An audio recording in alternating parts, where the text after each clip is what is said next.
Hi folks, welcome. If you'll come in and sit down, we're about ready to get started.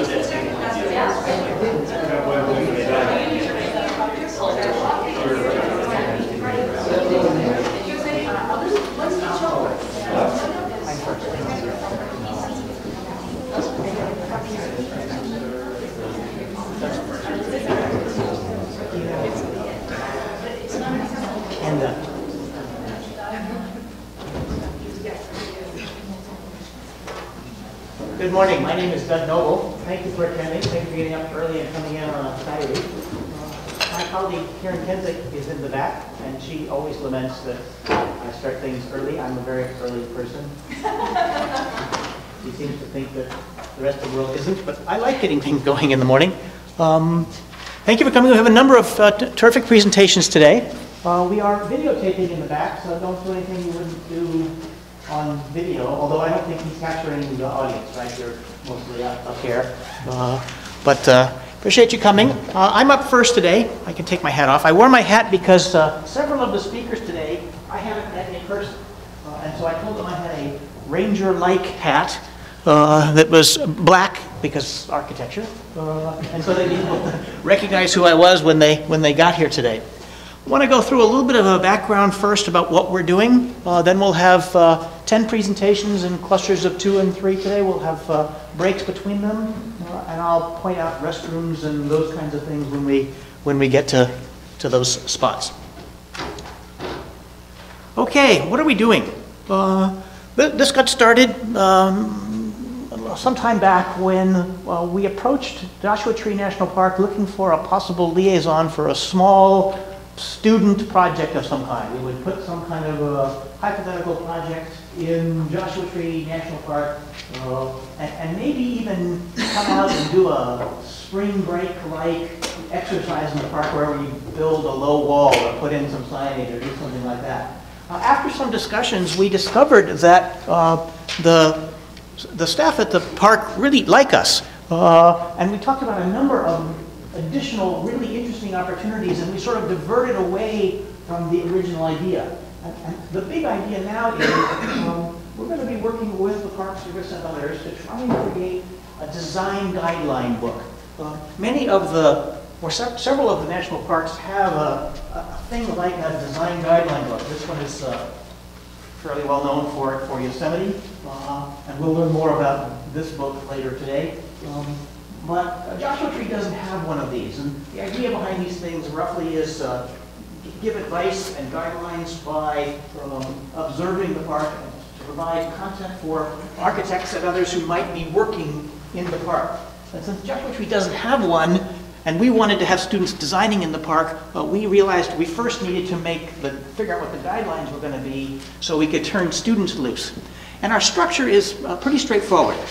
We're using what we're calling an OPR strategy. It's about making observations in the park, deriving principles from those observations, and then making a set of recommendations. And so a sample might be, we observe that there are very high daily temperature swings in the park, and that the sun is out all the time. And a principle from that set of observations might have something to do with choosing to celebrate the sun in the national park.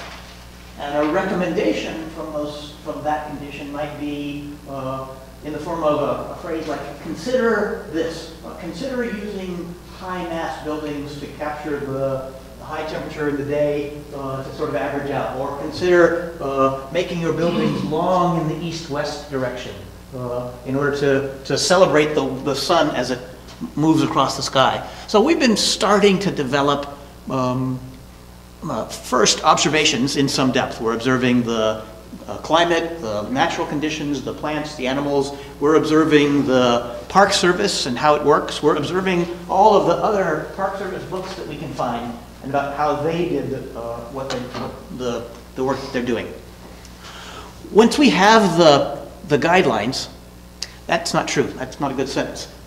Simultaneous with developing the guidelines, we're also running a design studio here at USC, which are intended to test the guidelines. The design studio will help us to generate the guidelines as well. So we have 12 architecture students who are all going to try designing a building for the park using the guidelines that we've come up with so that we can see what results. And as we go along, we will see their work and say, okay, we need a guideline against that. No more of that kind of stuff. So we add to the guideline. Or we may see the guideline is too strict. They're all coming out exactly the same. There's no freedom to work. So we'll be running the studio sort of simultaneously as a test as we go along. Sources for observation, all the usual things. We're looking at climate, plants, animals, geology, topography, and we'll hear from specialists in many of these categories today. We're looking at human history, the early period, the native peoples, the cowboys and the miners. Karen tells me to turn the light. See, this is really handy. We're looking at the cowboys and the miners, the early development of the park and what's currently going on. We're learning a lot from the National Park Service itself. There are experts here at Joshua Tree, but also across the country that can help us know a little bit about what design guidelines might like to be. And we're also going to try and look at what changes or threats might be coming. We're learning about climate change, water table levels, encroachment, lighting, artificial light and night sky conditions and those kinds of things. And then also from environmental designers, architects and landscape architects and others know something about designing in these kinds of places and can give us some good advice. I've already mentioned, here's another example of sort of the observation principle and recommendation strategy. This is a little bit slanderous, but I have written, and I should say these are all in progress. None of these are set in stone at all. We're developing them. We want to have a discussion about them. This example is existing buildings at the park are often characterized by not being very special. I made the slide up there nice and small so that you couldn't see. And the park does not have a particular architectural character. I don't want to say style, that's a word that architects, I think, don't like, but recommendations might have to do with developing materials, colors, texture palettes, ways of working, something that knits together the environmental design of the park. I already talked a little bit about the large temperature swings. We might use high mass building, or we might observe that in this high temperature swing zone that some of the buildings we might propose, like a visitor center, are actually closed at night.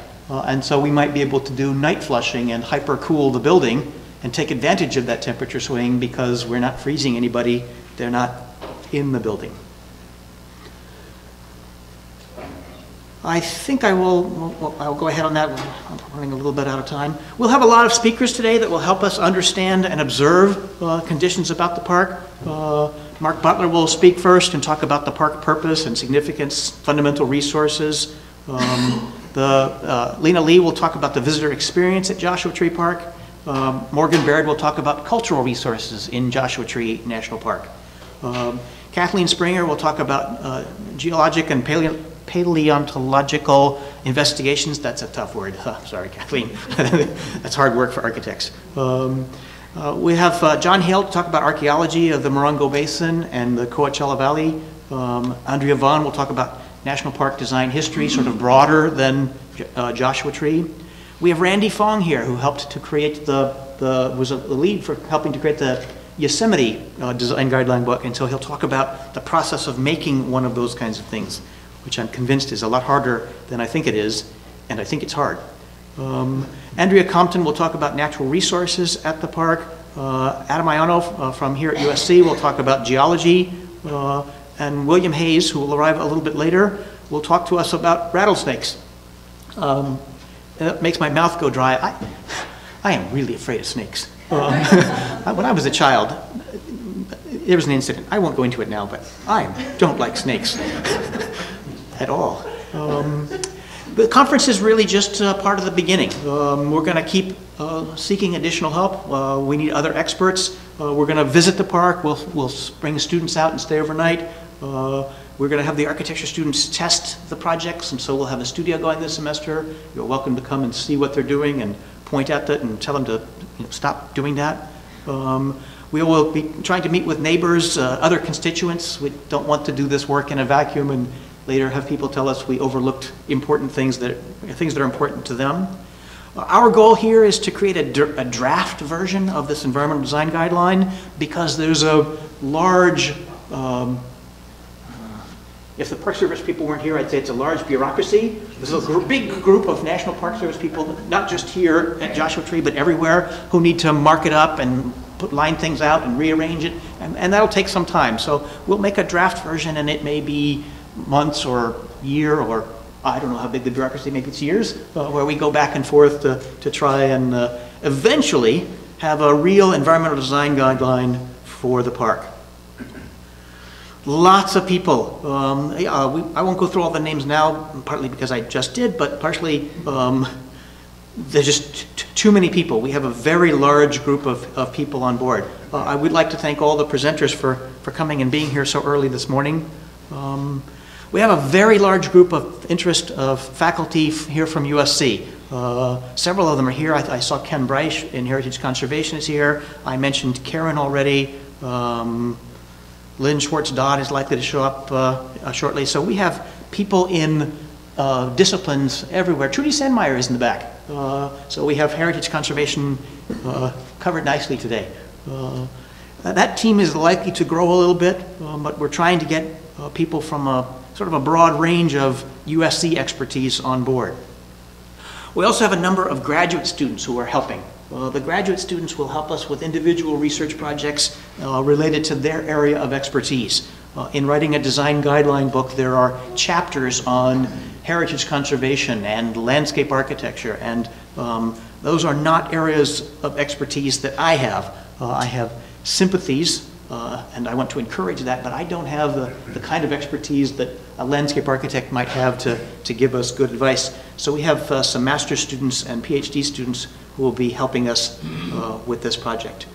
The studio just started. This is the list of the undergraduate students. Many of them are in the audience. We'll give a chance to say hello to them shortly. I met these people for the first time on Wednesday. The semester just started here, and I've asked each of them to start investigating a particular area of the park in terms of the flora and fauna, and I made them make little logos for themselves later, so in the book we can say who did what without having to put their name a million times. So you might be able to figure out who's in charge of reptiles, and who has the large mammals, and who has the wildflowers, and who has the insects and that kind of thing from the little logos.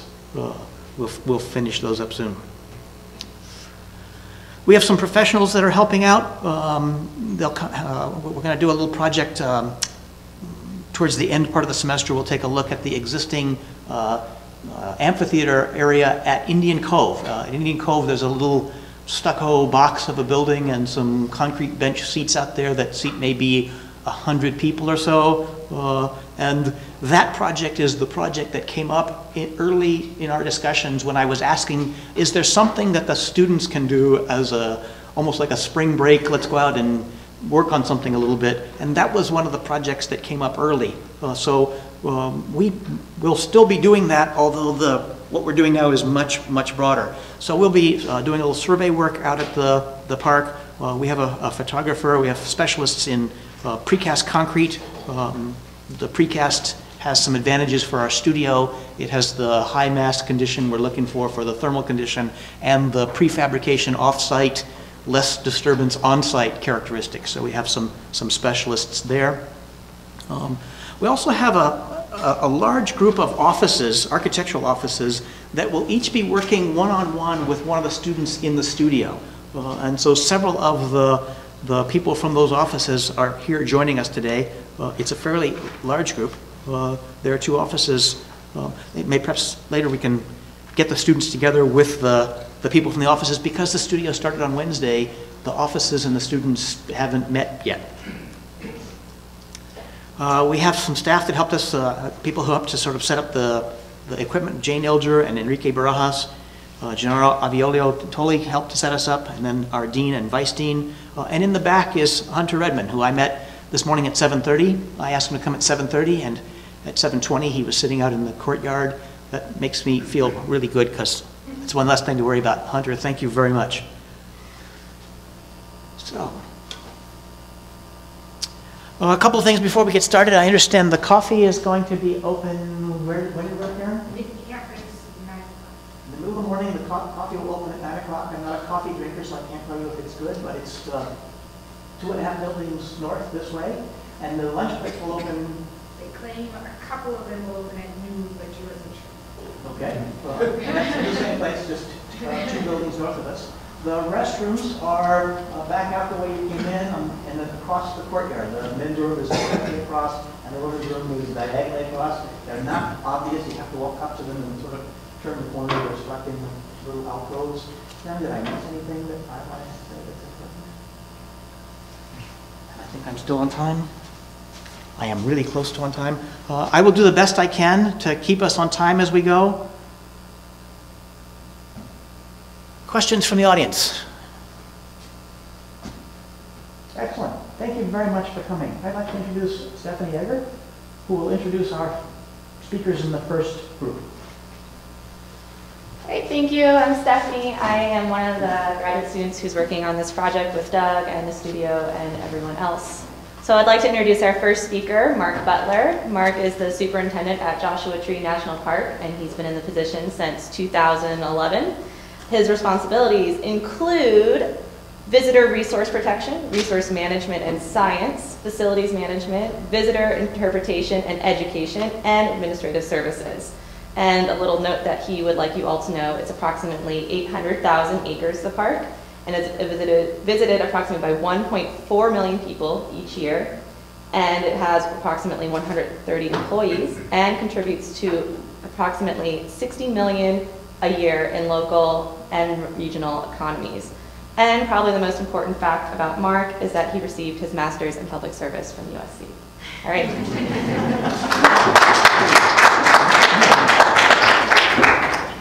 Thank you very much. Good morning, everyone.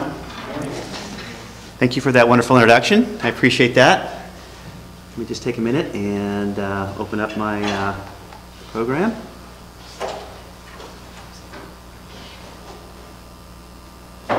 And start the program here. Want to presenter tool mode? Yeah, there you go. Thank you, Doug. Forward, Back. Okay, very good.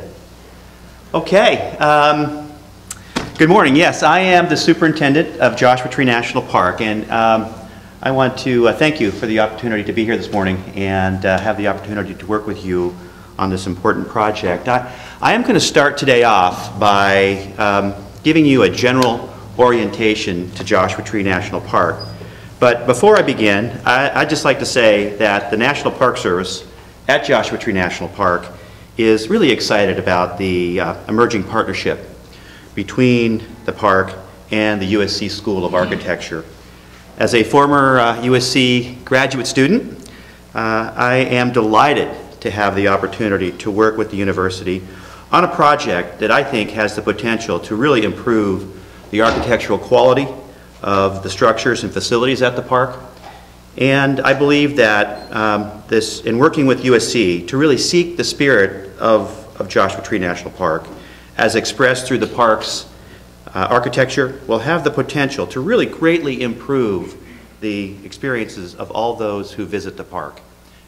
Nearly everyone who comes to Joshua Tree is touched by their interaction with the infrastructure and the facilities, whether it's a visitor center, a scenic turnout, a vista point, a parking facility, or even a restroom. And so it's really important to us to put thought into these facilities and so that they help to contribute to the positive visitor experience that people have.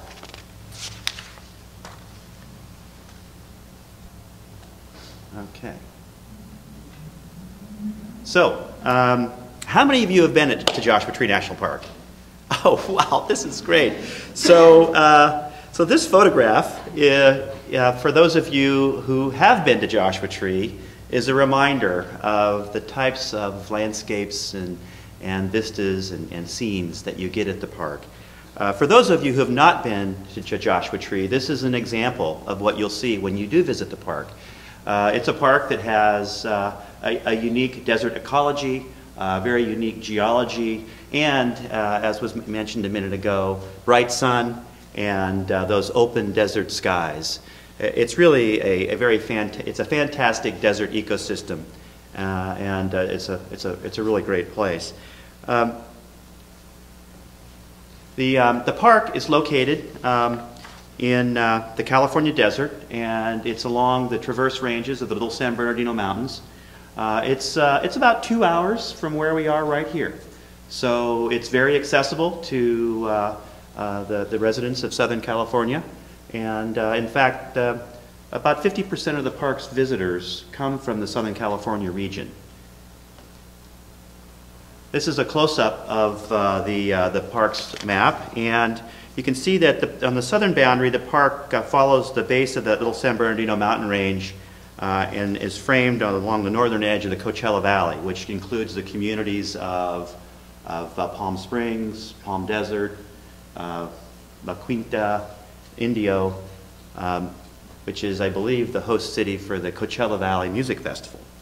On the northern boundary, the park is framed by the Morongo Basin, which includes the communities of 29 Palms, the community of Joshua Tree, the town of Yucca Valley, and the Morongo Valley community, small rural communities on the north side. Joshua Tree ecologically lies at a convergence of two deserts. There is a really, it has the contact zone between both the Mojave Desert and the Colorado Desert. The Colorado Desert is the desert that's really below 3,000 feet in elevation. And it has natural gardens of creosote bush, ocotillo, and cholla cactus. It's quite scenic.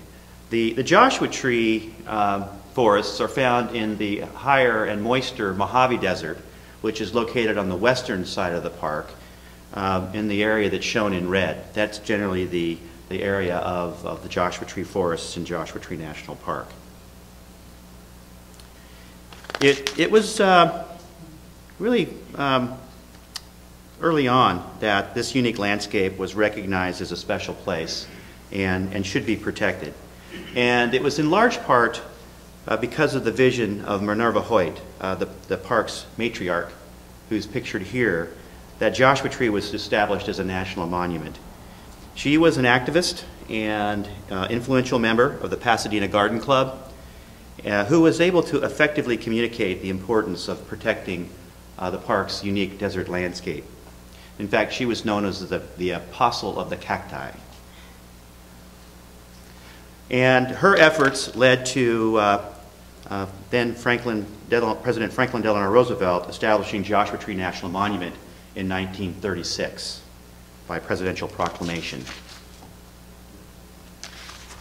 From the very beginning, the region was widely known for its beautiful desert vegetation, and in fact, one of the initial names considered for the park was Desert Plants National Monument. And this is a photograph of an area known as the Devil's Garden. And it is actually outside of what is now Joshua Tree National Park. As you can see, that's Mount San Jacinto in the background. This is a location that is near the city of Desert Hot Springs. And it was the looting of this really unique and lush desert landscape in this vicinity that served as one of the examples that Minerva Hoyt used to create awareness and concern about the desert landscape and help to influence the decision to protect it. This was looted by just folks who wanted to take these cactuses home and put them in their yards. And today, if you see this landscape, you'll see that it's completely different than what it was. In fact, there are a lot of wind turbines in this vicinity today. So it's really part of a wind and solar facility today. The park also has a rich and diverse cultural history. Human occupation dates to the early Holocene period, which is a time known for the Pinto culture. Human occupation continued throughout the historical era, and today we know the tribes that occupied the area as the Cahuilla, the Chimwave, the Mojave, and the Serrano. In the last quarter of the 19th century, Euro-American surveyors and cattlemen and miners and homesteaders began to arrive, and alongside the native peoples, they really created a set of enduring social and cultural legacies for the lands that are now Joshua Tree National Park. Due to the increasing public appreciation for the resources at the park, it was elevated to a national park, from a national monument to a national park in 1994 as a result of the passage of the California Desert Protection Act. And that was a major milestone. So today, to clearly communicate the purposes and importance of our national parks, the National Park Service prepares for parks a document which brings together the important facts about a park and presents them in an organized, consolidated format. This document is known as a foundation statement, and this is the cover page of the foundation statement for Joshua Tree National Park. This statement provides the basis for all decisions that should be made about a park. It provides the foundation for the planning and management of the park. The foundation statement records basically what is the shared understanding of the park's purpose, the park's significance, the primary interpretive themes, and the fundamental resources and values. It also will include any special mandates that may have been written into law, or it will also include policy requirements that may have been subsequent to the passage of the law that established the park. So a foundation statement provides the opportunity to integrate and coordinate the different levels of planning and decision making that occur in such a way that they are inspired from a single understanding of what is most important about the park. And as you work through to establish your design principles for this effort, a reference to the elements of a foundation statement will be very important for the design studio and for the process as we go forward. These will serve as anchors and references for you to look back and understand really why Joshua Tree is a national park. So now I'm going to touch upon briefly the key elements of the foundation statement so that you can have a clear understanding of what these things mean. So first up, park purpose. The park purpose is a clear statement of the reason or reasons for which the park was set aside as a unit of the national park system.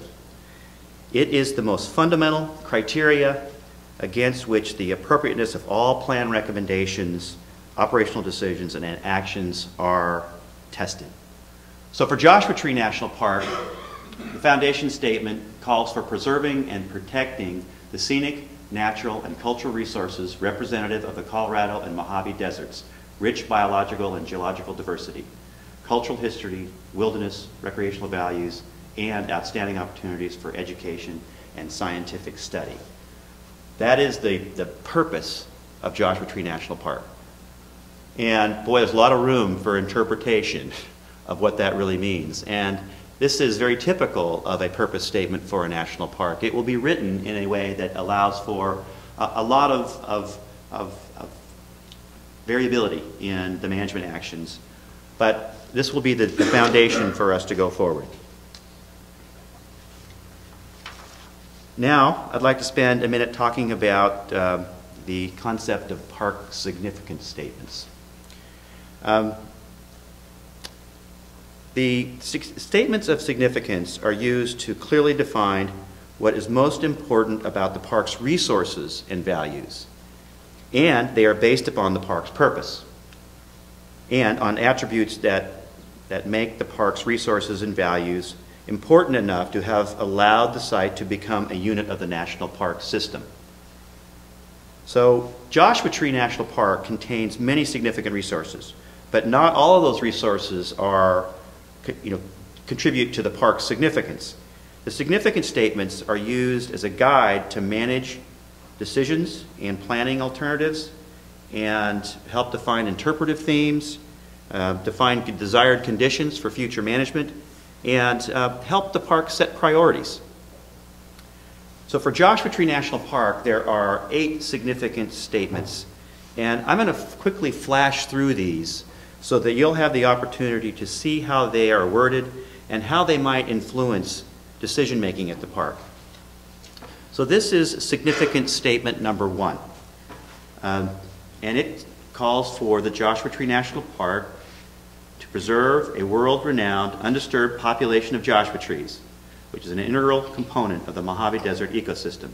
So this really deals with the iconic species of the Joshua tree and challenges the National Park Service to take actions to preserve this world-renowned, undisturbed population. Significant statement number 2 is about the convergence of the Mojave and Colorado desert landscapes and the unique ecosystem that develops along that transition zone. We see that there is a really unique native vegetation and animal life that exists along this zone. In addition to that, it calls for us to look at the native palm oases and the vast expanses of creosote shrub that are uniquely adapted to the desert locations, and also ask us to look at the connectivity to open lands across the broader landscape of the California desert.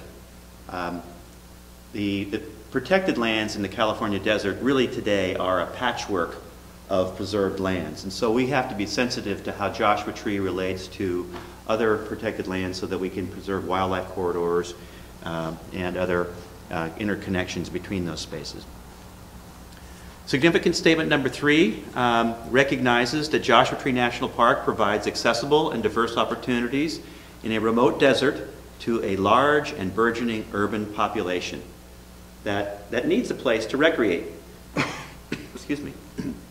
And as I said earlier, we are within 2 hours of a large urban population of more than 17 million people. And Joshua Tree's visitors are largely from this region. Excuse me. Significant statement number 4, Joshua Tree National Park preserves a rich array of prehistoric and historic excuse me, and contemporary resources that demonstrate the integral connection between the desert ecosystem, land use, and human culture. So we have a lot of fantastic cultural resources in the park that we're responsible for preserving and protecting as well. Significant statement number 5 pertains to the geology of the park, recognizing that the park sits along an active earthquake fault, one of the world's most active earthquake faults, the San Andreas Fault, which traverses the Coachella Valley. And that has led to a really unique geology in Joshua Tree National Park and the formation of these wonderful rock outcrops and cliffs. Significant statement number 6 recognizes that Joshua Tree offers unparalleled opportunities for research of arid land ecosystems and processes and adaptations to desert life, sustainability, and the indications of climate change. And it recognizes that because of the proximity to the urban regions of Southern California, Nevada, there might be an elevated value for scientific research. And I think these folks must be bird watchers. Probably have something tuned in there. Significant statement number 7 acknowledges that there are huge eroded monzogranite boulders formations that are world-renowned natural features that provide unique and aesthetic educational and recreational opportunities for Joshua Tree National Park. It is a world-renowned rock climbing destination right here in Southern California. About 20% of the park's visitors are rock climbers, and that accounts for approximately 280,000 climber days per year. Finally, significant statement number 8 pertains to the geologic, climatic, and ecological processes that create the scenic landscapes that are unique to the deserts and that are fundamental to the character of Joshua Tree National Park. In fact, the #1 visitor value to Joshua Tree National Park pertains to the open vistas and landscapes that the park protects and enhances for the enjoyment of future generations. So you can see that these significant statements really do describe why an area is important within a global, national, and regional and system-wide context. They're directly linked to the purpose of the park, and they are substantiated by data or by consensus that reflects the most current scientific or scholarly inquiry and cultural perceptions about the park.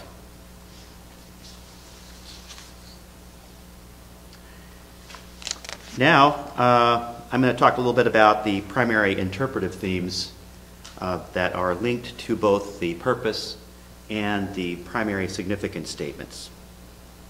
The primary interpretive themes describe what needs to be interpreted to provide people with the opportunity to understand and appreciate the park's purpose and significance. And for Joshua Tree National Park, it really translates to interpreting the themes that have to do with the ideas, the meanings, the concepts, the context, the beliefs, and the values. And so it really helps us understand how we communicate to the public. And for Joshua Tree National Park, there are 12 primary interpretive themes. And I'm not going to go into those in detail today, but what I brought for you are copies of the park's foundation statement. And you can take a look in this pamphlet to dissect and go into the details of the primary interpretive themes. This will be very important for the studio to understand so that they can get a sense of how our facilities might relate to the messages that we want the public to understand about Joshua Tree. And the facilities matter. And I think all of you have experienced interaction with, say, a visitor center. Thank you, Doug.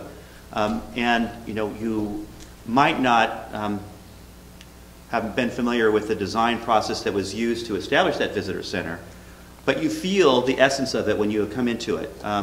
Often the visitor center at Anza Borrego is described as a visitor center that is relatively unique, and some of you have probably been there. It's a visitor center that's kind of buried into the ground, and you really don't even see it until you walk around the front side of it. So that says something to the visitor about the place. Finally, I'm going to talk a little bit about the fundamental resources and values. And the fundamental resources and values really consist of the visitor experiences, the stories, the sounds, the smells, or the other resources and values that exist in the park. And they really warrant a primary consideration during the planning and management phase because they are critical to achieving the park's purpose and maintaining its significance. Parks also have other values beyond those that are the fundamental resources and values that are important, but these values are referred to as other important resource values, but they're not as central to the decision making related to preserving the significance of the park. The fundamental resources and values have been identified for Joshua Tree, similarly to the other things I've mentioned, and they are also included in this foundation statement. In closing, I would just like to say a couple things about our national parks in general. The establishment of the national park system and national parks themselves has been called America's best idea, And some of you may have seen the so-named PBS series by Ken Burns, which documents the beginning and history of the national park system. In that series, Ken Burns states, quote, "You'd be hard-pressed to find something that was a purer expression of the democracy impulse in setting aside land not for the privileged, not for the kings and nobility, but for everybody, for all time." Further, he states that the national parks come from, quote, "the idea that our acquisitive and extractive energy, part of the great commerce and enterprise of our nation, and indeed the world, could be arrested, should be arrested in some places, so that we can carve out a happy relationship with nature and be closer to the beginning of everything. Maybe that's the feeling you get when you sit around a campfire in a place like Joshua Tree. This quote does give the impression that parks will be there no matter what happens in our country. And I hope this is true. However, we must note that the obvious, that the national park system and national parks are human constructs, and that they exist because we as a society have supported their existence. It is true that in the past, parks have been withdrawn. In fact, more than 30 parks have been withdrawn. And at Joshua Tree in 1950, more than 280,000 acres were removed from Joshua Tree National Park from what was then at Joshua Tree National Monument for establishing the mining industry in Southern California. It's within this context that really frames the importance of this partnership in our interest in seeking to enhance the experiences of visitors to parks as expressed through their interaction with the park's facilities and infrastructure that makes this important. And without connecting and having relevance, parks aren't necessarily going to be there for you or for our future generations. So with that, I'd like to say thank you very much and ask if there are any questions.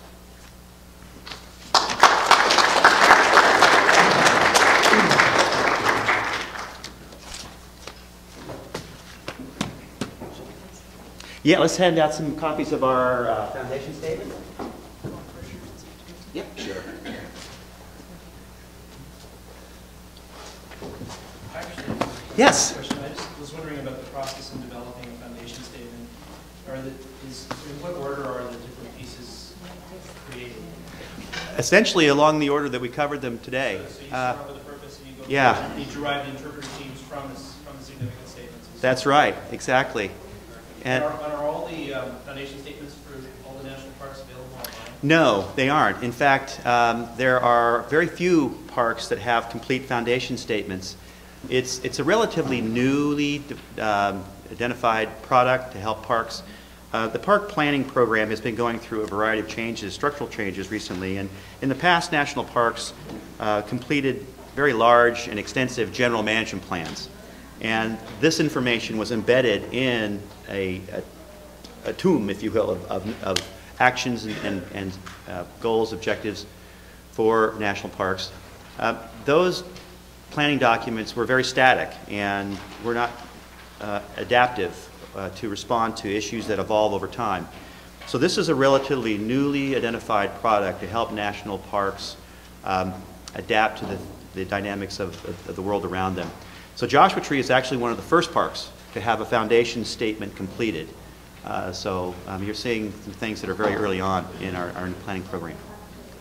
Any other questions? Yes? Is there, in the order of the elements in the park purpose, is there an indication of sort of priority or a weighting of that in the way that they're listed? Is there a way that that's in the language?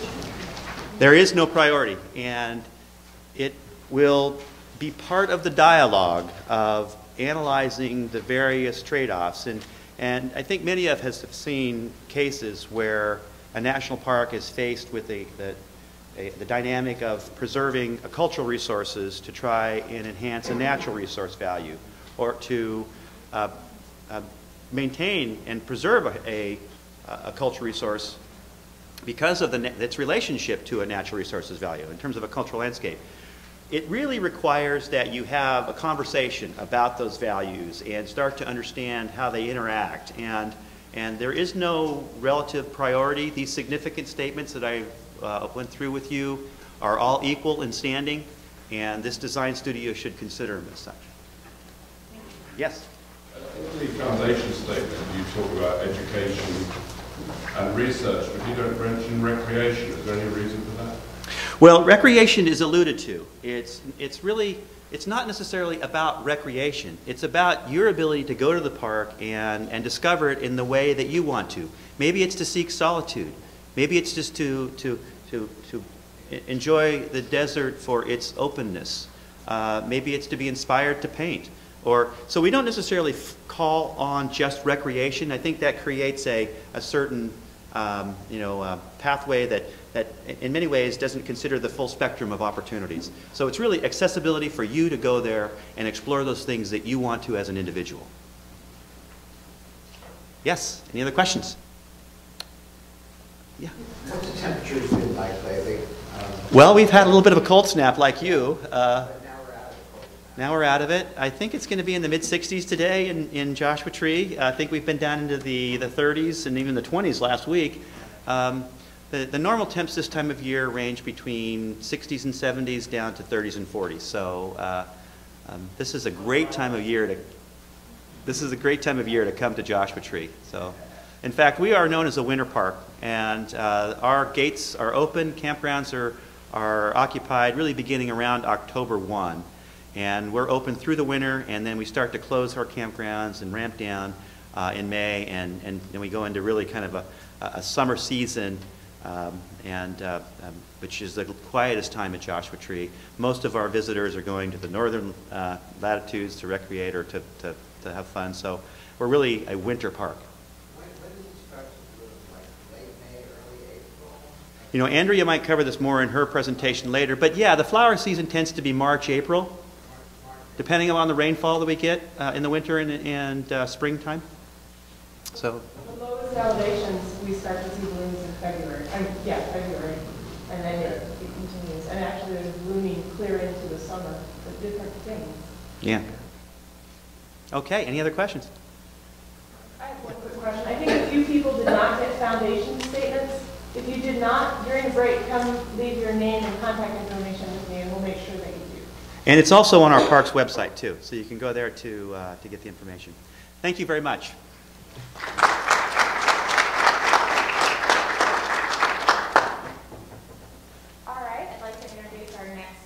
Dr. Lena. She's a research faculty with the Department of Conservation and Social Sciences at the University of Idaho. She's also the interim director of the Park Studies Unit, which conducts social science studies in public land areas, and it's a collaborative unit of the social science program of the National Park Service.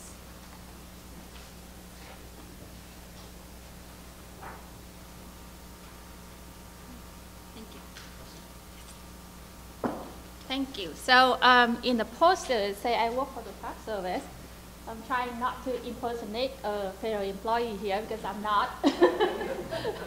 I actually work for the University of Idaho, but the Park Studies Unit is a collaborative research unit under the social science program of the Park Service. So when the Park Service tells me to jump, I have to jump. I'll go here, then I go here. So actually, I have brochure here.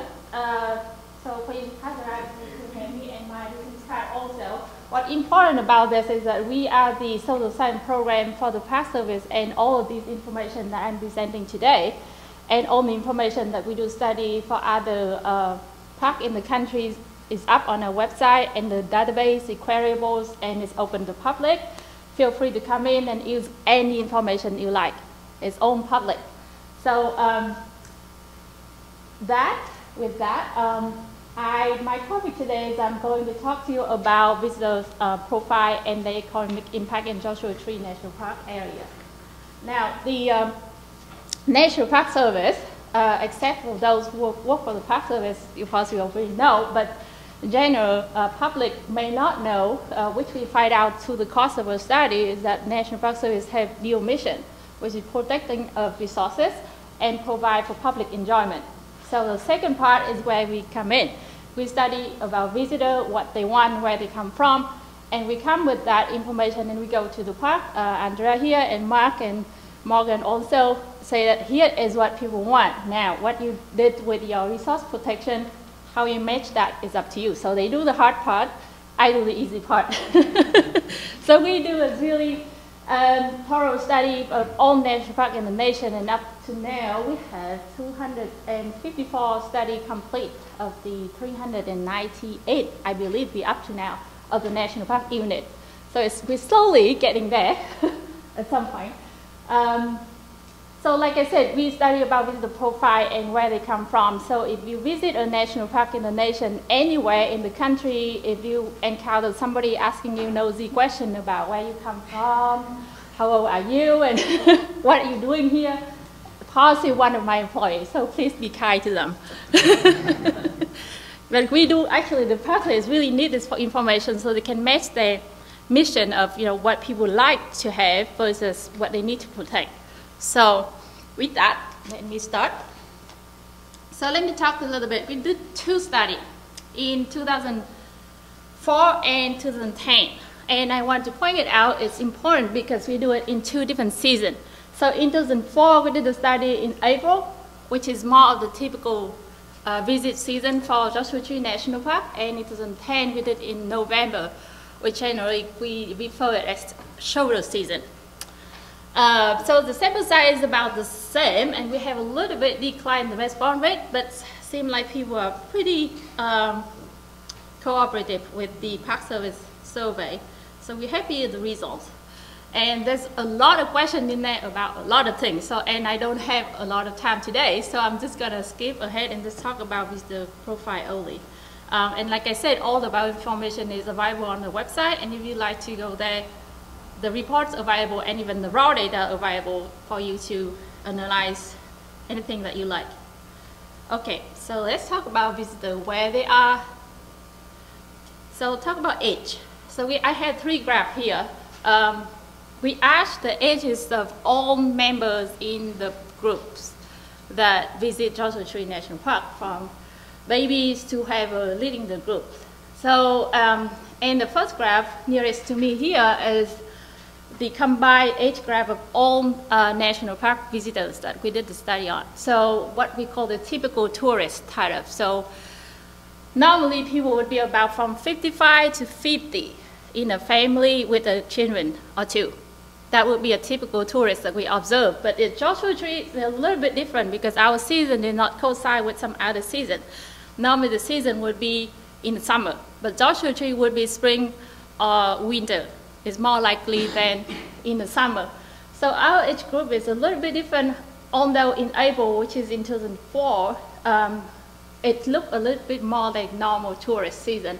But in 2010, as you can see, the age group is really flat, so meaning we have more diverse and a lot less children than in summer group, which makes sense because that when school in season, right? So we don't see a lot of children out traveling. Okay. And we ask people who they travel with and how many people in their groups and how many times they visit Joshua Tree National Park. So in 2004, we have 49% first-time visitor, and that number increased in 2010. So meaning, I'm not quite sure if that's a seasonal effect or is that increase in time, because there's 2 different seasons and 2 different years. So we have more people repeating in 2004, but less in 2010. But the group composition is about the same, meaning mostly people would be in a group of 2 in the family groups and our friends group. So 54% families in 2010 and 53% of family in 2004. So composition is about the same. Okay, so where people come from. Now, we have an increase in international visitors. In 2010, we have 19% of visitors from other countries compared to 2004, which I can point it out. And the interesting thing is California resident, the number is reduced. So in 2004, we have a lot more people from in-state, 70%, compared to only 50% in 2010.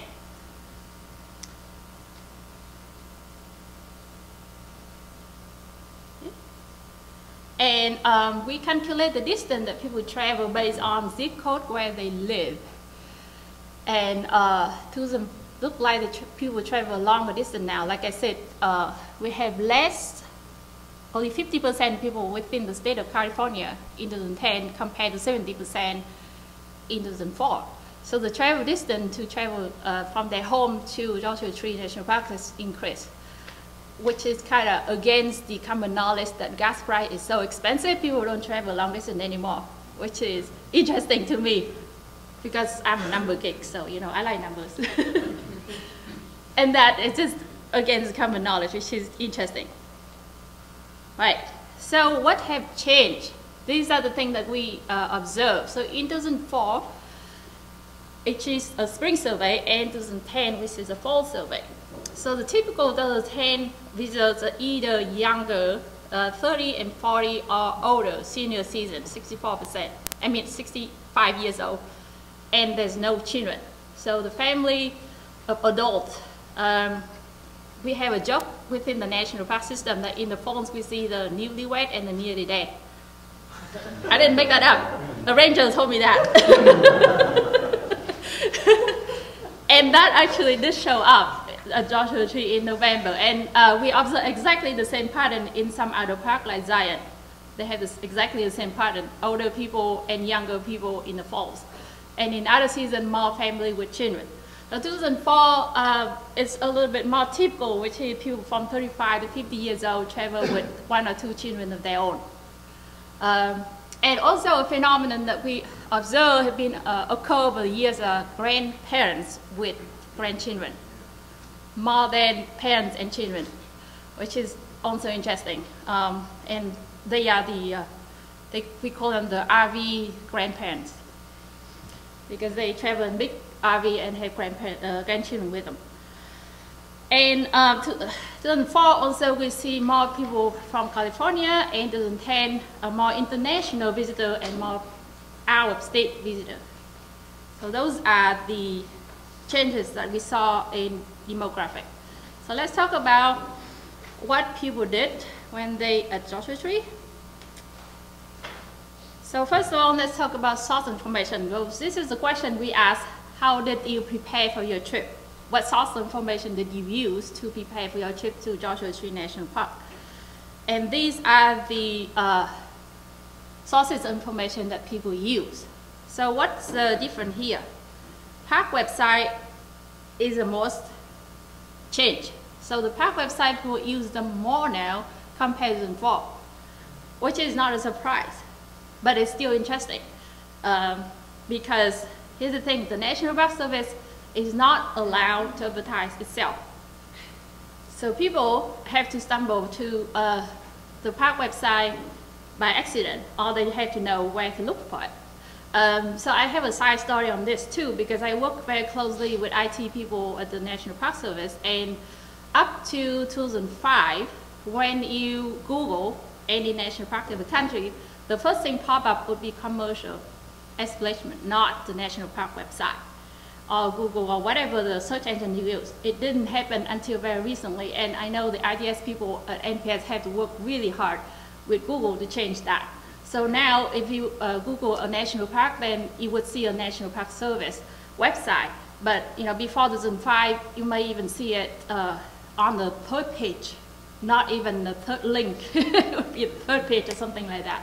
So it's a significant increase, and I'm very glad that it did, because it would provide people with more accurate information.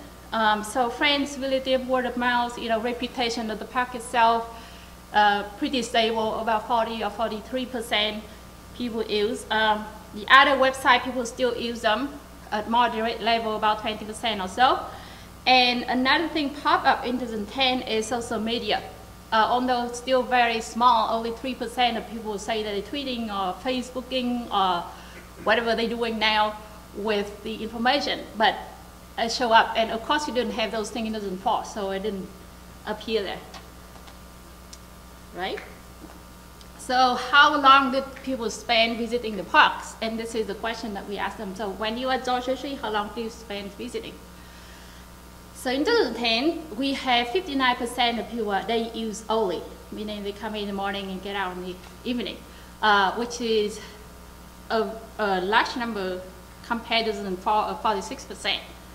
But the interesting thing is whoever stay overnight, they stay longer. And whoever they use their own cells stay longer. That makes sense? So 59% of people say they only visit for the day, they don't stay overnight. But the average length is 5.5 hours compared to only 4.8 hours in 2004. So we have more, they use visitors, but they spend longer time during the day, visit the park. And it's the same for people who say they stay overnight. And stay overnight would be 4.5 days in 2010 compared to only 3.2 days in 2004. So when we convert that to hours, and actually the average length of visit increased by 3 hours. So.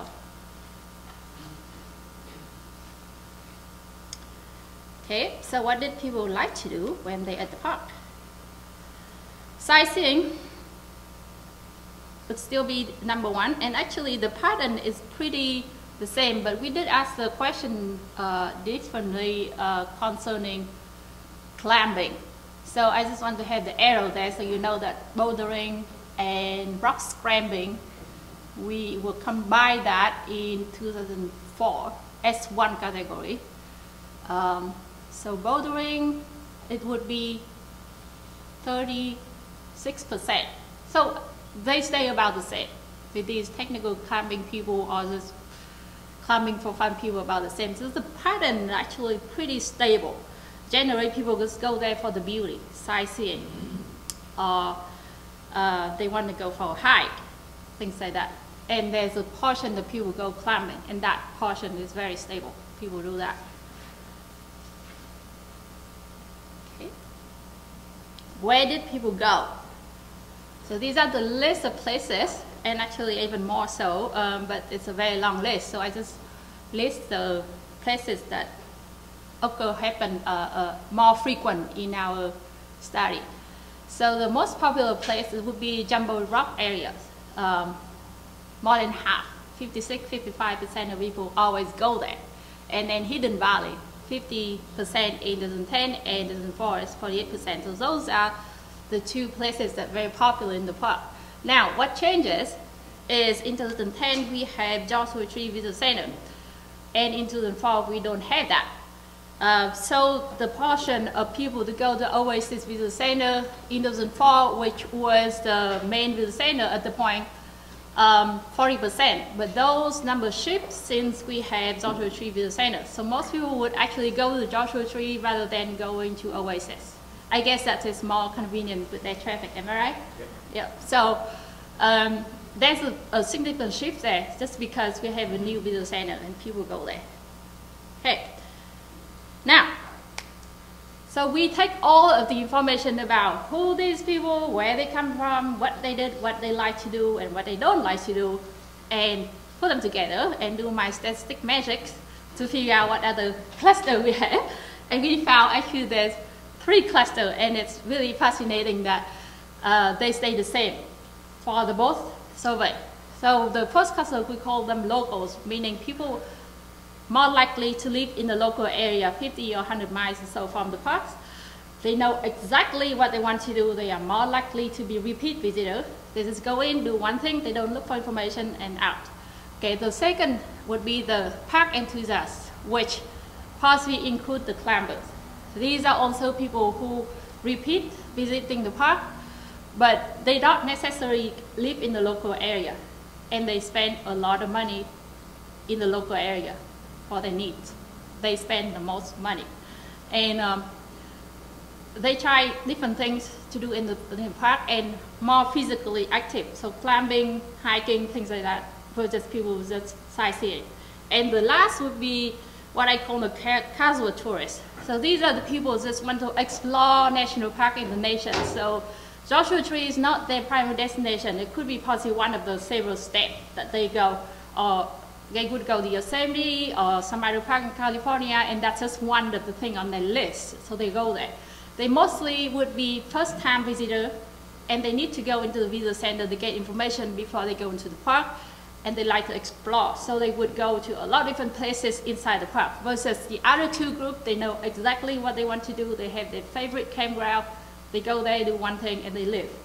But the last group would be the one that try to explore the most they can. Okay, now another interesting thing, if you can see on the column over here nearby me, is that the category exactly opposite. So in 2004, we have 45% of cases would be the local people, when in 2010, 45% of all the cases would be the casual tourists. So we have more explorer in the falls and more local in the spring.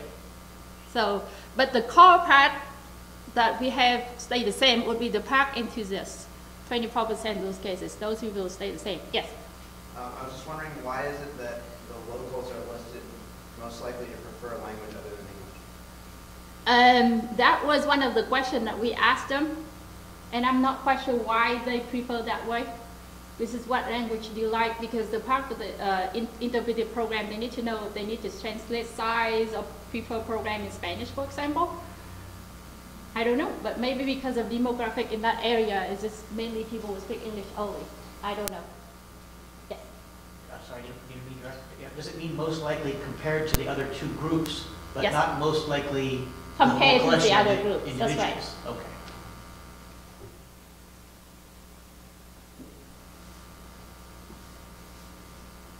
Okay, now, the next thing is economic impact of visitors spending in local communities. And what we mean by local communities are Yucca Valley, Joshua Tree, and 29 Palms. So those are the three communities we look at. Now, we economists have no sense of humor and no artistic talent. So I'm just trying to explain this concept as clear as possible. So people, visitors, that nice family with 2 kids come to the park, they spend money in hotel, in grocery, in restaurant, in rental car, etc., etc. But their economic impact does not stop here, because they, those companies, they also have to use resources from other vendors to provide for their business. So their money keep traveling to the other layer, which we call the secondary effect. And so this picture kind of just shows how the total effects of the economic visitor spending. So meaning that the dollar amount that you see that they're paying at the hotel, like $100 a night, for example, it doesn't mean that it's just $100. It possibly would be $130 by the end of the day. Because that company, the hotel, they would have to invest more in the local community, and it just keep multiplying that way. Okay? So the model that we call here is money generation model, which was invented by a group of economists at Michigan, University of Michigan. I'm sorry, Michigan State. And the author, unfortunately, passed away last year. But we keep up the torch, so we continue with his work. And so we use 3 different information here to build the model. The first thing would be visitors statistic, which the National Park Service count number of people who visit the park per year. The second source information would be from our survey, because we ask people how much they spend in what category. And the third input would be what I call the impacts for planning, which is a book of indexes about how many percent of wholesale, retail, what's the tax level, what ratio dollar to jobs, that kind of thing in that book. So we use all the information to analyze economic impact. So these are the economic impacts that visitor spending have on the local area. Sales, obviously, people spend money, so the sales in the area, jobs, because people have to work in those tourism industries and hotel and restaurant and other places. The direct effects, like I said, would be the actual dollar amount that people spend at these establishments, and the secondary effects would be the changes from the direct effect, how much is multiplied through the community. And sometimes we call it leakage. If the local community doesn't produce the goods themselves, but they have to import it from the area, then actually they would reduce, not multiply. So with that, these are the categories. So who get the most money? The hotel industry, restaurant and bar follow. And this is pretty much a typical pattern that we see over the country, how people spend when they travel. So motel take a big chunk, and then restaurant and bar, and then gas and oil follow. And sometimes retail, which is souvenir and things like that. So that is the total and direct effects of visitor spending in 2004 and 2010. So like I said, all this information will be available on our website, and I know there's a lot of numbers, so it can't be processed right now. I totally understand. So I do have a summary table, make it a little bit easier. So here's how it goes. So for the park visitor spending, and the total effects of, and we also take in the park payroll, the park budget, because rangers have to eat too. And they also have to buy the house in local community, therefore they have economic impact in the local community. So we add the visitor spending and the dollar amount that the rangers pay in the local area is $60 million in sales per year. And the park created 800 jobs. Now, the last one, actually, that's a typo. I meant to say 2000. Oh no, that's not a typo. It's 2004. But the author of the model, he modified it to 2005 because there's some statistic that wasn't right in 2004. I wasn't sure what. But the report actually came out in 2005, and the sale at that point was 20 million. So it had 20 million, 22 million increase in sale overall.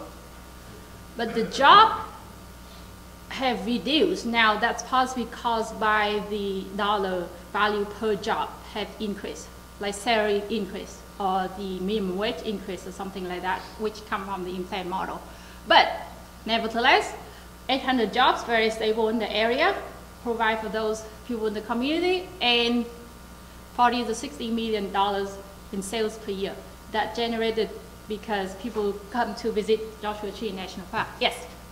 So I explain more money with less jobs. My guess would be the dollar value per job have increased, meaning the salary base or the minimum wage of the state have been increased.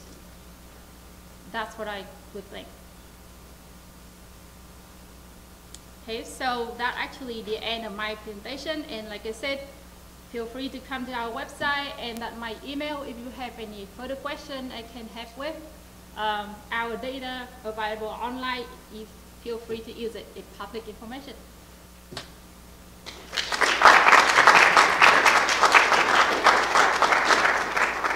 So, any other question? Yes?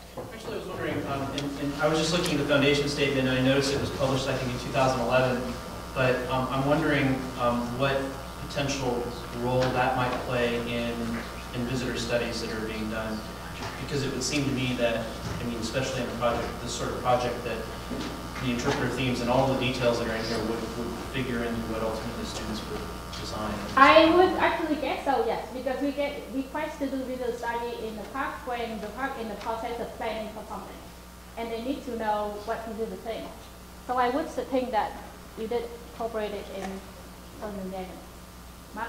No. Well, the foundation statement is, as was mentioned, a combination of things that are used to pull together the most contemporary thinking about the interpretation of the enabling legislation and other guiding principles for the park. So yeah, we would weigh those things in. However, it's very general, and there's still a lot of interpretation open. I think that this will be a real opportunity for the students and others involved in this studio to help with translation and correlation of these values to those foundation statements. So it's a real opportunity. Yes. So we know that some of the national parks like Yosemite are, if anything, too popular, and that the ecology is potentially in danger from overuse. Can anyone address whether it would be a Joshua Tree goal to increase visitorship or to maintain and change the character of the types of visitors? What are the, as we see this kind of information, what are the goals that come out of this relative to enhancing the democratic support for the vitality of the park? It's really kind of an interesting question you just asked. Just for background, prior to my working at Joshua Tree, I worked in Yosemite, and I was there for 34 years, and I worked on many of the visitor use and capacity studies that have been done for Yosemite. And it was really quite interesting because Yosemite, at that time, was only only at capacity approximately 11 weekends per year. However, it had this reputation as being a park that was extremely crowded, very difficult to find a parking place, and that was true on those 11 weekends. Joshua Tree, by contrast, is probably at capacity somewhere between 5 and 6 weekends a year. We have not had the same type of coverage in the press about the number of visitors. So I expect that at some point in time in the future, Joshua Tree will start to have to grapple with many of the same issues that Yosemite did. Now, Randy Fong, who's sitting right behind you, might be able to provide more information about the user capacity analyses that have been done for Yosemite recently. But it will be one of those tasks of looking at the natural resource values, the cultural resource values, the visitor experience values, and trying to identify a desired condition related to the number of visitors that's appropriate for that park unit, given those circumstances. And it's not something that Joshua Tree has yet had to deal with. I foresee that perhaps in the next decade, or maybe longer, we might get to that point. If our visitation goes up to 2.5 million, maybe 3 million, per year, we may have 11 or 12 or 15 weekends a year that will be at saturation. So at that point in time, we may need to study transportation systems in partnership with our gateway communities or other means of allowing people to come to the park, which is what Yosemite has had to do. So we're a little bit behind that process, but yeah, it's out there, and I think many national parks are looking at the Yosemite experience and trying to understand how they can foresee these circumstances and plan ahead, and Joshua Tree certainly is there. So I can add to that. I'm Randy Fong. I'm the Chief of Project Management for Yosemite. And it's very interesting you asked that question. Just 2 weeks ago, we released the Merced Wild and Scenic River Plan, which includes visitor capacity in Yosemite Valley itself as part of the Merced River drainage. And for the foreseeable future, we see that there's enough capacity in Yosemite, including parking spaces, for about 19,000 visitors per day. So that's good for the short term, but at some point if it becomes overcrowded, then we'll have to go back to the planning board and look at other strategies such as out-of-valley parking or shuttle buses and so on. The visitation varies from year to year. 2 years ago, when we had a record waterfall season, there were over 60 days when we had traffic congestion and gridlock in the valley when we just plain ran out of parking space. This last summer it was different. We had a drought year, and there were only 3 days out of the summer when we had gridlock. So with this plan that just came out, we foresee having enough parking for the foreseeable future until we have to do some more planning. And sometimes a lot of that would tie in with interpretation. I would say 2 prime example in the national park. So the system we design in national park and deny it. Because people in the peak season, they pay to take shuttle bus. They don't have a choice. So when we first started, that's the thing, because the park, they cannot increase capacity unlimitedly, right? So at the point, they might say, okay, this is so much parking we can have, just cannot more than that, it destroys resources. But we Americans have the habit of, I have my own car, I want to be on my schedule, I don't want to be on buses. That, sadly, but true. So we had to launch a very massive PR campaign just to see why people need to take the buses.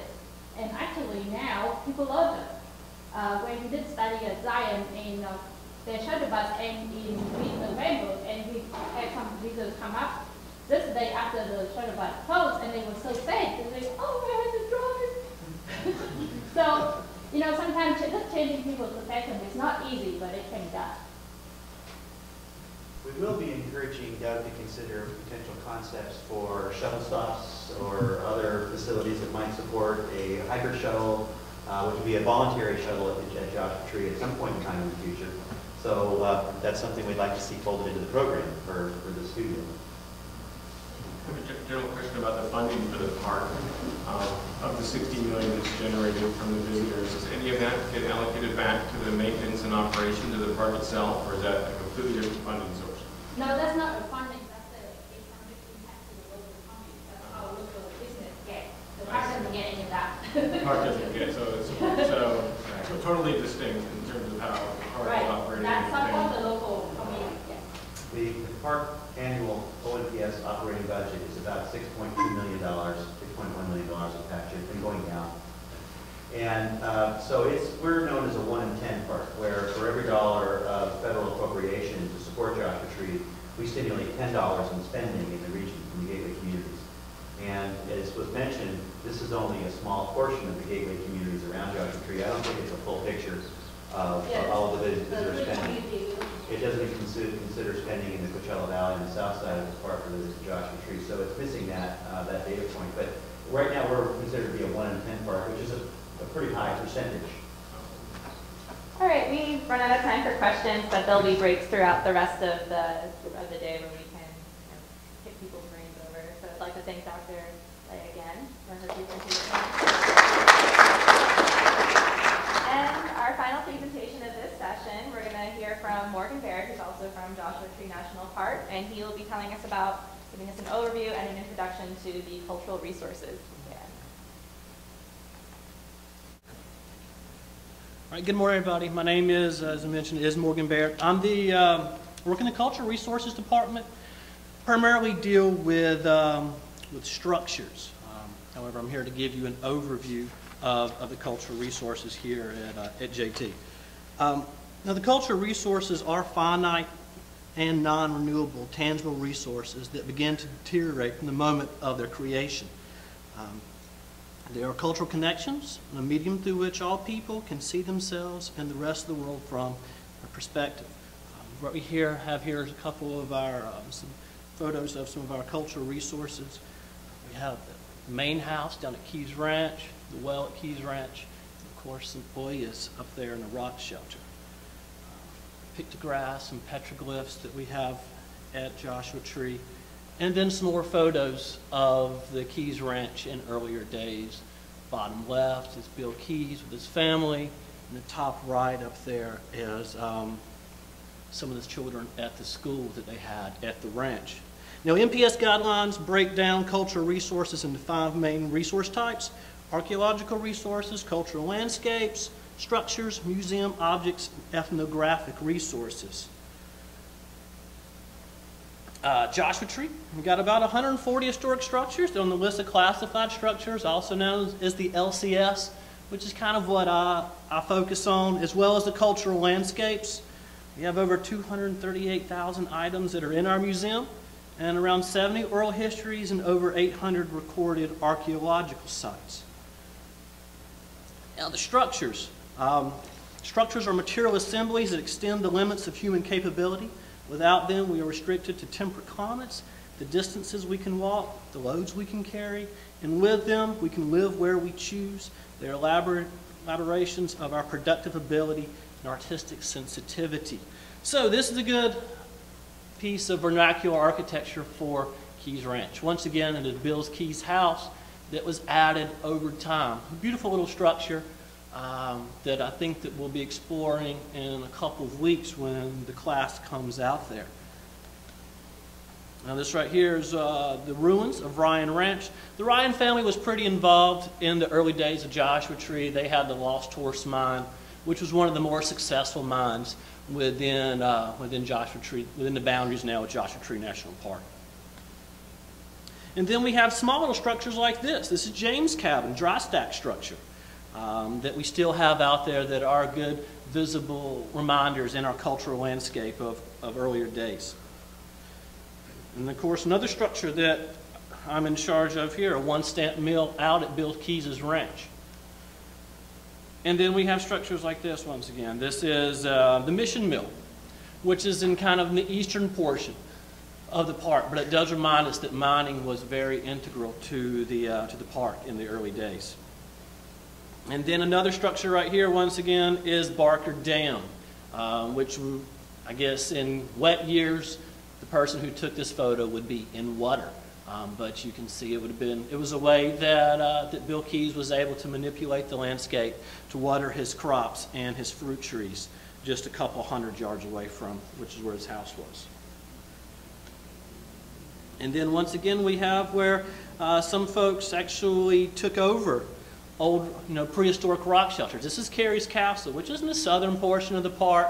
It's a nice little good hike, but it was a rock shelter originally. We have some good pictographs in there, but somewhere in the 20s, a miner, we can't really find where his mine was, but a miner found it and manipulated it to create his own little cabin kind of out there in the wilderness. And then, of course, not just historic structures, but however this is historic, we have Mission 66 structures. So we do, we've hit the 50-year threshold for these structures, and we are deemed to maintain them as a historic structure. This is a good example of a Mission 66 entrance for the north entrance. And of course, there it is right there. Now, Keys Ranch. Once again, we have another photo of Keys' ranch in the early 90s. The machine shed, which is where we had a project there this summer, where we kind of focused on working some more stabilization efforts. This has gone through about 3 distinct stabilization efforts, but for the most part, it still remains the same from the outside. Now, Bill Keys was an amazing man. He took whatever he could find and used it. I love these structures the most because it talks about him as how he was able to go out and find. We know that Disney made a lot of movies, 3 or 4 movies out in Joshua Tree National Park. So, of course, the structure on the right is the Disney shed. After the company pulled out, Bill went and found this shed, pulled it back to his ranch. Tack house to the left are two cyanide tanks, one flipped over on top of the other to form a little tack house. So wonderful use of parts that he found around the desert for his own good. And then the chicken coop. This is a wonderful little piece out there. The Volkswagen's still there, so we'll be able to see the Volkswagen in the coop, which was integral to his chicken and egg situation at his ranch. And then the guest house. We know that later on in the days, in the 40s and the 50s, as word about Joshua Tree sprang up as a visitor place, he would actually have people come out there, and it was a way to generate some revenue. So he would rent them this house for a couple of dollars a night, and so he was able to generate some money for folks that were coming out there, so for his family. Now, Mission 66. Mission 66 was about, for those that don't know, it was about a 10-year program that was introduced by the National Park Service Director Connie Worth in the late 50s through the mid-60s. It was about a 10, 11-year program. It put around $700 million into our national parks in that time period, mainly for infrastructure, for campgrounds, lines, roads. This was one of our first Mission 66 structures. This was up at the Pinto Y Maintenance Yard, one of the equipment storage sheds. We have another one right here over near headquarters. Now, this has been turned into adaptive reuse. We turned it into offices about 10 years ago. I just did the DOE for it, and we found that it's not eligible for the National Register. So it's being turned again into more offices now. So it will be utilizing all the bays now for office space. And then right here is a good overview picture of the Pinto Y. You can see the one that I just showed you was on the right, and they had another addition during the Mission 66 years. And we have our Quonset hut right there, which is a wonderful little structure. But the Mission 66 structures are historic, and is something that we are deemed to take care of. The Cottonwood residences, once again, more Mission 66. Mission 66 was very vital in Joshua Tree's infrastructure, along with like Death Valley and a bunch of other parks throughout the West. Our visitor center is Mission 66 as well. It was not, once again, it was deemed not eligible for the National Register through all the years in the late 60s, 70s, and 80s where we had changed it and manipulated the structure. Quonset hut. I love this structure. Okay, so we got this in 48. You can't really see it great up there, but up there for the occupancy, it says temporary storage shed. 1948 temporary. I think we all know sometimes temporary means permanent, because here it is in 2013, still with us. Now, like I said, we determined that it's not eligible for the National Register. We received it as war surplus material, and this will be demolished in the next year or so as we construct a newer equipment storage area for more of our stuff that actually suits our needs better. But how we were able to manipulate the inside of the structure and grow with it and adapt with it, I think, is pretty interesting. Now, we do have a fair amount of archaeological sites here at the park. Archaeological sites, of course, are locations where human activities once took place and left some form of material evidence behind. The multiple cultural resources found in close proximity to each other. And these boundaries for archaeological sites are often hard to define. We define these areas based upon use, habitation areas, food procurement, processing areas, tool manufacturer spots where we have quarries or ceremonial areas. And they're primarily on the surface of subsurface, but out in the desert, we do see a lot of lithic scatter on the surface, which is far different from what I was used to back east. Now, as I mentioned, we have over 800 archaeological sites. Many more, of course. We know where a lot other, but they have not been officially recorded. A couple of archaeologists think we may have over 20,000 sites out there. But what's amazing is we've only surveyed about 3.5% of the park, of a 794,000 acre park. So we still have a lot more to go. But all of these sites are protected under the Antiquities Acts, ARPA, Archaeological Protection Act, NAGPRA, Native American Grave Protection Repatriation Act, and of course, the National Historic Preservation Act in 1966. But we do break these down, especially out at Joshua Tree, into prehistoric and historic sites. Of course, prehistoric are primarily affiliated with Native Americans. They date back at least 100 years in Joshua Tree. The oldest known prehistoric resources in the park were found in the Pinto Basin, which is where we believe the Pinto culture originated, which was over 8,000 years ago. And we do the primary tribes of Serrano, Cahuilla, Chimaway, and Mojave, but whenever we deal with a project, we generally send out about 14 letters to the tribes. So we have 14 tribes primarily that we deal with for any types of National Historic Preservation Act or Section 106 projects at the park. Now, historics, of course, most historic sites are affiliated with Euro-Americans. They generally have to be at least 50 years old.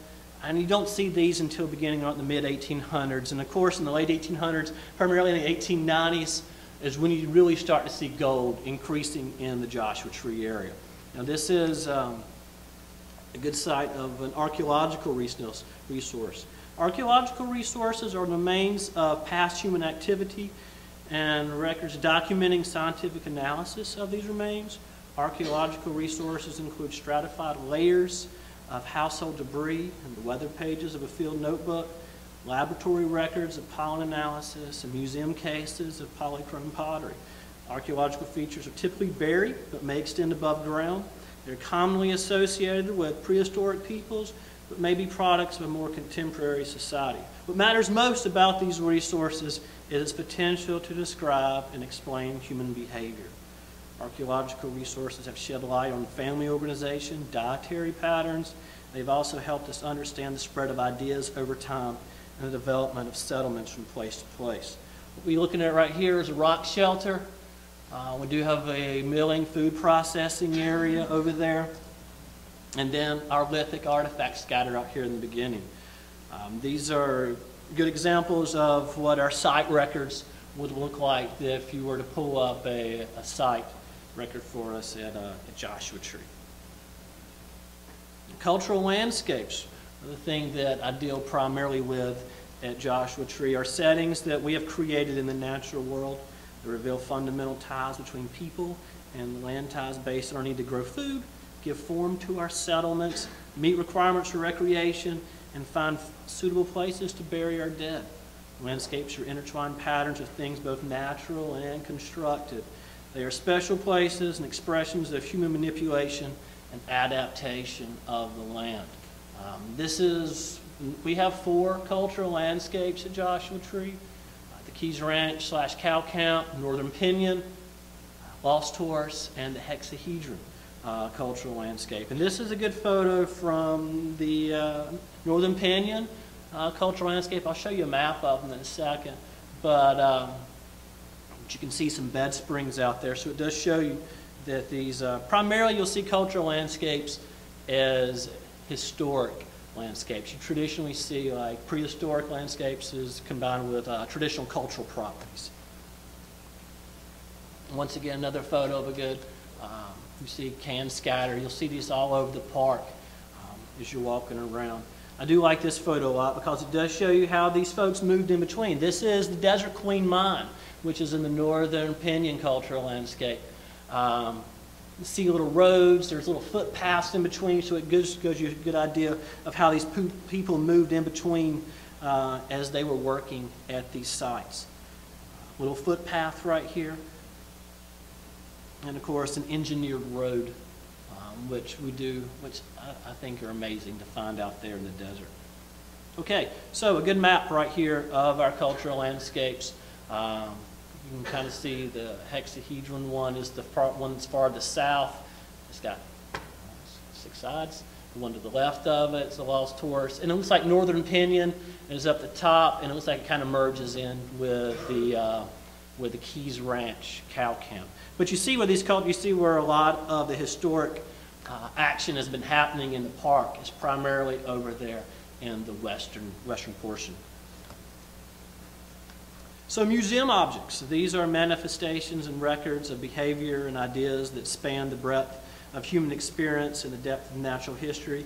They are evidence of technical development and scientific observation of personal expression and curiosity about the past, of common enterprise and daily habits. Museum objects range from a butterfly collection to woven fragments of a prehistoric sandal, and they are invaluable samples and fragments of the world through time. Like this, I show you this mainly for, I love in the top middle, the Desert Queen. That's the brand for the Desert Queen for branding the cattle. And of course you got the Oya up there in the top right. And our museum is also, we do preserve our uniforms from the past. So you do see a good female's uniform there from the late 60s, early 70s. And this, I think this might be my favorite object that is in the museum. It's James McCaney. James McCaney was a somewhat famous, infamous cattle rustler at Joshua Tree. His brother Bill was well known, very nice man, but James, I think, might have been considered the ne'er-do-well of the family. But you do see his carvings on his rifle there, which I do love. And of course, we do have a fair amount of prehistoric artifacts in the museum. Now, ethnographic resources are basic expressions of human culture and the basis for continuity of cultural systems. Cultural system encompasses both the tangible and the intangible. It includes traditional arts and native languages, religious beliefs, and subsistence activities. Some of these traditions are supported by ethnographic resources, special places in the natural world, structures with historic associations, and natural materials. Management of ethnographic resources acknowledges that culturally diverse groups have their own ways of viewing the world and are right to maintain their traditions. We do know that Mount San Jacinto was figured very prominently in the Cahuilla culture, and so this, an ethnographic resource or sacred spot could be anywhere within the park where you do see a good view of Mount San Jacinto, which is, as we all know, is right there at the base of Palm Springs.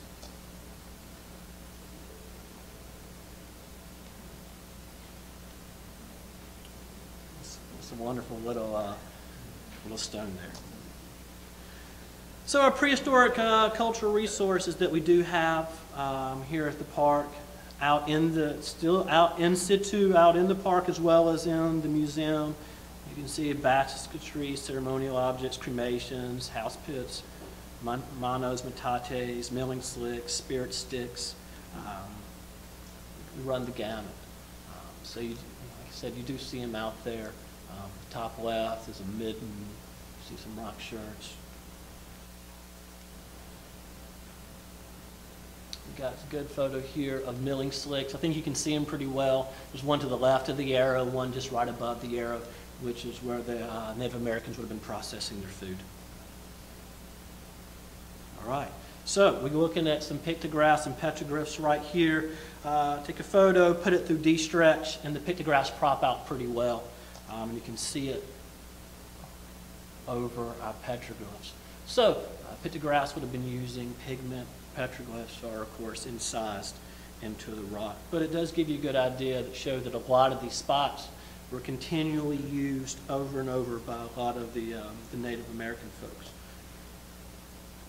The mineral pigments, usually you see for these pictographs, ground ochre for red pigment, charcoal, limonite for the white, corresponding agents, animal fat, egg white, blood, urine.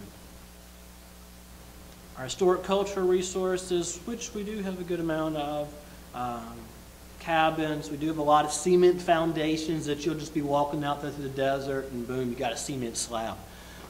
You do see a lot of those out there. Mines, rock cairns for the placement of the claims, as well as a lot of tin cans. Good photos of some of our historic cultural resources. And of course, to our left there is a survey arrow. When the surveys happened out in the desert. And then of course we do have people just like to carve their initials into the rocks out there. Top left is a reminder of the cattle days in Joshua Tree. So we do have a watering trough there, and you will see vehicles just kind of out in the wilderness, kind of as I call car carcasses. Just kind of around. Top left, Eagle Cliff Mine Cabin, which originally was a prehistoric rock shelter, and then an adit right there. Now for archaeological sites, obviously disturbed does not mean destroyed. Even though some of these areas are heavily impacted, they can still yield a great amount of information as long as their subsurface remains intact. And when sites are disturbed, it's important that what remains there stays in place.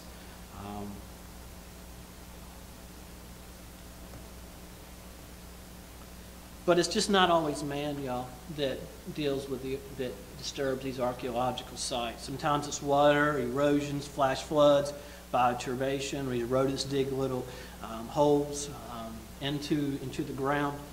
Pack rats will move these sherds. This right here is a good example of the bioturbation. You can see a lot of the burrows right there, and those can wreak havoc to some of our archaeological sites. Rock surfaces, some of our pictographs or petroglyphs will just exfoliate. The rock art is just flakes away. We got a good D stretch coming up here, so you can see we do where some pictographs were that are almost impossible to see with the naked eye. It is unfortunate, but some of them are human caused. People, if you're walking out in the desert and you see what pretty neat rock spot over there, more than likely, a couple hundred years, a couple of thousand years, people thought the same exact thing. People are continually attracted to the same place: water, rock shelters, boulder piles. But managing these is extremely important, and it overlaps with being a national park and encouraging visitation to these spots while also protecting them. People can love a site to death.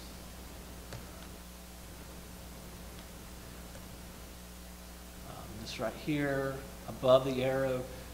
To the left, you got yourself a food processing spot. Above the arrow is toilet paper, so I think we kind of know what's going on here. Right here, somebody had a fire in originally was a rock shelter for Native American folks. The D stretch, you can see what the charcoal did. It pretty much covered up those pictographs. Climbing is very big at the park. You can see where the climbs are, and then you see it's like a little wagon wheel pictograph down there in the bottom. So climbers, this is something that we're constantly dealing with and trying to struggle with. How do we have these spots? Well, it's also a world-class rock climbing site. And then over time, who knows when this happened?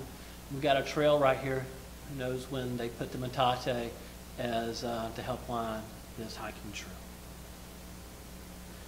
Cottonwood. This is pretty interesting. Cottonwood Oasis originally was a pretty prominent Native American spot, and then as we start to populate the West, We have roads, stagecoach roads. It was a place where people could come on the stagecoach and get water and then keep on going west or east. And then gold was found in the area. They had a mill there. It's called the Gray Eagle Mill. You can see they built a cabin there.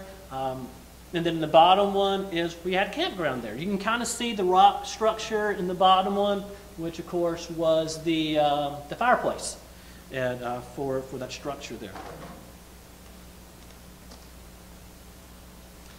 Luckily for us, though, we were able to survey it, and you can see where that archaeologist is standing is right around where that structure was, right there.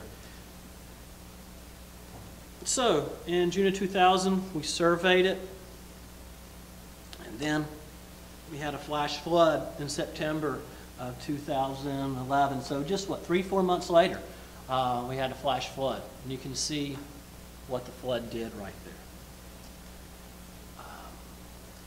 But you can see where some of that retaining wall was, and this gives us a good idea of what's been happening here. Hopefully we'll be able to do some data recovery here in the next year or so. Looks like funding's panning out for us. Mill tailings up on the top, of course, historic layer, and then prehistoric midden layer. So centuries upon centuries of habitation at this site. So people come out, and y'all will, when y'all come out to the park, where can we go to see the cool stuff and the fun stuff? We do have lots of historic sites at the park, and generally these are open. Not as many prehistoric sites are open. Generally we do kind of keep these under, at least the idea of where they are, under lock and key, because people do tend to loot them as much. Park's open for exploration, that's no doubt about that. So we do ask when y'all do come, please, if you're out there looking at one of your 12 program sites and you're walking around, you might happen to find something, just don't pick it up. Come tell us, take a photo of it. If you happen to have a GPS unit with you, take the UTMs, because you might have discovered a new site. And it'll help us determine whether or not if we ever are able to build a bus turnout spot there, or a VC within the site, or in the park.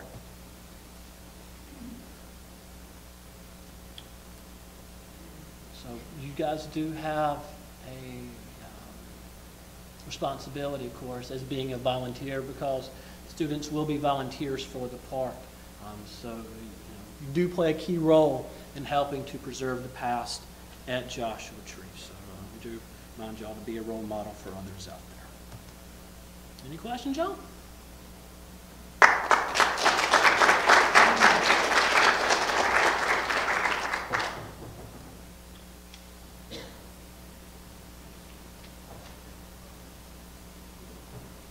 Any questions? Lost Fourth Mine. What years did that operate, and how much gold was found there? How many years back now? It was 1890s until like the 1930s or so, and I do have it written down about how many ounces of gold. It was like around 3,000 to 4,000 ounces of gold was found there, so the Ryan family did get a fair amount on it. Just as a side note, it's been very popular. We do have a fence around it now. Yeah, you've been there?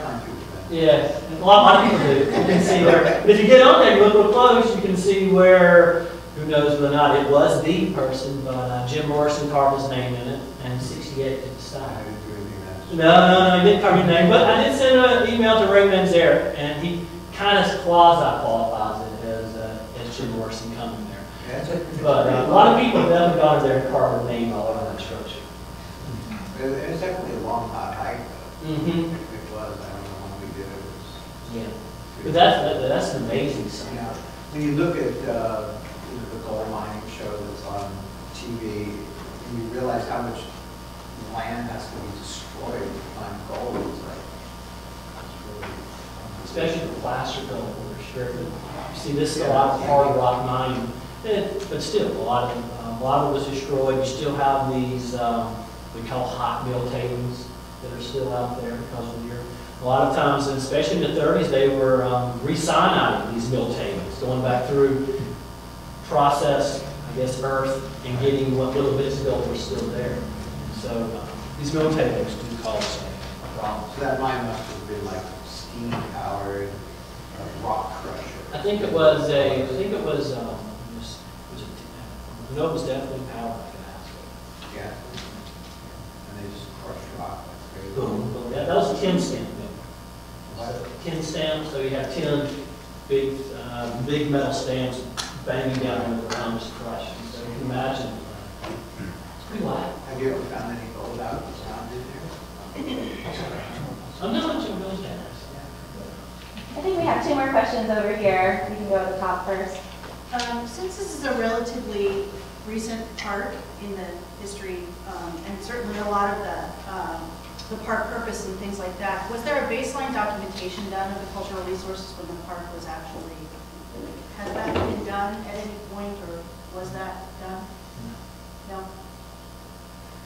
We have one more question down there. A sort of follow-up to that, and that is, you mentioned that about 3.5% of the park had been documented, and I was wondering, what is the current sort of pace or constraint, or what is driving the survey that's going on now? Well, right now we just kind of finished up a 3-year project on boundary lands, surveying the boundary lands and the encroachment of the desert communities onto the park, where you see people, I guess, accessing the park illegally through little trails that they built, and so that was one of the bigger ones that we've been working on. So in follow-up to that, since when was the last percentage added to the percent of park survey? Meaning when, like, in 1950 had 2% of the park been surveyed, or is most of that been done recently in your last 3-year project? I guess more of it's been done within the past 20 years.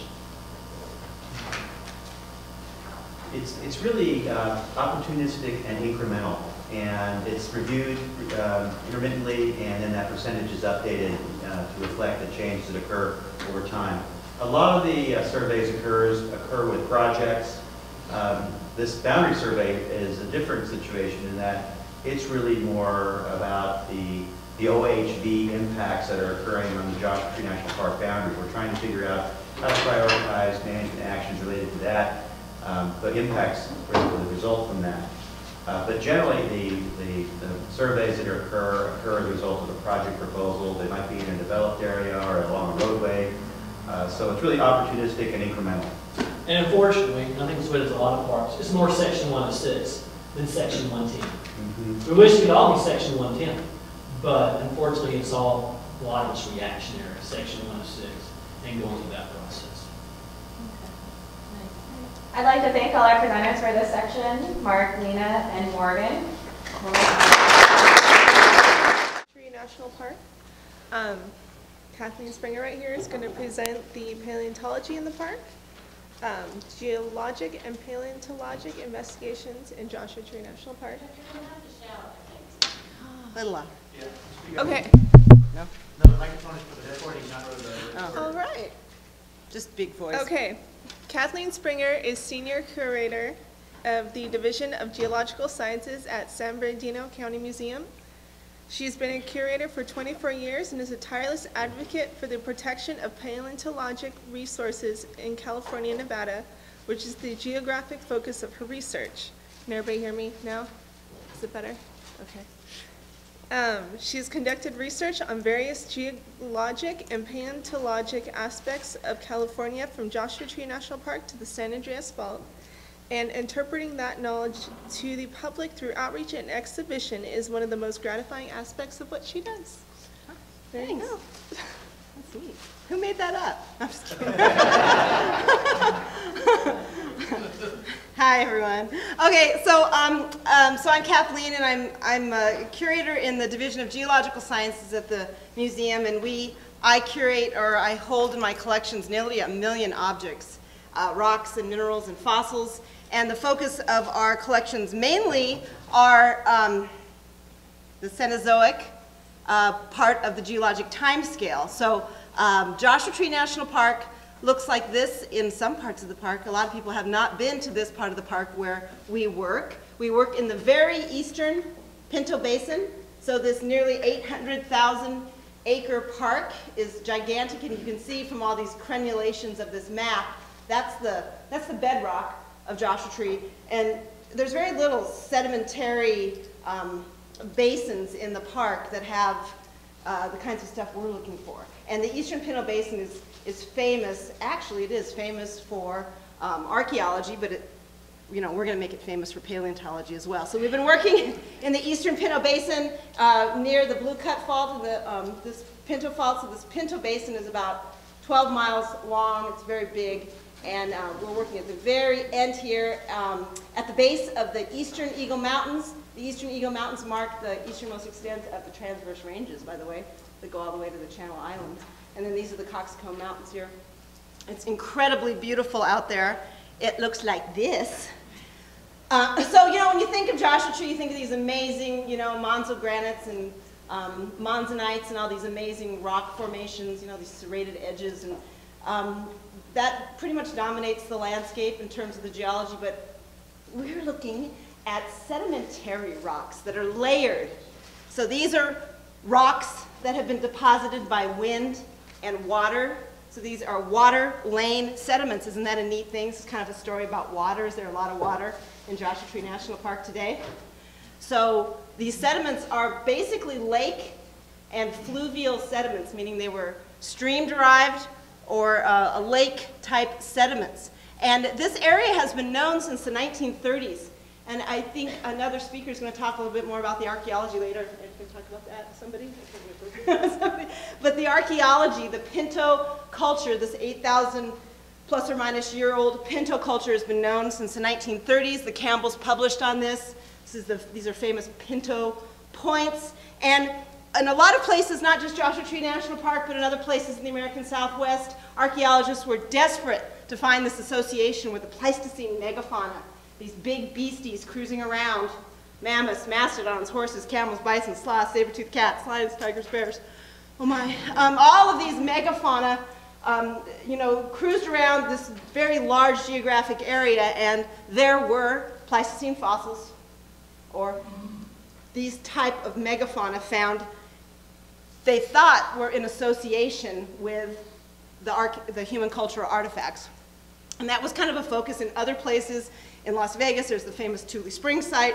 The very same thing happened. There's fossils, there's human cultural artifacts, the animals, the people, they were cavorting. And that really was a research focus in the 30s, 40s, 50s, when all these sites throughout the West were knocked down and were shown to not have a temporal association. So the human cultural artifacts in the Pinto Basin are in association with the Pleistocene sediments that I showed you, but they're in association due to a process called deflation. There's a lot of wind in Joshua Tree National Park, and the winnowing effect causes these artifacts to be in association with older sediments. So that was discounted in about the early 70s by George Jefferson. He's a very well-known vertebrate paleontologist at Anza-Borrego State Park. He was actually a curator here at the La Brea Tar Pits for most of his career. And he basically completely refuted that there was an association. So that's neat. So no one worked out there for the next 30 years. They went, no fossils and people hanging out together. No one cared anymore. And that really is a common theme throughout the American Southwest. Once archaeologists, or once it was noted that the megafauna and the people weren't hanging out together, the interest in the site waned. In terms of paleontology, the interest in the site waned. So fast forward 30 years, Greg McDonald, who is the National Curator of Natural History for the National Park Service, he's actually the Curator of Natural History for the National Park Service in Fort Collins, Colorado, came out to Joshua Tree a dozen years ago and was just cruising around the Pinto Basin and started stumbling across bones eroding out of these sediments and suggested that Joshua Tree needed to renew the investigations and do some systematic surveys of the Eastern Pinto Basin to ascertain what they had, because there really wasn't any quantifiable, there wasn't anything known in terms of quantifying the number of fossils or the condition of fossils in the park, and that was something that was mandated by a strategic plan for the National Park Service. So Greg McDonald in 2001 suggested that the San Bernardino County Museum come and look at these fossils. As I said earlier, we have hundreds of thousands of fossils, and they reflect fossil sites all over the Cismontane region of Southern California, the Mojave Desert, and the Southern Great Basin. And these are all Pleistocene fossil sites that we either hold collections or we have studied in recent years. And the Pinto Basin was one of them that we actually desperately wanted to study. So this was a happenstance kind of an opportunity, and we were asked to do a few things. We were asked to find out who has fossils from Joshua Tree National Park anywhere.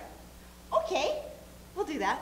So systematically survey other institutions who had a regional history of having any interest in Joshua Tree National Park, and call them up and say, hi, do you have fossils from Joshua Tree? Okay, we're going to come look at them right now, bye. So we needed to relocate these things and photo document them for the park. The park asked us to do that specifically at the outset before I was even able to go in the field. I wasn't able to go in the field until we did this part. And we needed to look at the fossils and correct any misidentifications, because that's a very common thing that happens in fossil collections. You go into the collections and go, yeah, that's not what that is. And then we needed to initiate the field reconnaissance and of the Eastern Pinto Basin and determine the age of the vertebrate fossils. It was, we didn't really know exactly how old these fossils were that were coming out of the Eastern Pinto Basin, and then explore relationships with sort of the surrounding topography and look at the rocks there. So what was known? Horses and camels mainly, little horses. I mean, not little horses, not like, Miocene horses, but horses the size of Equus conversidens, which is a horse that's actually here at La Brea. Camel, Camelops hestrinus, was also known, and bighorn sheep, but bighorn sheep are known from the park today, so we were kind of concerned that those were Holocene records of sheep. And bison was reported, which is kind of a cool thing, because if that was true, bison is an index fossil for the Rancho La Brean land mammal age of the Pleistocene. So the ice ages of the Pleistocene, 2.5 million years to about 10,500 years is the span of the Pleistocene, which has recently been revised. It used to be 1.8 million. It's been pushed back. But if bison was known, that would actually give us a time indicator. So when we do paleontology, we tell time a number of ways, a couple ways only. We use biostratigraphy, using fossils to tell time. So there are index fossils that are known to have existed during certain periods of geologic time. If you got a T-Rex, it's the Cretaceous. That's all it can be. If you have a bison, bison didn't immigrate from Asia until about 240,000 years ago, and if you have them in a package of rocks, they have to be 240,000 years old or younger. So they are actually an index fossil for what's called the Rancho La Brean land mammal age, and that's a cool thing. But the bone was a coracoid process of a scapula, and in looking at other people's collections, where this was reported, this was in the collections of the museum that's right across the street from here, that bone is actually a coracoid process of a scapula of a camel. So we're like, bummer, it's not a bison, it's a camel. So that was, but that was part of what we were asked to do, look at these collections and see if anything was misidentified, and it was. So we were back to going, okay, it's probably a Pleistocene fauna, but we don't really have the time. So this is what we did. We go out there. There's so many pictures of me doing this, standing somewhere and just pointing. We're going to go there, guys. And they all go, oh, God, she makes us walk so far.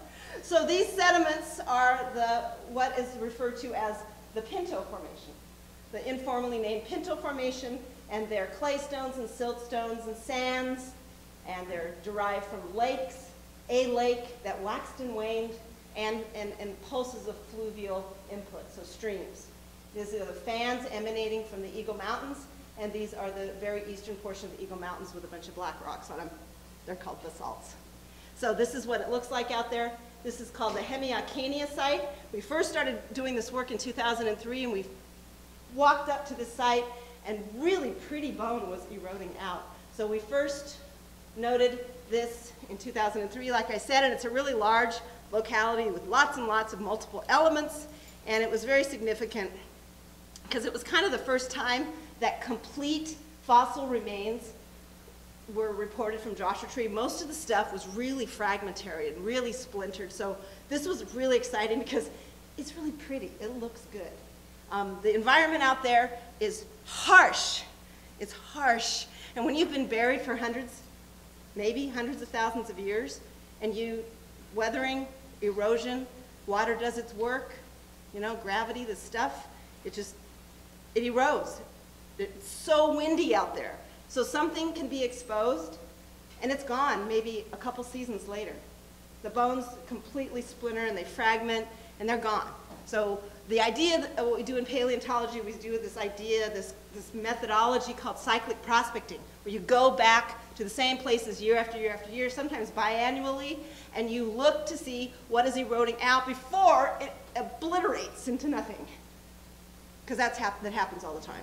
So so by and large, when we first started going out there, you see lots of, we call it explodobone, and you know, it used to be something really good, but it's not anything now. So this was exciting. And then we looked across the basin, and we looked at the base of the Eagle Mountains. And I was very, very intrigued by this. That was me pointing at the Eagle Mountains in the first picture. So there's these basalt flows, and there's iterative basalt flows. You know, these cinder cones, you know, belching up their stuff and just flowing across the landscape. And, you know, these are, you know, lava flows frozen in time. And when you walk up to them, you see, again, us going, this is the basalt flow, and all of this stuff are sedimentary rocks underneath. So these were deposited before the lava went and flowed across the landscape. That red is called the bake zone. That's an indication of the hot lava flowing over these sediments. Isn't that cool? Okay. I'm famous for my sound effects. So these basalt flows in the eastern Eagle Mountains were dated. They were thought to be, back in the days, a person did a dissertation in the 60s and referred to these basalt flows as Pleistocene, which would be young, you know, 1.8 million years or younger. And people thought, workers thought, published accounts of people thought, that the Pinto Formation, which is in this basin here, were correlative with those sediments that I just showed you underlying the basalts. But the radiometric dating of these basalts showed that they're actually 7.8 million years old. They're Miocene-aged basalts, and there's a little pod of them over here that have been dated about 4.5 million years old. So when you're doing geology, one of the very basic things you learn in geology is the law of superposition. The stuff at the bottom is the oldest. Sedimentary rocks are deposited in layers, stratified layers. And when you have a package of rocks, the oldest is at the bottom, the youngest is at the top, unless, you know, by some amazing dramatic tectonic activity they've been completely overturned, but in this case it's clear that's not the case. So you all are smart people. The sediments here have to be older than the basalts overlying them, correct? Correct. So these are 7.8 million year old basalts, and these are sediments underneath.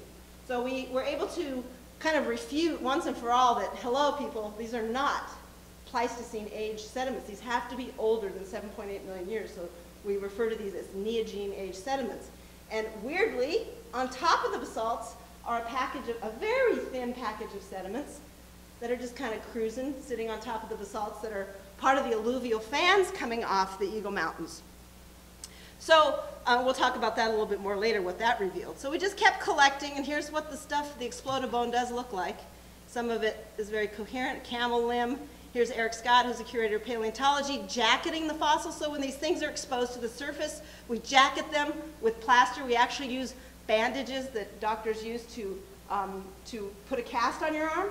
We actually put a cast on the bone, because you can't walk up to a bone and go, I think I'll just take that. It doesn't work that way. You have to put a protective cast around the bone, let it harden, undermine it, and you sort of flip it. You end up with this pod of dirt in this white jacket, and that's how you can take it back to the museum and prepare it and curate it and identify it, and you get fossils that come out of those things. And in just 2 field seasons, we came up with new records of fossils. We came up with direwolf, woohoo, that's a good one. Direwolf, badger, carnivorans are incredibly rare in fossil assemblages. They're really rare. Carnivores at the top of the food chain. There's always very few of them in the fossil record. In direwolves, there's hardly any records of direwolf in the Mojave Desert. Pronghorn, pronghorn, cervids, deer, birds, duck, quack, quack, duck, water, duck, water. This is the eagle. So we have records of eagle and duck and jackrabbit, pronghorn, cervid, direwolf, and badger. So badger is extremely rare in fossil assemblages as well. So just in a couple field seasons, we quadrupled the importance of this fauna. And people always would ask, well, what about mammoths? Well, mammoths are everywhere. What about mastodons? Well, we had this piece of enamel that we thought was mammoth, but we couldn't be really certain. It was kind of equivocal, and mastodons actually aren't known from the Mojave Desert or the Colorado Desert. They're known in sort of this inland valleys and the coastal regions of California. There's no accounts of mastodons in the Mojave Desert at all. Lots and lots of mammoths, however. And mammoths are a time indicator as well. Mammoths are the index fossil for the Pleistocene and they come from Asia about 1.8 million years ago. And again, if you find them in a package of rocks, you know you're in the Pleistocene. So mammoth come in about right there. And we thought we were in the Pleistocene. Of course, we discounted that bison earlier. So we really wanted to find mammoth. And so we did. I found this site. This is a big mammoth tooth in 2005. And I found a tusk. So we ended up with about 3 teeth and a couple tusk fragments from the Pinto Basin stuff. So we were really excited because we say, okay, well, we have mammoth. It's really groovy, aren't we cool? So we have mammoth, so we know we're in the Pleistocene. The fossils, the sediments from the Eagle Mountains, we were still very interested in this stuff. The bake zone, these sediments, the sediments overtopping them. You walk on this stuff. I took geologists out there, and I'm like telling them there's fossils in this. They're going, no, this is the lava flow. You're nuts. And I'm saying, I'm not nuts. Because it looks like just the rubble from the lava flow. Then you look closer, and there's bones embedded in between these big basalt clasts. That's a palate of a camel. And you dig in, oh, check that out. That's a camel leg. Camels are Pleistocene animals.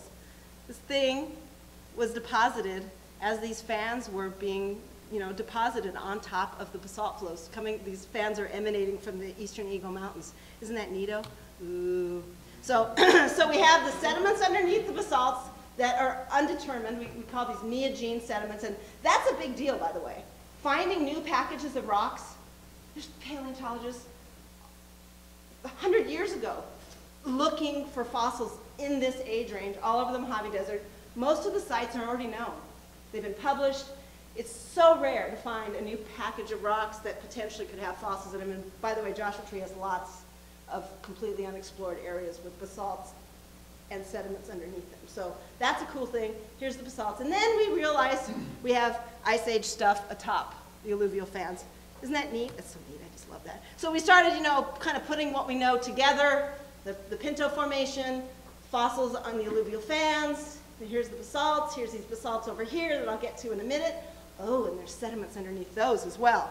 We did a lot of this early work under the Robert Lee Family Grant, the Geoscientists in the Park Grant, Joshua Tree National Park Science Grants, little pieces of money that we just did this work. And then finally, we took Ted Fremd, who was the science advisor for the Pacific region, out there. And Jan Keswick had been working tirelessly to try and get us funding to do some, really big-time research, and we put and so Ted Fremd was a strong advocate of continuing to look at the paleontologic resources in the park. We wrote this paper about planning for the future, a program for preserving and interpreting paleontology and geology in Joshua Tree National Park, where we kind of summed up the results that I just told you just now, and then we have been working since 2007 on cooperative agreements with the national park to continue to do this work, to obtain radiometric dates, to sample packages, these packages of sediment that I showed you underneath the basalts, to continue the detailed geologic mapping that we're doing, and to continue the cyclic prospecting, collecting these fossils in the Pinto Formation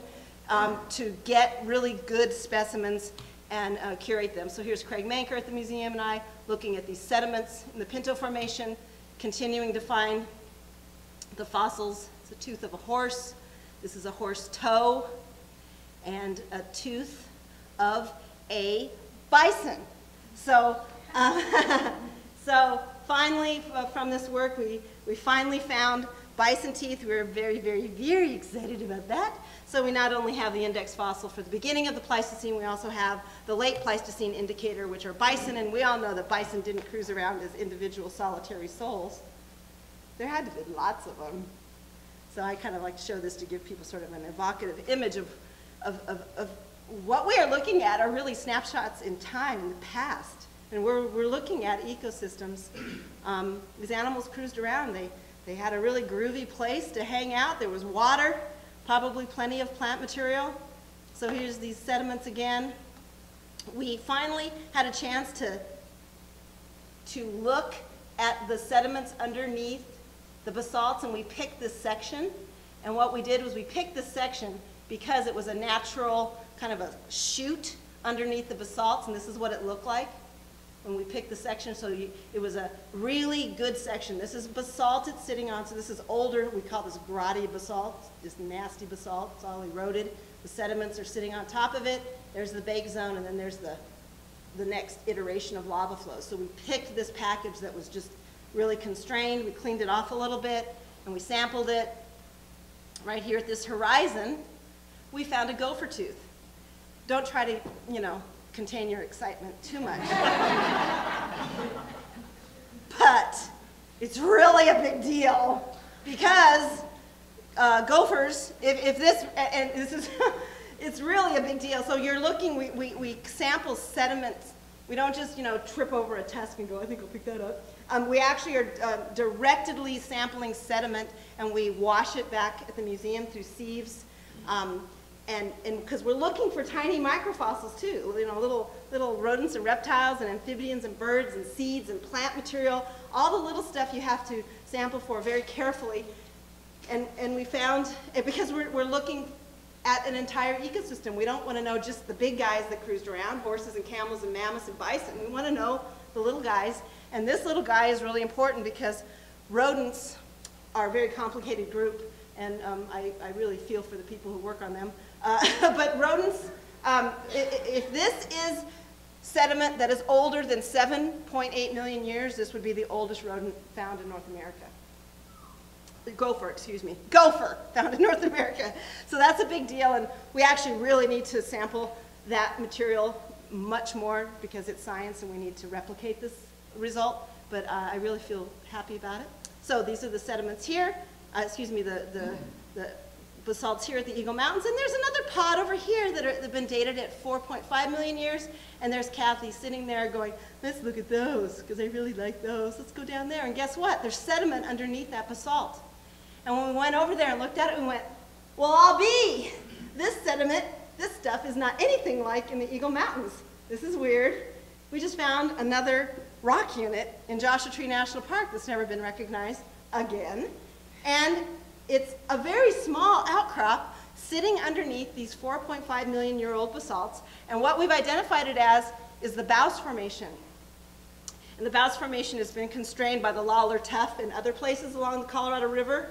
The Lawler Tuff is about 4.85 million years, so it fits in that timing based on the basalts above. And this locality is at 330 meters in elevation. Every other Bouse locality in the Bristol Basin in the Colorado drainage are exactly at 330 meters in elevation. And this, there's actually a big geologic debate about this. There needs to be a lot more work done on this because there's proponents that say that the Bouse is a marine incursion coming up through the Gulf. It's all about San Andreas Fault, by the way. The opening up of the Gulf, it's all about marine incursion, and then there's a whole other camp that says that this is a lake, and this is a lake that is part of the initiation of the Colorado River drainage that filled all these depressions from the Colorado River and eventually integrated into the Gulf of California. I'm in the lake camp. The chara that we have, which are green algae, and they're sort of plants that grow, but they're actually green algae. They look like sort of reeds that grow in lacustrine environments, lake environments. They also grow in brackish water environments. We also have smooth-shelled ostracodes. I had a sample looked at by the USGS. They did not find any foraminifera, which I was really happy because that's a marine form, because I'm in the lake camp. But this is what the basins look like. So the Colorado River filled all these basins in the 4.8 million year range. And these are these arms of this lake. And this star here would be this outcrop in Joshua Tree National Park. So it would basically extend the arm of the Bouse into the national park, which is really groovy. I like it a lot. It's really neat. So the Bouse is really an interesting thing, and it needs to be worked on more. We need to look at the strontium ratios to indicate, that would indicate whether those sediments are derived from Colorado River water. You can actually determine that looking at the strontium ratios. So again, here's the image of the Pleistocene sites in Southern California, and it's like, okay, Pinto Basin is just one of them, and we're learning more and more and more every time we go out there.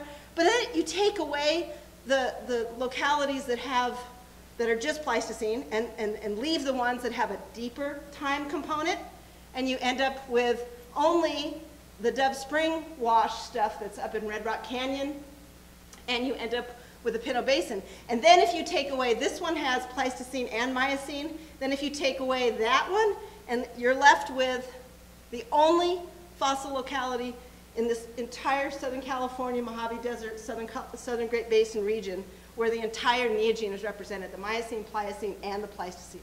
There's no other place that has these rock units, and some of them have never been recognized before. The Bouse stuff, we just sort of figured that out just this year. That's a new result. So the Pinto Basin is super important. We're continuing to collect. We have 185 localities that have been collected. So we do the cyclic prospecting, so we just have this iterative collecting over and over and over. 185 localities since 2003. About 3,400 accessioned objects into the museum. We curate the fossils at the San Bernardino County Museum with Joshua Tree museum numbers. And so they're housed, we're a federally recognized repository, so we house them there while we're studying them. And it's an important area, and there's so much more work that needs to be done. And I have this sort of thing I talk about a lot, is that we work in the very near past. So the adage in geology, if anyone's ever taken a geology class, the present is the key to the past. Have you all heard that? We use modern analogies to discern the past. But I like to say that the past is prologue. So we're looking at the very near past, and we're looking at things that, we're looking at a very unique glimpse in the past. And fossils are, important because present day ecosystems are essentially points in an evolutionary continuum. We're looking at this fossil assemblage where there was water, and there was abundant water and plants, and all these animals were cruising around. That's not what it looks like today. So, this record really needs to be interpreted big time for the park visitors. I think it's a really important, it's just such a stark contrast to what the park is today, what we're looking at today. And in terms of climate change, that's where, interpreting this park in terms of the big picture of paleoclimatic variability in the American Southwest, I think this could be one of the linchpin places where we can look at that. I mean, when I go out there and I look at that Pinto Formation, you can see this lake waxing and waning in response to climatic perturbations through time. So, if you can look at an ecosystem and see how it responded to that, so it's all about timing. You have to get the chronology right. We could do like luminescence dating of this package of sediments and really learn a lot in terms of the chronology and how maybe these faunas responded through time to climatic perturbations. So that's kind of where the past is prologue, because climate change is a huge part of what is being interpreted at Joshua Tree right now in terms of today. So anyway, snapshots of the past are really important for understanding today. So that's kind of my story. Did I do it fast enough, Doug? That was pretty good, huh? Yeah. Anyway, any questions? Thanks.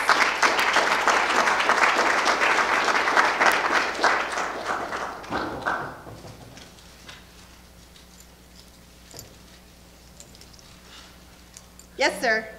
How far have you got with developing GIS of the site, and what's the future of GIS? I'd imagine GIS should generally be used for the management of the whole site, not just the archaeology. I just wonder where we are. Yeah, one of the tasks that we did early on was create a paleontologic sensitivity map for Joshua Tree National Park. So we gave them the data and they created the GIS overlay in the park. We didn't do that for them.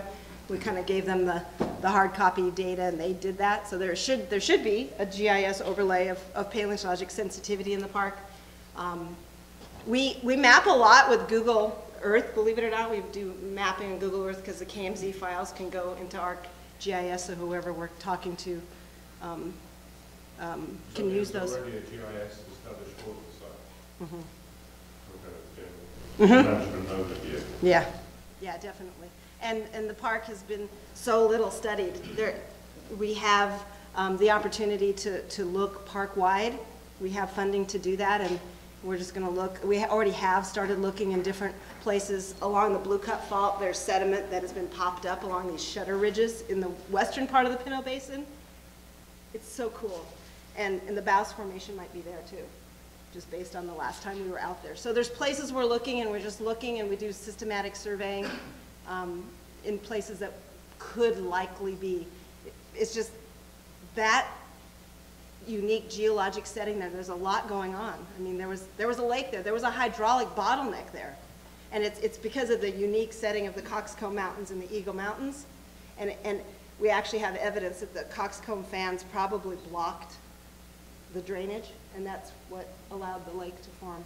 So we're working on that now, right now, sort of that's the working hypothesis though. So there's a lot to do. It's pretty awesome though.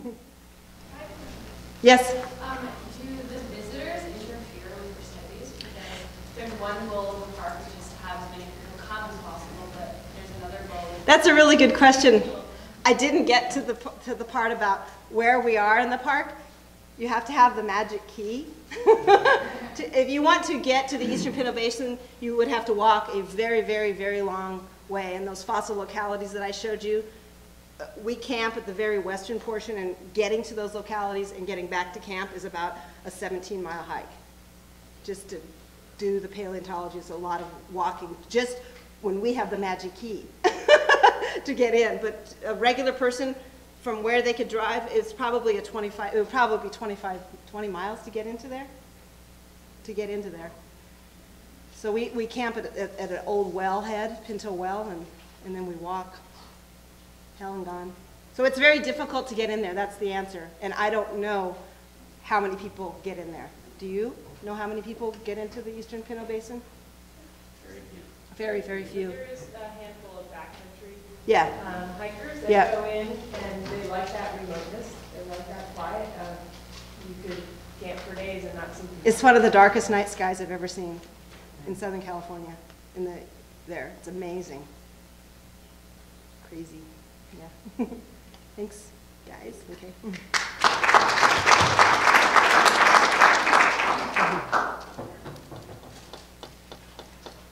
Okay. This one. Yeah. Okay. Our next section is. Oh, maybe it'll take a little bit of time. That's good. That's good. Okay. Is Prehistory in Joshua Tree and Archaeology of the Morongo Basin and Coachella Valley. The presenter is Dr. John Hale. He is the instructor for the He is an instructor for the Department of Science at Copper Mountain College. He received his Ph.D. at UC Riverside and is a historian and archaeologist with the Marine Corps in 29 Palms and teaches at Copper Mountain College. He is also the organizer of Archipalooza, Adventures in Archaeology, which is a day of public archaeology for the whole family held at Copper Mountain College in Joshua Tree, California. Thank you. And Kathleen, I gotta say, mastodons weren't known in the Mojave Desert. You might have to come visit us at the Combat Center. Hugh Wagner and Mark Rodeberg have recently identified a mastodon foot bone that we recovered on the base. Yeah, you might have to come. Check that out. So, well, good morning, everybody. I'm going to be talking about the prehistory of the Joshua Tree National Park area, which is going to include both the Coachella Valley and the Morongo Basin to the north. And I got to say, thanks to the previous presenters who set everything up nice for me. Morgan set that up great. And Kathleen, I wish I could have some of your maps back, because yours are better than some of mine. In fact, I'll start right with that. This is a historic map, 1938, and this is previous to that 1950 land exchange that whittled the park down. You can see the original 1936 park boundary on this map. And when the park was created in 1936, that area was considered by a lot of people just to be a wasteland. You know, why do we need to save this? What do we need to preserve here? But humans had lived in this area for up to 12,000 years ago. This is a 1932 bird's eye map. That's why I say I wish Kathleen's maps were a lot more accurate than this. Is obviously an artist's rendition. But you can see what's to the left of the Salton Sea here. You're sort of looking east in this perspective. To the left of the Salton Sea are the mountains that are encompassed by Joshua Tree National Park. And they also form that boundary that Mark talked about between the Mojave Desert to the north and the Colorado Desert to the south. So those are the two main areas that I'm going to deal with today. As I mentioned, humans first arrived here about up to perhaps 12,000 years ago. That's debated and widely debated and argued about amongst archaeologists. But at the point of contact, and some of my fonts have kind of screwed things up here a little bit. At the point of contact, these are about the boundaries for the Native American groups. Morgan mentioned those four. You can see the Serrano, there's just kind of in the 29 Palms area. To the south are the Cahuilla, and then to the east are both the Chemehuevi and the Mojave. Those are the four groups that predominantly utilized both the Coachella Valley and the Morongo Basin. These look like lines on the map, and when described they're lines, but these are really much more like zones. The Native Americans didn't treat their territories with distinct boundaries. They had core areas where they lived and gathered and raised their family, and then there were areas in between groups that were common areas, so to speak, that they were utilized by all the groups. That line that runs between the Serrano and the Cahuilla boundaries, traditional areas rather, runs right through Joshua Tree National Park. So the Joshua Tree Park is essentially that sort of transition zone between those groups. So both groups, the Serrano and the Cahuilla, utilize those areas.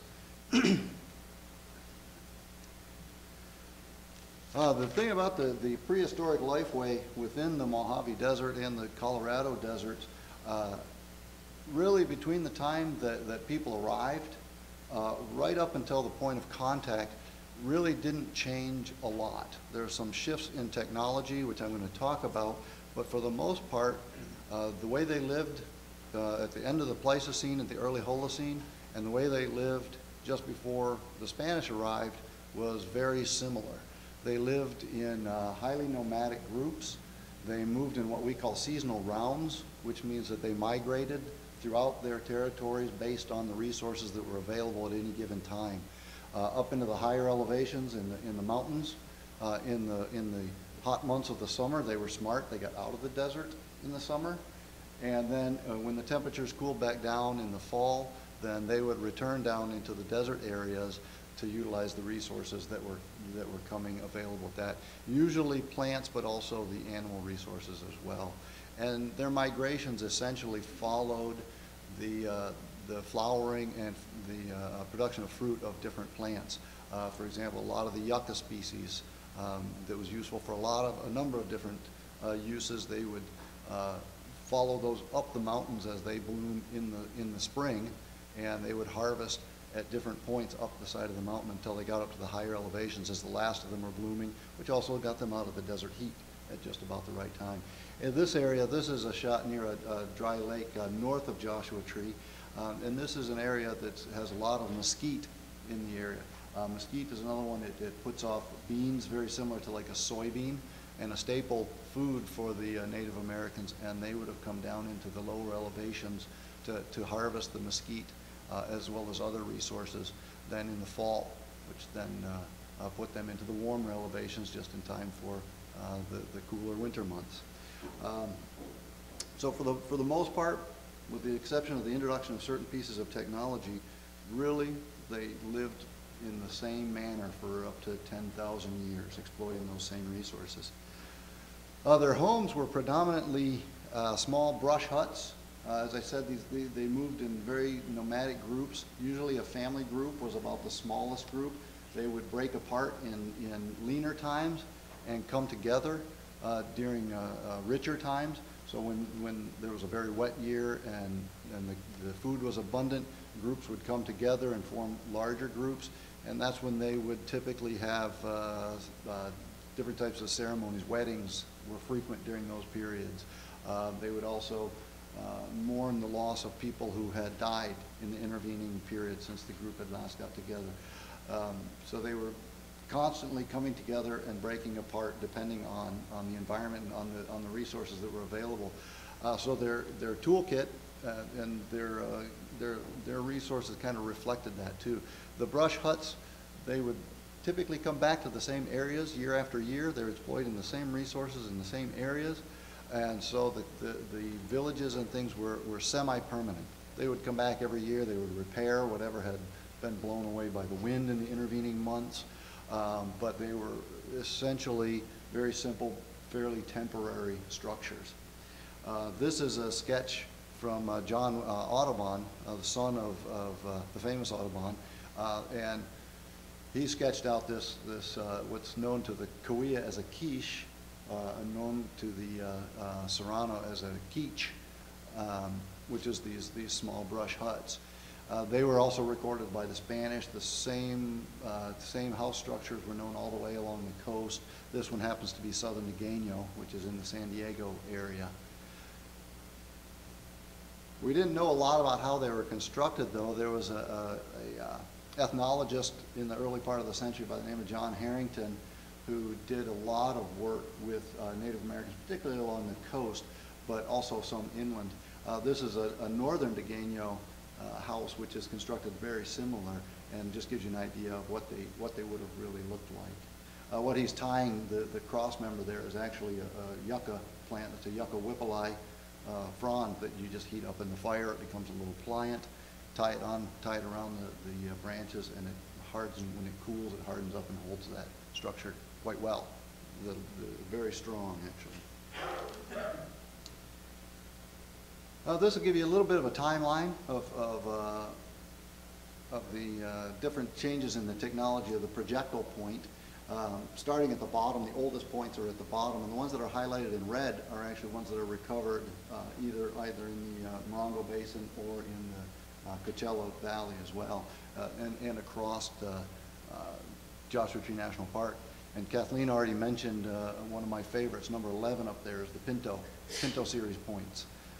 I'm going to talk a little bit more about those in depth, but notice the trend from very large points at the lower right to the very small points at the upper left.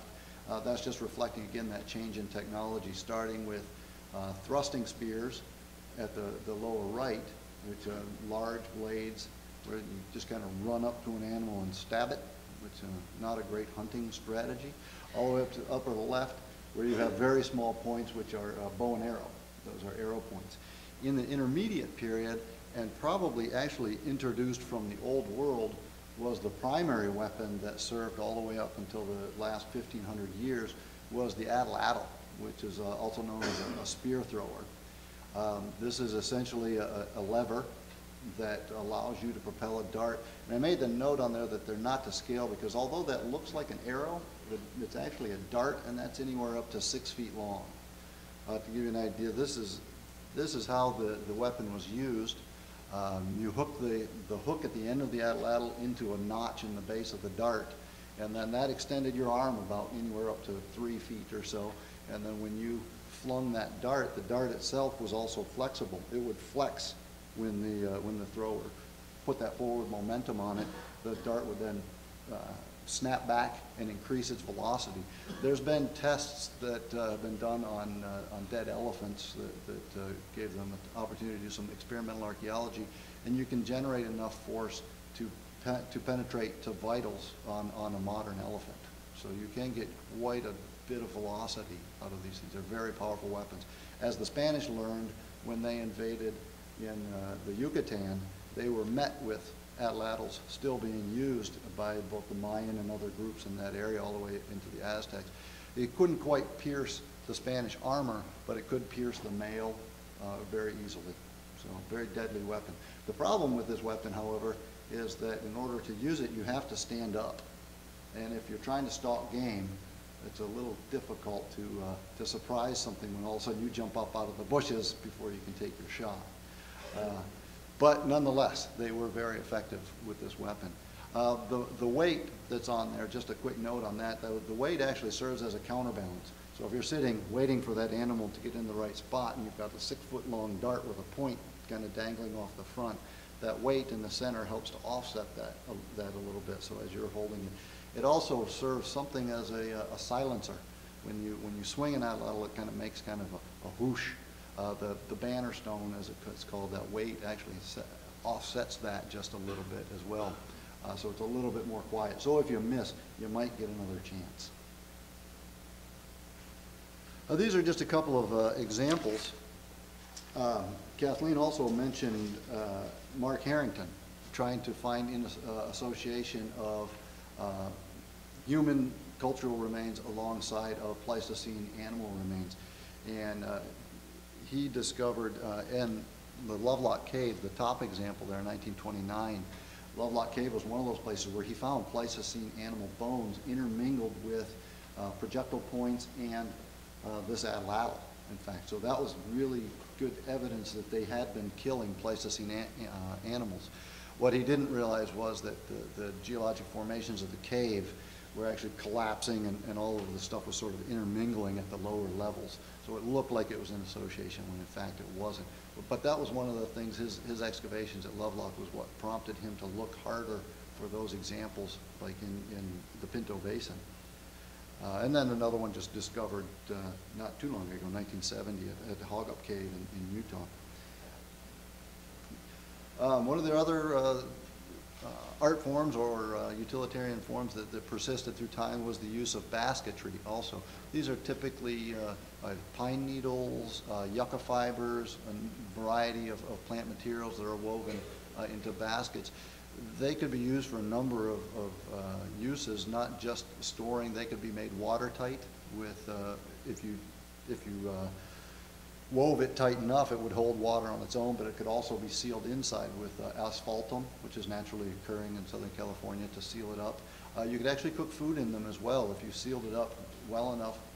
The method for cooking would be to fill it up with water or whatever you wanted to cook in it, heat up rocks in the fire until they got hot enough, pick those up with a set of tongs or sticks, drop those into the pot like the Kauai one to the left, and the hot stones would actually cook the food. So they were very, very functional for a number of reasons.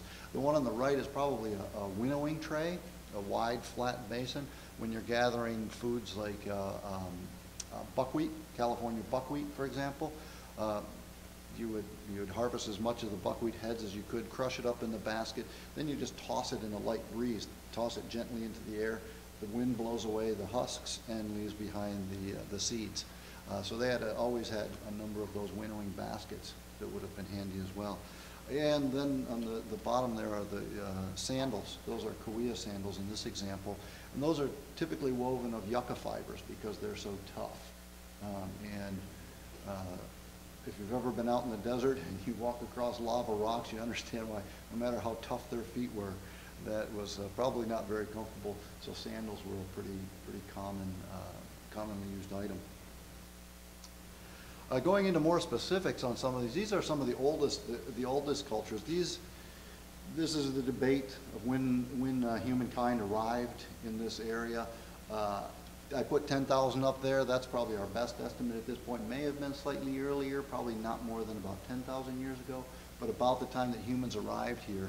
And this was the oldest culture, the Lake Mojave culture, originally identified by, named by Charles Amsden of the Southwest Museum here in Los Angeles, and then further explored by Malcolm Rogers, who worked out of San Diego Museum of Man. And these are those very large points that you saw on the lower right of those charts. There's been debate whether those are actually atlatl points or if those are thrusting spear points or if they're just utilitarian things like knives. But because of the age, they're not frequently found in association with the hafting material, so there's a lot of question on that. This is a distribution of those sites. So you can see they're pretty widely distributed across the entire western part of the continent. This was a culture that was coming on the downslide essentially of the Pleistocene. So the desert didn't look at this point the way it looks today. The plant forms and things were not had not converted entirely to the desert plant forms. The desert was in the process of desiccating from those earlier periods when it was very wet during the Pleistocene. There were other periods of wet later. Kathleen's fluvial pulses that kind of came and went. But at this period, they're still surviving out in the deserts, but a lot of people moving out of the deserts as the Pleistocene really ended and the Holocene, the drier conditions of the Holocene started to prevail. So they moved out. They do overlap, though, with the Pinto culture that Kathleen mentioned. And this is Bill and Betty Campbell, who were avocational archaeologists that moved out to 29 Palms in 1924. Bill was actually a World War I veteran. He had been wounded in a gas attack. His lungs were damaged. And for his health, they moved out to 29 Palms. They originally camped at the Oasis of Mara in downtown 29 Palms today, right where the visitor center at Joshua Tree is now. And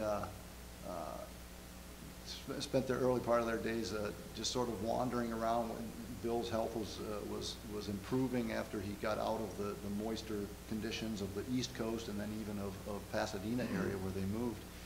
And they just developed an interest in the local lore. In fact, Bill Mahaney, brother of the man that Mark mentioned, told them stories about the local lore, about the Indian artifacts, and they started to find them on their own and started to collect them. They eventually established in 29 Palms a branch of the Southwest Museum, where they built a purpose-built structure for it and maintained that branch for a number of years and worked closely with Charles Amsden, the guy from the previous slide who identified the Mojave culture.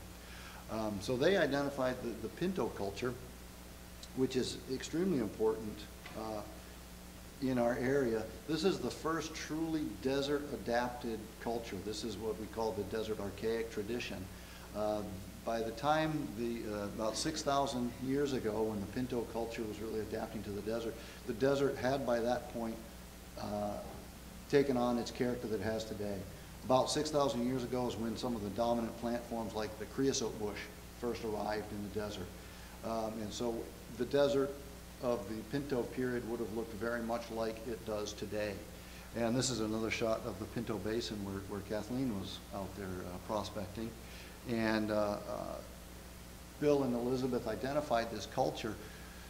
No formal training, they just kind of learned as they went, and they identified a culture that we still use today as one of our archaeological cultures. So they did a really excellent job of that. Again, they were still using that atlatl as their primary hunting weapon. And this shows you the distribution of the Pinto culture, which again covers a great percentage of the western United States. A friend of mine who's another ranger at the park, Wanda Rathscow, was actually originally from Montana area. She's an archaeologist as well, and she was very familiar with the Pinto culture from Montana, and she always expressed surprise when she came and found out, oh, that culture was identified and named right here in Joshua Tree. So puts us on the national level a little claim to fame archaeologically.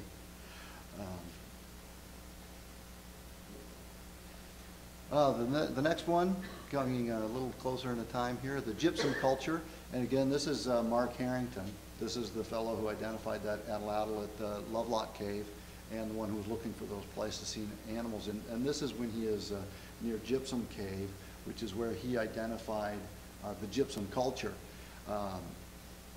This is really the only shifts occurring between the Lake Mojave, the Pinto, and the gypsum are really the point forms.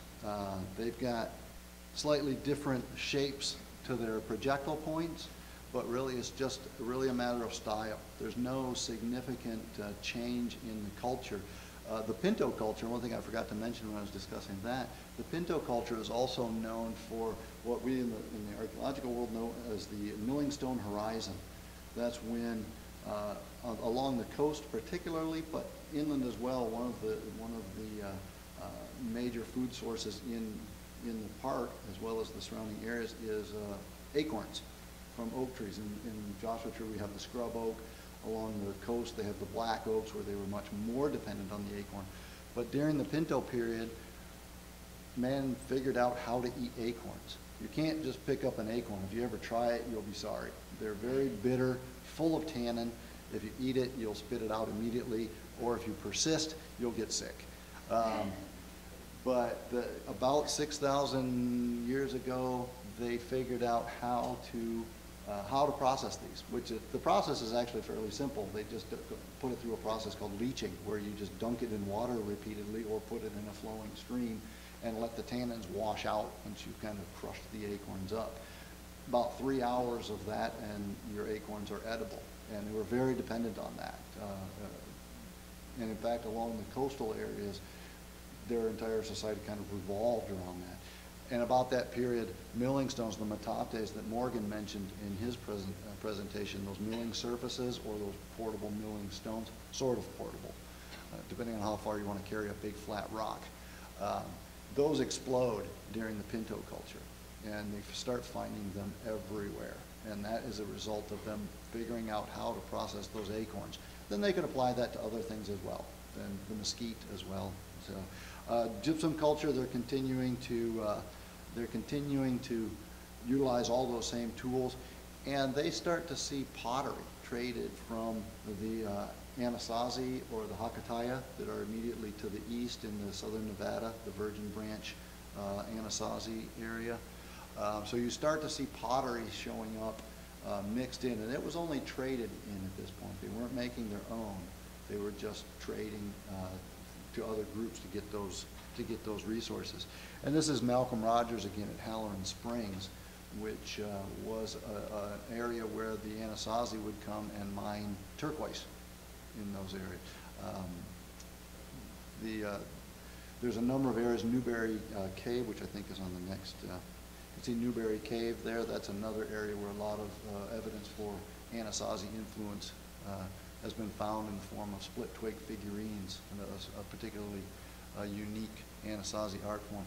So they are trading by this period. They're not just living locally off of the local materials, which probably the Pinto and the Lake Mojave cultures did.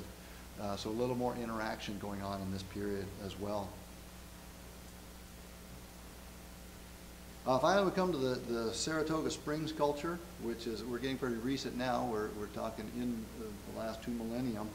And the big significant thing here is that the Saratoga Springs people started making their own pottery.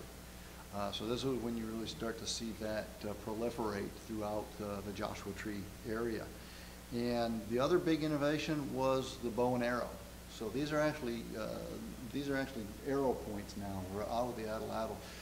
Once the bow and arrow started to spread, it just took over completely. It was like the personal computer of its day. Once one person got it, you had a bow in one hand and an atlatl in the other, you just dropped that atlatl and took off with the bow. The biggest advantage was, for starters, you didn't have to carry a 6-foot-long dart. How many of those can you carry, honestly? You could carry a quiver of arrows much easier.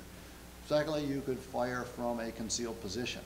So less of a chance of scaring off your game if you don't jump up to heave your dart at them.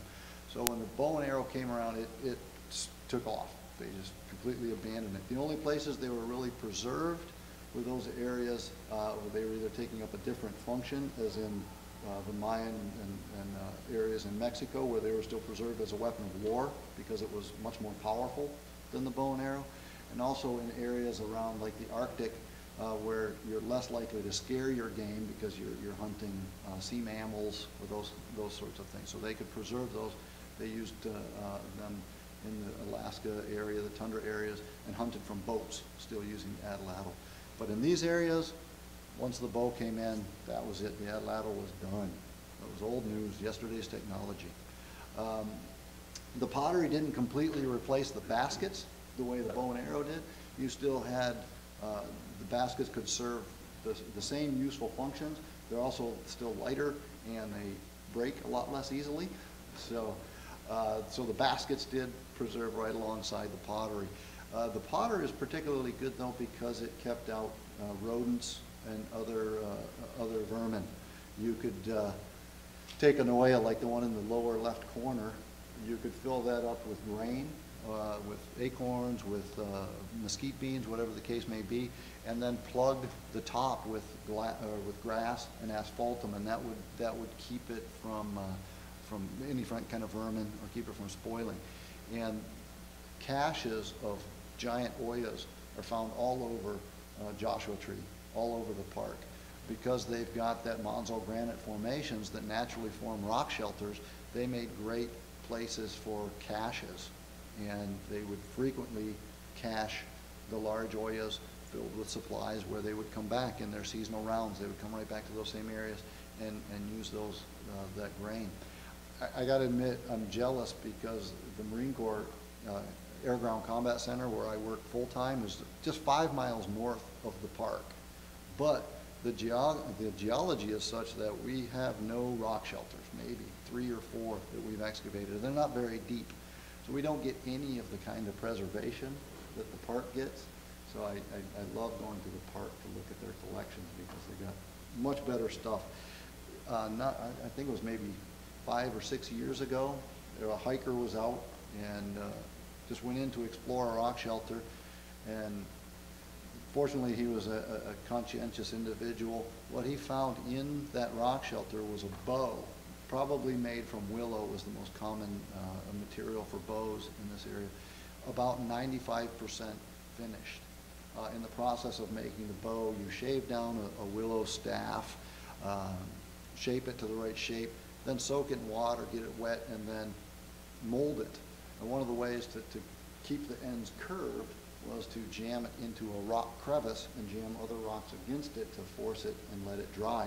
You did it in a rock shelter so that the heat wouldn't dry it too fast and crack the bow. So what he found in the cave was a bow still jammed up in the rock crevices with the rocks jammed against it. And fortunately, he didn't touch it either. So we had a really great documentation on how those bows were shaped in the final stages of completion of those bows. So really interesting stuff going on right there. No way to date it, unfortunately. It is organic, but it's not carbonized, so we can't do carbon dating on it. And there were sites found in association with it, but you can't say for sure if that fire that was built out there was the one he was using to help shape the bow, or if that just was a coincidence. But certainly dates to after the 500 AD period, after about 1,500 years ago when the bow was introduced.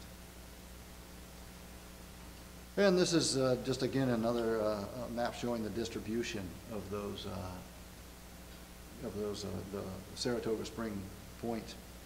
And the last culture was the Shoshonean, and those are those groups that I mentioned early on, the Cahuilla, the Serrano, the Mojave, and the Chemehuevi fall within the Shoshonean period. They are pretty much living the same ways with using their bows and arrows. The Spanish came into Southern California in the late 16th century, but they didn't really come into our area until much later. The first Spaniard actually to come through the Coachella Valley, which is just to the south of the park, was in 1774, and that was Father Garces who came through. He was traveling from the Yuma area to around the San Bernardino area to the mission at San Gabriel, and the lands controlled by the San Gabriel mission. And he came up the river and through the Coachella Valley. He came through again a couple of years later, but on this time he went north of the park and actually went through the Cajon Pass. So he wouldn't have encountered the folks that were living directly in the park area. But these are the folks that were here at Contact. They were also utilizing their pottery, trading widely. The Chemehuevi in particular were known for being exceptional long-distance runners and were known all the way to the coast where they would trade with the coastal groups. And I think it's frozen up on me here, but my last slide just says questions anyway, so.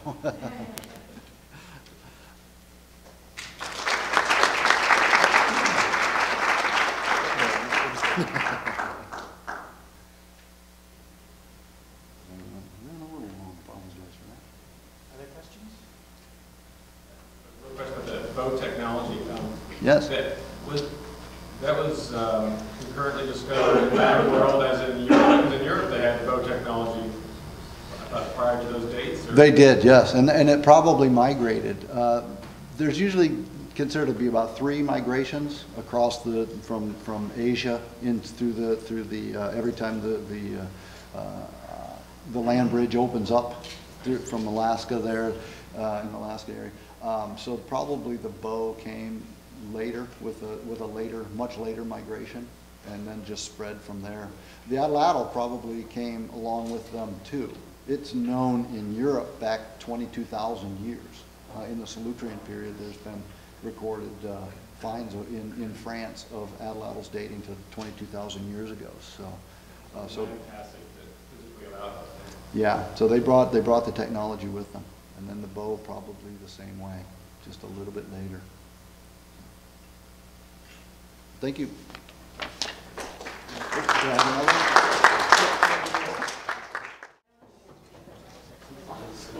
Welcome back, everybody. We'll have 2 speakers before we take a break from 2 to 2:30. The first speaker is Andrea Vaughn. Andrea is a project manager at the Denver Service Center, located in Lakewood, Colorado. The Denver Service Center is the central planning, design, construction management project office for the National Park Service nationwide. Where they provide cradle-to-grave project management and delivery. Andrea holds a Bachelor of Science in Civil Engineering from the University of New Mexico and a Master's of Architecture from the University of Colorado. She's a licensed architect and also a movie.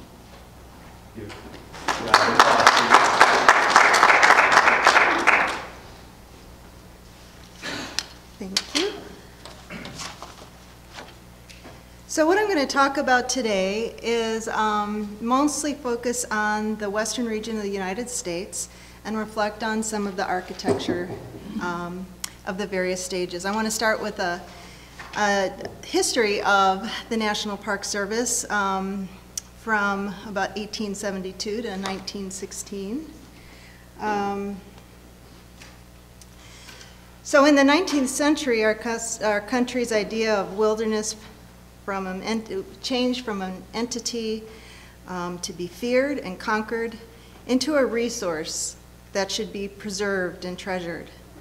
An outgrowth of romanticism about nature and about our country's western frontiers, Yosemite, Yellowstone, Sequoia, Glacier, Mount Rainier, Crater Lake, were set aside as parks. After the completion of the northern transcontinental railroads in the 1890s, major developments were brought to the parks. To draw more visitors, the railroads searched for distinctive architectural styles to build in romantic settings. This was at a time when landscape architecture was beginning to exert a major influence on architectural design and theory. It was thought that a structure employing native materials blended best with the environment and became an accessory to nature. So here we have the Alta Bar Hotel. This was in, the railroad built this, the Achicantepica and the Santa Fe, when they extended their railroad to the south rim of the Grand Canyon. The other or Yosemite, and the Old Faithful Inn in Yellowstone, which was also built by the railroad. This was kind of off the Swiss villa, Norwegian chalet type of Swiss chalet, Norwegian villa, executed in a Western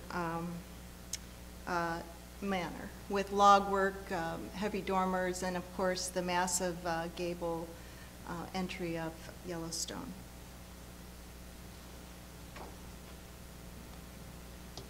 Some other examples are 1914 glacier, Sperry Chalet, Crater Lake, although that, if you've been there, which I have not, but the sighting was a bit controversial then. When we talk about rustic architecture, one definition is that it's characterized by intensive use of hand labor and a clear rejection of regularity and symmetry of the industrial world. Mark it as the work of another age, an architectural form in proportional harmony with the surrounding environment. So then in 1916, the park was founded, the National Park Service. So we move on to the landscape influence. And the beginning of the Park Service, really it was about landscape architects, and they at one time did have a term, landscape engineers. So this really drove how the building form came about in that rustic architecture period. Here we have a picture of the Grand Canyon Lodge, which actually was closer to the 20s. But a statement of policy at that time in the construction of roads, trails, buildings, and other improvements, particular attention must be devoted always to the harmonizing of these improvements with the landscape.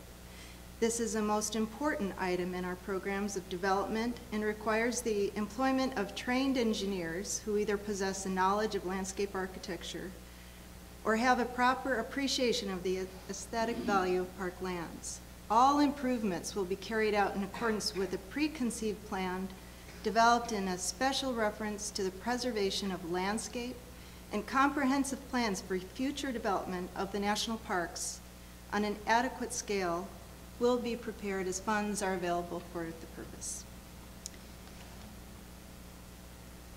So then we move into the formative decade, and this is really when we saw a lot of the Awahani Hotel, a major milestone in the rustic architectural movement, the innovative use of modern construction materials. Underwood, who was the architect, designed a structurally modern hotel that appeared to be built of logs and woods. Most of the exterior log work and siding was made of concrete, molded and painted to look like wood. And I'm sorry, I jumped ahead of myself. That's this one here.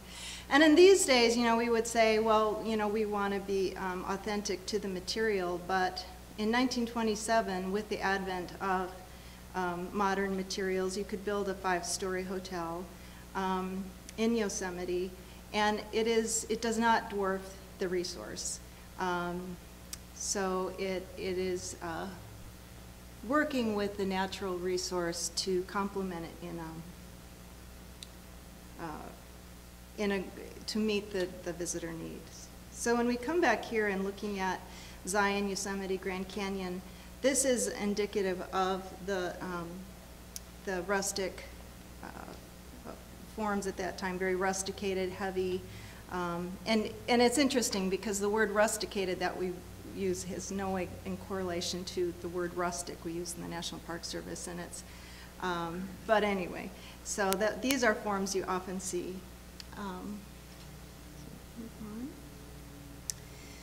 Adaptation of rustic concepts to large structures.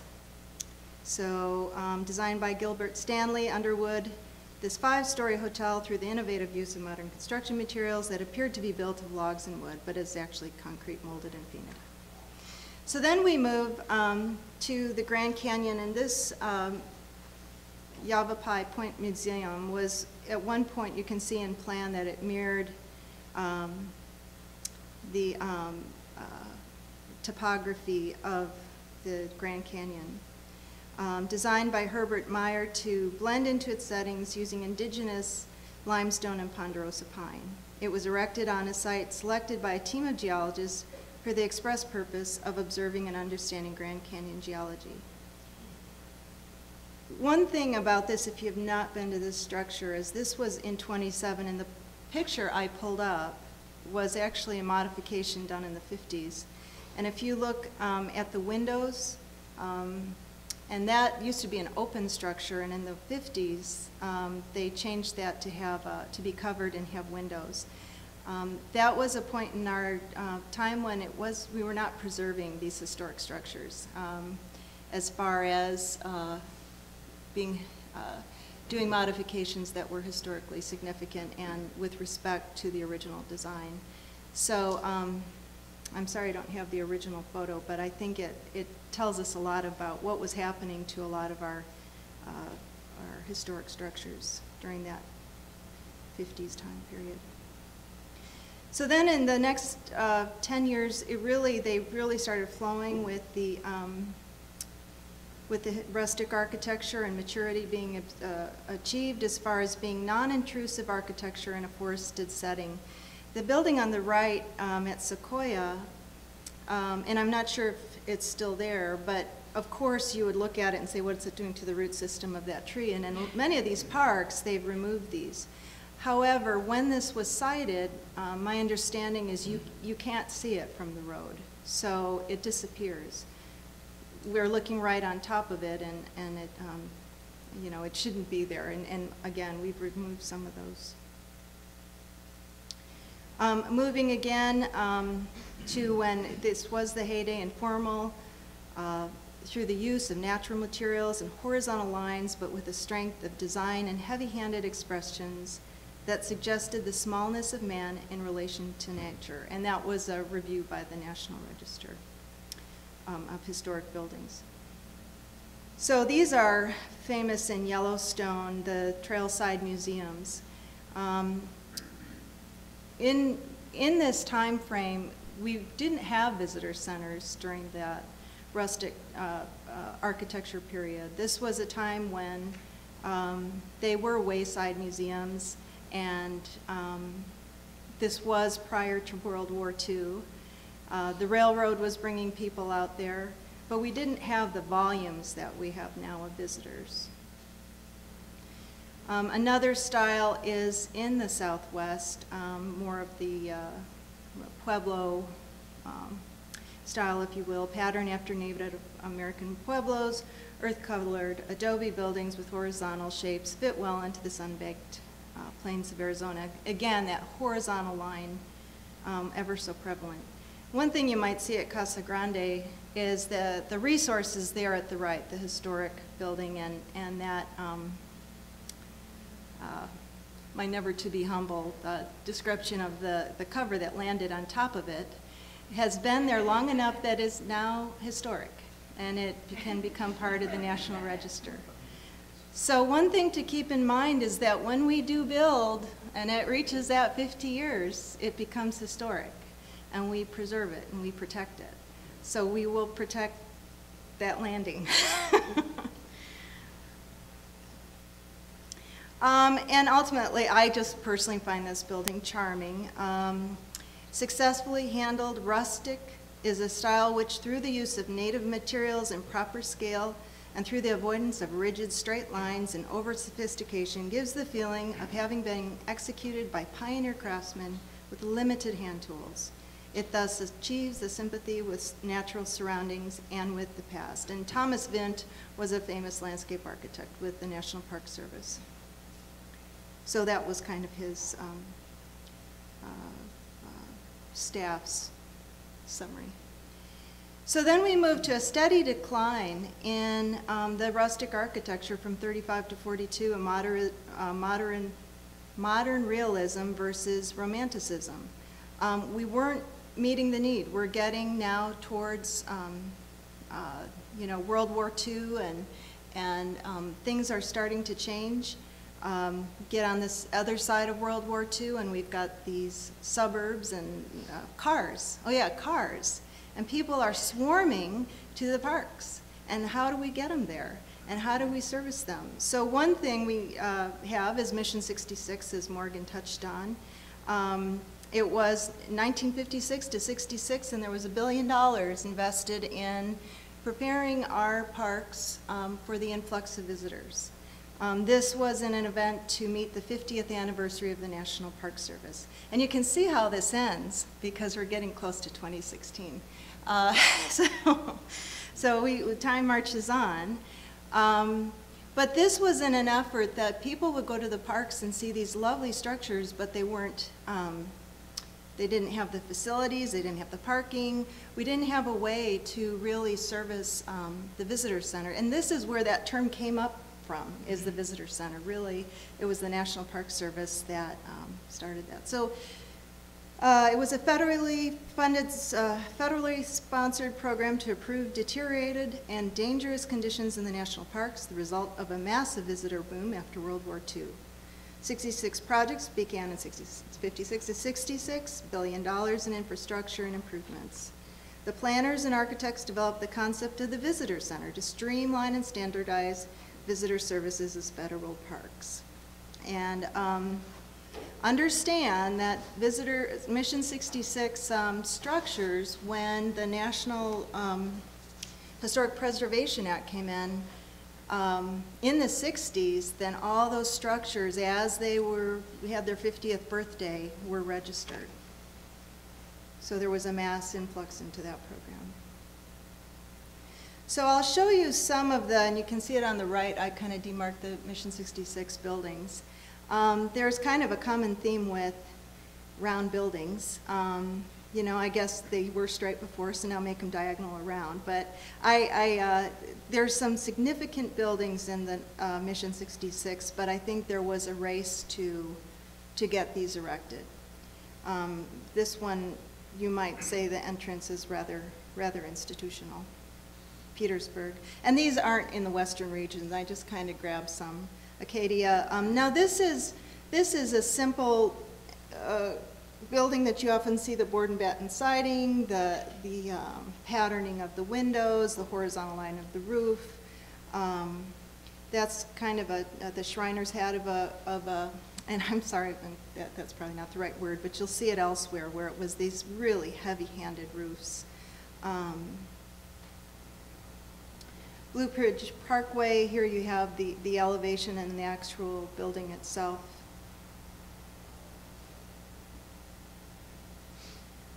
Cape Cod, again, a round main building with wings on the side to serve the resource. Another Cape Cod. Now these are of that time frame. I don't think it was too outside what we were seeing in the private sector as far as architecture. Everglades, again, some of that patterning again, low sloped roof. This is one of my other parks that I'm a manager on, and we call it the Shriner hat, but it's a pretty heavy-handed roof. Dinosaur, round.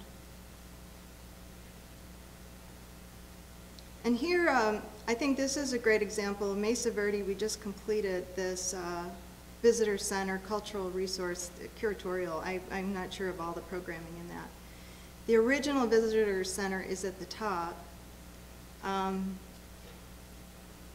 So you can see that there's quite a need to meet, you know, when we have a curatorial and that collection with every single park just continues to grow, you know, we have to provide care and a resource for it, conditioned space, so those get to be pretty large structures. Zion is a great example of a Mission 66. Up in the left-hand corner, you can see the original visitor center that has been repurposed to a museum. You look at the visitor center there, that is quite responsive to the topography. It's the kind of heat recover, it gathers wind and it cools the building by wind turbine. It's kind of a unique. So now we can look into make sure I got my notes covered. Into present-day architecture. This is at Grand Tetons. One of the things, again, this is my comment. This isn't the National Park Service. This is my comment from an architect's position. Is you've got these glorious mountains, and just rhetorical, does the building compete with that? Is the building trying to outdo it?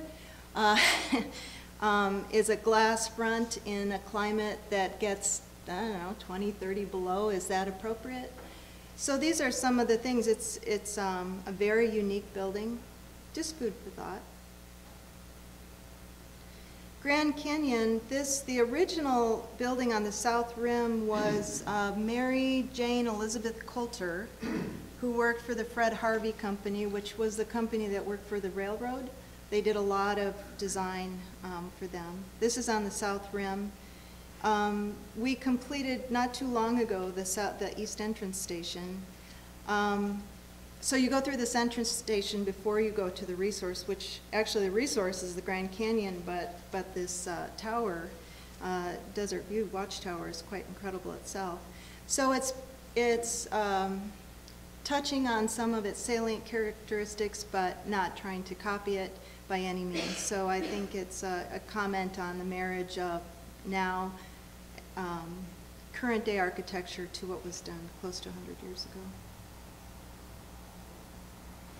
This is a good point as far as, I think it was Morgan, somebody was talking about the number of people that we have to get through these resources. You know, when you have 100 staff and 20,000 people coming that day, or you know, how do you get these people through here safely? And so this is at Mather Point Grand Canyon Orientation Transit, and just the study on how people move through our parks is a huge consideration, and something that needs to be in the toolbox when designing that. The visitors are going to keep coming, and so how do we manage that in a responsible way? We all know the arch, and actually our office is looking at an expansion project on the arch to join the park with the arch and bridge over the, I'm not on that project, but it's bridge over the highway between the two, so it's kind of a public improvement project. And then we have Denali, an Eielson Visitor Center. And this was a project by project manager, who's actually now my supervisor, Glenn Lamry, in our office. As you can see on the lower left, it's just a little eyebrow in the footprint. This is a LEED Platinum certified building. If you look in the upper left, this is how you approach it. You come down on the parking lot, you're actually on the roof of the center. And as you're driving down, what you see is McKinley. So you can see here, the building is not saying, look at me. It's saying, come down and look at the resource. Just something to consider, that we need to provide services, but it's service to get our visitors to experience the resource. So I'll give you another example of Mount Rushmore, where we have this colonnade and our president's peeking over the top of it. So I guess just in contrast, something rather unobtrusive and something that might be competing with the resource. You might come up and say, well, that's a great colonnade, some great flags. Oh, there's the president. So just something to consider when we're designing our parks. And believe me, we do consider all this. We go through a rigorous review on all levels. So I want to talk about sustainability. I am a lead AP with a BD&C, Building Design and Construction Specialty. I highly recommend it for everyone to be a lead AP. It's not the flavor of the month. Building green and environmentally sound is going to be with us. Will it cost so much? I think it's just going to become commonplace. But right now it's keeps going through iterations and getting building products to just be commonplace, and that we shouldn't have to search out green building projects. Again, Denali was green. I'll give you some examples of, for instance, we had a project out at Grand Tetons Moose Housing that just had a LEED Platinum, and understand that while some of our projects are LEED AP, we still have federal sustainability requirements, and just by meeting those, it would be a LEED certified building, probably almost a silver, just by meeting what we have to meet. And that's through Executive Order 13514. But one of the Sustainable Building Implementation Plan by the National Park Service has the guiding principles. And one thing that we have to do is by the end of fiscal year 2015, in just 3 years, 15% of agency buildings 5,000 feet or larger must meet the guiding principles, and that's new and existing. So it's a tall order. You would think 15% is not much, but it is a lot of buildings. I think it's close to 2,000 existing buildings. So the 5 major categories employ integrated design principles, optimize energy performance as far as beating ASHRAE by 30%, protect and conserve water as far as water runoff, disturbance to the existing topography, enhance indoor environmental quality as far as VOCs, low VOCs, paint quality, non-toxic materials, and reduce environmental impact of materials. Some examples would be recycled wood finishes, FSC, Forestry Stewardship Council wood, certified lumber, zero construction waste when you're building, water efficiency, fixtures and systems, super insulated walls and roofs, native landscaping for reduced irrigation, energy recovery systems, ground source heat pumps. They have that at Santa Monica dorms in California, where there's ground source heat pumps that go, I think, 8 feet down into the ground, and it's always kept at 50 degrees, so they use that to heat and cool. LED lighting, and solar panels. Solar panels, my personal feeling is they cost a lot with low return, and there's a lot better ways to achieve efficiency without, while I think they have their part, that's not the only way we can build smartly. Another program we had is Designing the Parks, which we had our inaugural year in 2010. We haven't since, but we will, and it was a joint project with University of Virginia on designing the parks. And I thought this was something to bring up with you because has been in the last 5 years a lot of meetings and research on this, on what is it designing the parks, what characteristics should we be looking at. And we had a competition that we hosted at the DSC in 2010, and I can show you the award winners in that. Again, I was on those committees. I wasn't a judge, but I was on the prep committees. Advancement of sustainability. Use stewardship holistically and embed conservation in all park philosophies and practices. Second, an integrative research, planning, design, and review process. Reconcile conflicting mandates through a clear understanding of resource values, park management goals, informed decisions. Engagement of all people. Accommodate, incorporate, and enhance emerging technologies to embrace visitors of all ages and backgrounds. Expansion beyond traditional boundaries. Build, design, and promote dynamic linkages and networks among parks, communities, and natural systems. Informed decision-making, be open to new information, inclusive at all levels, and reverence for place. Elevate the human spirit through sensitive and integrative resource planning and design. And I'll show you, and I'm not going to,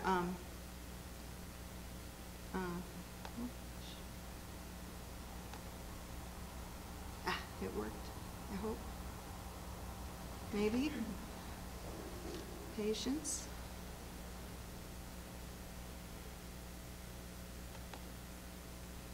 And I've got a Visible, maybe. Nope.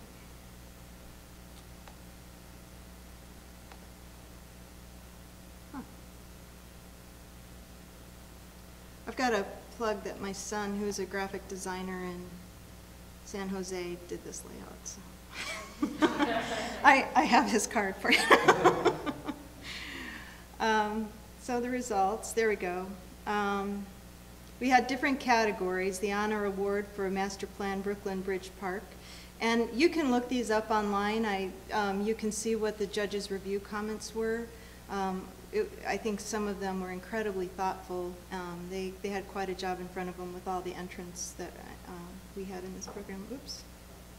Merit Award for Master Plan Parklands of Floyd Hills in Kentucky.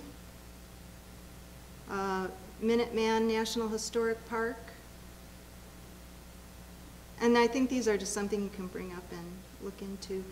Flight 93, Master Plan. Site design was waterfront, Fukaza Cultural Center in Japan. Teardrop Park. This was just charming. We did review all these, and the big idea behind some of these was really drove the project. Concrete Plant Park in Bronx River in New York. Santa Fe Railroad Park. Oops. Hudson River Park. These are site design. So we had different categories. Another site design, Community Beach House, Eielson,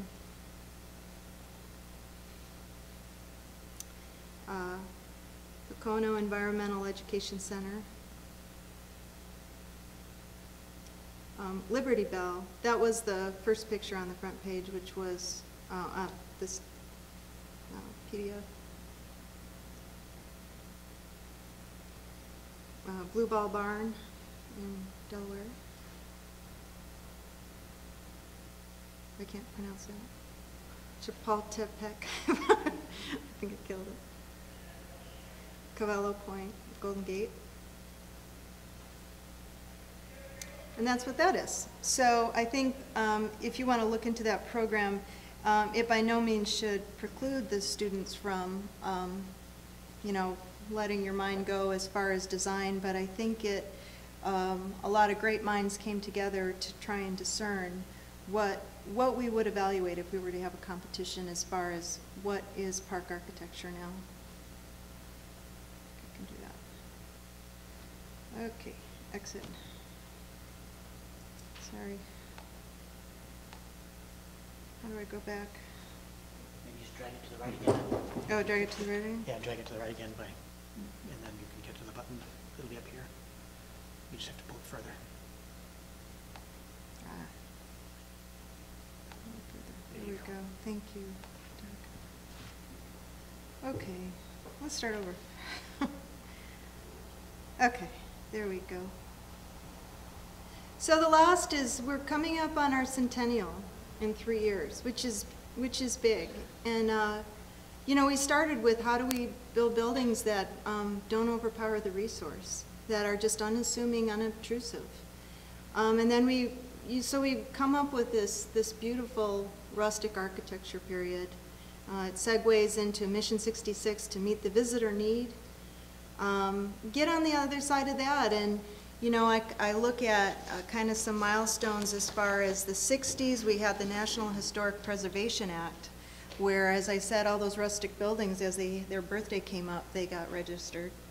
In the 70s, we had NEPA, the National Environmental Protection Agency, huge impact.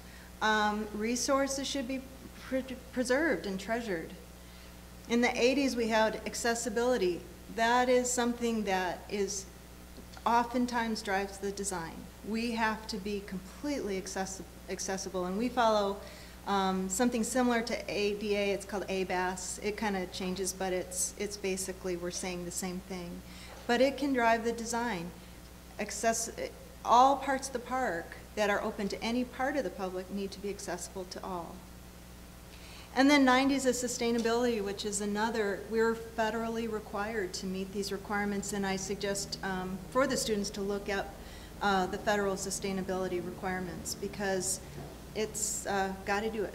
And that's not going to change. None of those components are going to change. And as I said, the buildings that are turning 50 now, that were built, you know, in 66 or 62, you know, whatever, those are, can now be part of the National Register. So there's a huge responsibility that our buildings will last 40, 50 years. That's what we look. We have enough funds to work on one building, then we go to the next project. We don't have time to the funds, the resources to redo projects. So when we do them, there's an enormous responsibility.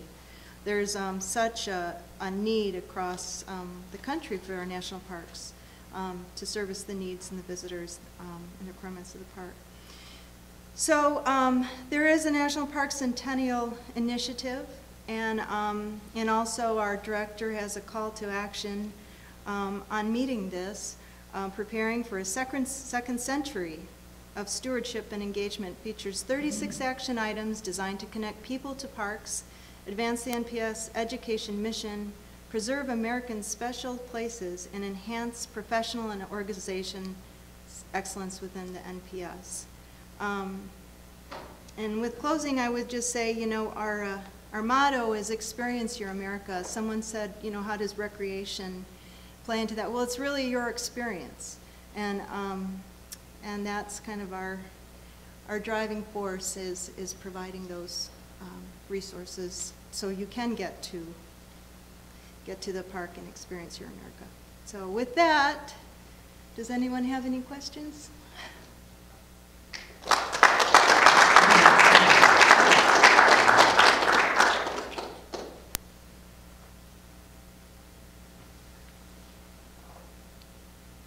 think we do have a question. Oh, I'm sorry. We have time for a question or two, but we have to move on then. Okay.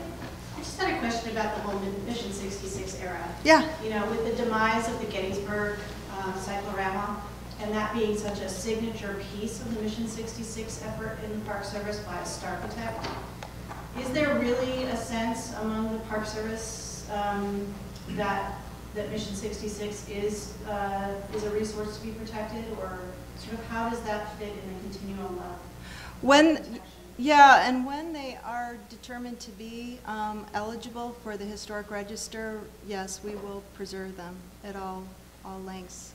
If they are in disrepair or unsafe, that we can justify going to the next step. But, and you know, that topic came up, and I came in on the tail end of a discussion on that being demolished, and I want to think that that's why. I can find out more, but I believe that's why. That we don't typically do that to demolish Mission 66 buildings. The whole argument is that the historic landscape is primary in Gettysburg versus the actual built environment. So it's a little, it's a competition of which historic thing wins out in this case. Well, and you know, and in that case, I want to think that that building was built on a battlefield. Right, and so that might have been part of the justification to move it on.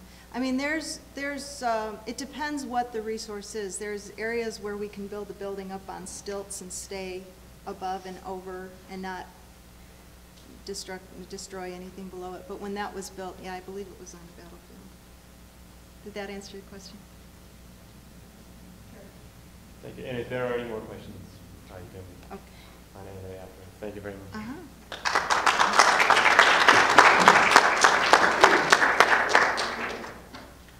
Our next speaker today is Randy Tong, who is the Chief of Project Management for the Yosemite National Park, where he is responsible for environmental compliance, design, and construction management.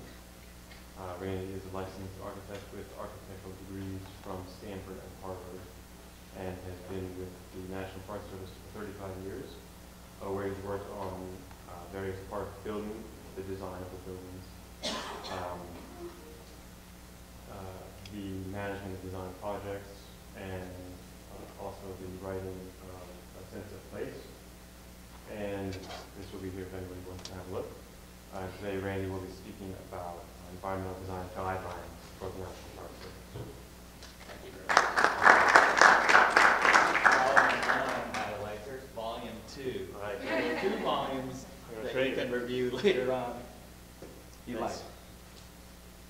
thank you very much. I'm absolutely delighted to be here this afternoon.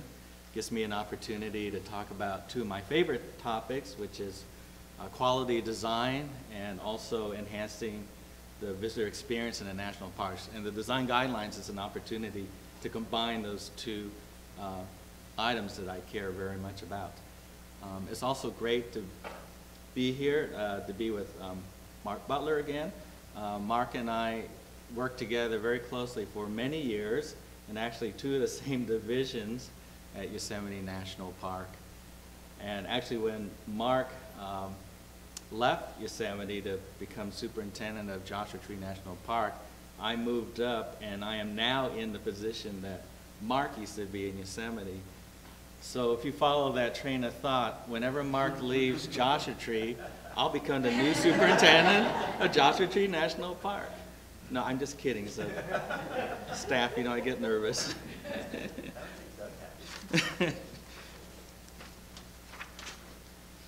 So I understand that Joshua Tree and USC is interested in working on design guidelines for the park. And since Yosemite just went through this process, this is a really wonderful opportunity for me to kind of share the process that we went through to develop guidelines for Yosemite, and hopefully all of you can benefit from what we went through. You know, every park is different, so not everything we did in Yosemite would be appropriate for Joshua Tree, of course. It's been my privilege to be involved with the writing of the design guidelines through two phases. It's been a 10-year process. We started in 2002, and this is probably making Doug very nervous. But the first volume, which were design guidelines for Yosemite Valley, took about 2.5 years. That was the expedited phase. And then we kind of took our time, and it's kind of on and off. It wasn't continuous writing the second volume, which then added guidelines for areas, the rest of the areas in Yosemite National Park. So today I want to talk about the mechanics and methodology of putting together the guidelines, and also give a quick walkthrough of the chapters to give you kind of a flavor of what's in the chapters of the guidelines themselves. How many of you have been to Yosemite? Okay, most of you have been. So you probably know and realize that Yosemite is a spectacular location. It's one of those unique places in the world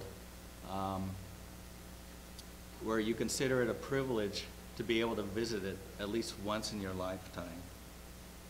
It's famous not only for glacially carved Yosemite Valley, but for granite monoliths, domes, cliffs, and the highest waterfalls on the continent.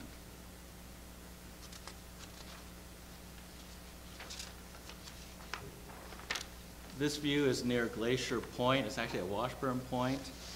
And when I took my wife here shortly after we got married, she told me it was the most beautiful view she'd ever seen in her entire life.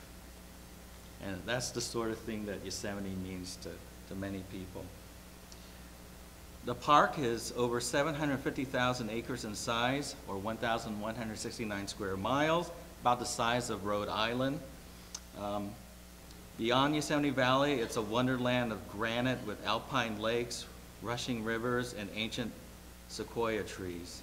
It's located in the center of the Sierra Nevada, which is a 400-mile-long mountain chain. It's the longest continuous mountain chain in the continental United States. The park ranges in elevation from 2,000 feet in the western foothills all the way up to 13,000 feet up at the Sierra Crest. This is a view of one of my favorite spots, which is Upper Cathedral Lake along the John Muir Trail. So, why do we write guidelines? Why do we even care? Well, for many folks, parks are areas that are set apart. They are special, unique places. Many folks consider parks to be sacred places, not only spiritually, but in a secular sense. John Muir referred to Yosemite as a temple, more beautiful than any that man has fashioned. And this, go back to the inspirational slide. And so, with these attractive parks come visitors, and Yosemite experiences 4 million visitors per year. And to accommodate the visitors, we provide infrastructure such as roads, lodges, campgrounds, stores, housing, visitor centers, and utilities. And this built environment that we provide to visitors, along with the sacred setting that we looked at a couple minutes ago, becomes part of the overall park setting. They become part of the experience and what creates memories for visitors when they come to the park, for good or bad.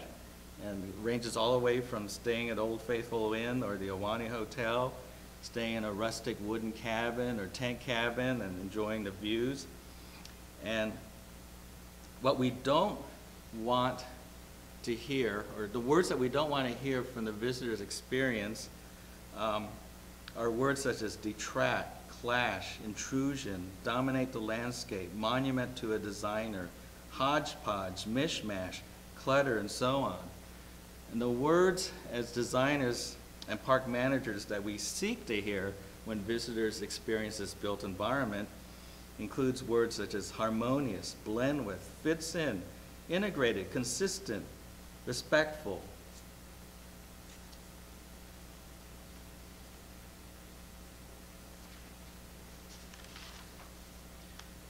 Guidelines are intended to help parks develop or modify facilities that reinforce and enhance the visual quality of the park. And many times guidelines are written when parks are just about to embark on major programs. In Yosemite's case, and Mark knows this very well, the catalyst was the Great Flood of 1997, which was a 100-year flood that caused great devastation in the park. It damaged a lot of the infrastructure, the roads, the buildings, the trails, bridges, utilities, and so on. And in response to this great devastation, Congress appropriated $186 million to repair the damage. And along with the need to repair the damage, the Park Service decided to guide the effort, we needed to write a Yosemite Valley plan. We came up with plans for what the development and repairs would look like. And the Yosemite Valley plan called for guidelines to protect the cultural properties and historic integrity.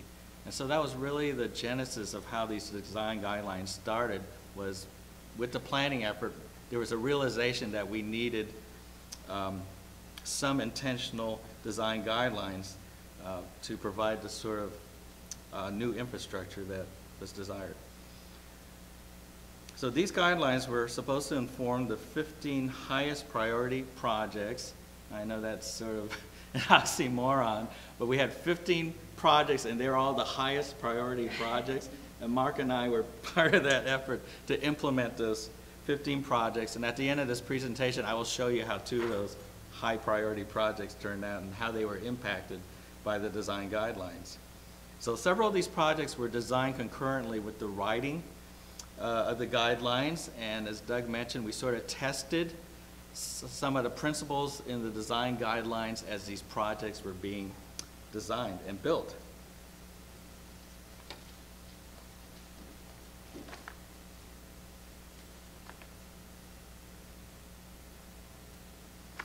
So we assembled a team to write the guidelines. It was a combination effort between the private sector and the government. We hired consultants from Ph.D. architects out of San Francisco. That's Esherick, Holmesy, Dodge, and Davis. And one of the principals was this charming gentleman named George Holmesy. He's the gentleman in blue in those pictures. He was sort of the lead on the consultant side. And he brought on the team several other sub-consultants. They included Tito Patri, who's a landscape architect out of San Francisco, and he's the gentleman in the upper right. It also included a graphic artist named Melissa Harris, who's a professor of architecture at University of Michigan, and the book designer out of San Francisco was Madeline Corson, who really did magical things to kind of compose everything and create a book out of our efforts. At one point or another, there were 60 people involved, either writing, drawing, or reviewing these guidelines. And the benefit was it made sure that the information was correct and confirmed that the guidelines made sense to everyone who viewed them. It was a really fun group to work with. We had a lot of lively and long philosophical discussions in the course of writing these guidelines. And for many of us, this became a labor of love because we viewed these guidelines long after we leave as a legacy that we're leaving for those coming after us. I remember George Holmesy would be working on this in the middle of the night, and he would be sending out emails like at 3 a.m. saying, well, what do you think of this? Or what do you think of that? And he, along with other members of the team, put in many uncompensated hours of time on these guidelines.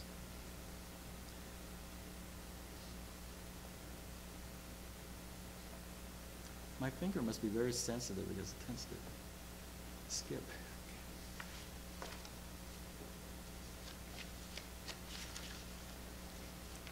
So we started off with research. You just don't go and dive right in and start writing guidelines. We wanted to understand the context and not write guidelines in a vacuum. So we thought it was really important to know and understand what the context was, both naturally and culturally. What is the natural setting? What are the ecological processes? What is it about the natural setting that lends character to that site? We also looked into the history. We thought it was important to understand the history behind each of the sub-areas of Yosemite. We had two historians contributing to the guidelines. One wrote the history of development for the park and also wrote the history for each sub-area of the park. I started collecting guidelines too. About this time, other parks were writing guidelines for their areas. And so rather than starting from scratch, we looked at these guidelines to kind of learn from how they did theirs. We reviewed them and noticed that they're all different. Some emphasize architecture and buildings, other emphasized landscape architecture and site design. And I brought a box full of extra copies. I had several extra copies of these guidelines. I brought them with me and would be very happy to leave them with Joshua Tree and also with USC to use in your efforts. So just as an example, I'm going to walk through some of these. These guidelines were from Sequoia and Kings Canyon, Grand Canyon, Mount Rainier, Blue Ridge Parkway, and Olympic, and highlight some of the things that we took from these guidelines. These are from Sequoia and Kings Canyon. These were guidelines that EHDD had written, and it was one of the reasons why they got the contract to write the guidelines for Yosemite.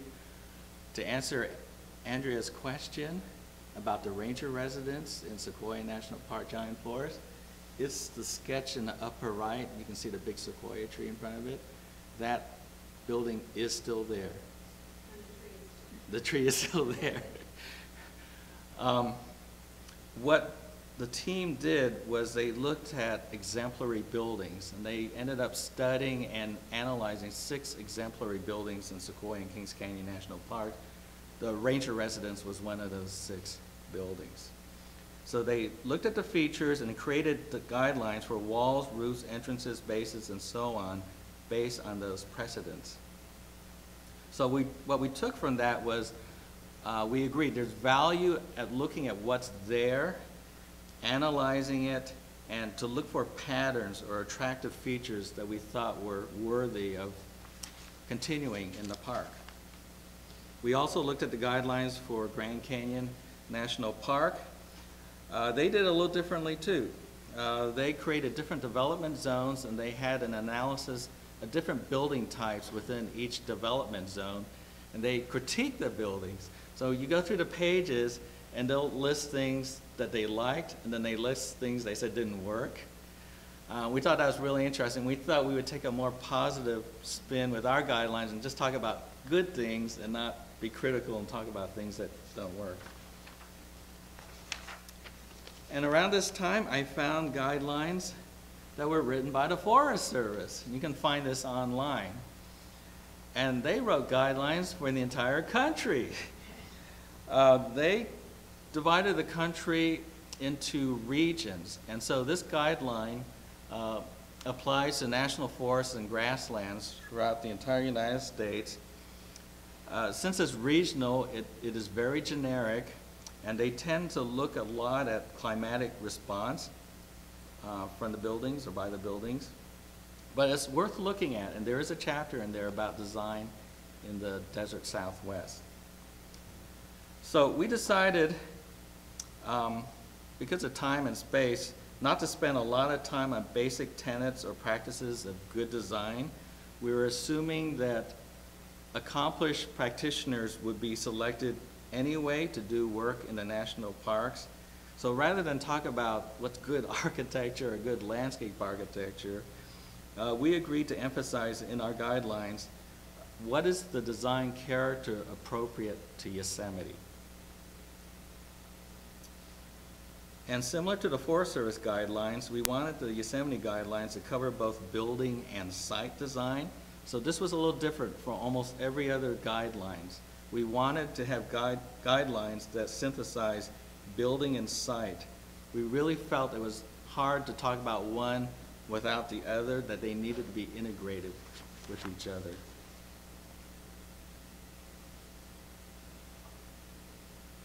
Part of the research consisted of field visits, where the team would come out and look at the sites and structures, take photographs, sketches, interview local staff and subject matter experts. We also discussed potential development or changes at those sites. There's really great value that we obtain by looking at the buildings in context and looking at the people who would be using, or talking with those people who would be using those buildings. And during these visits, we also had roundtable reviews with park staff to go over the text that was being written.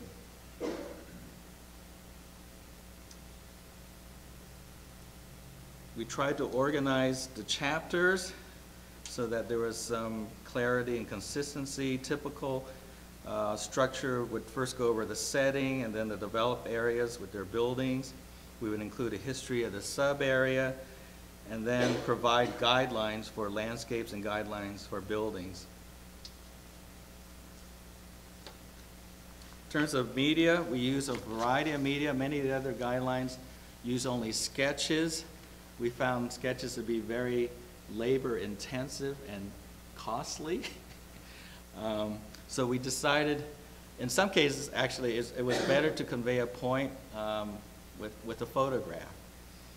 And so we use a mixture of photos, sketches, artwork, and maps. Most of the other guidelines did not have site plans, including the little area plans. We thought it was important and informative to provide the site plans with the landmarks labeled on them so that the viewers would have the context and be able to find the landmarks on their own on the ground. Overall, the intent was to have this be a compelling document that users would want to look at over and over again and see different things every time they picked up the book. We wanted to make it user-friendly so that it would actually get used. And I've had park staff afterwards come up and tell me that many times they pick up the book and they look at it just to learn more about Yosemite National Park itself.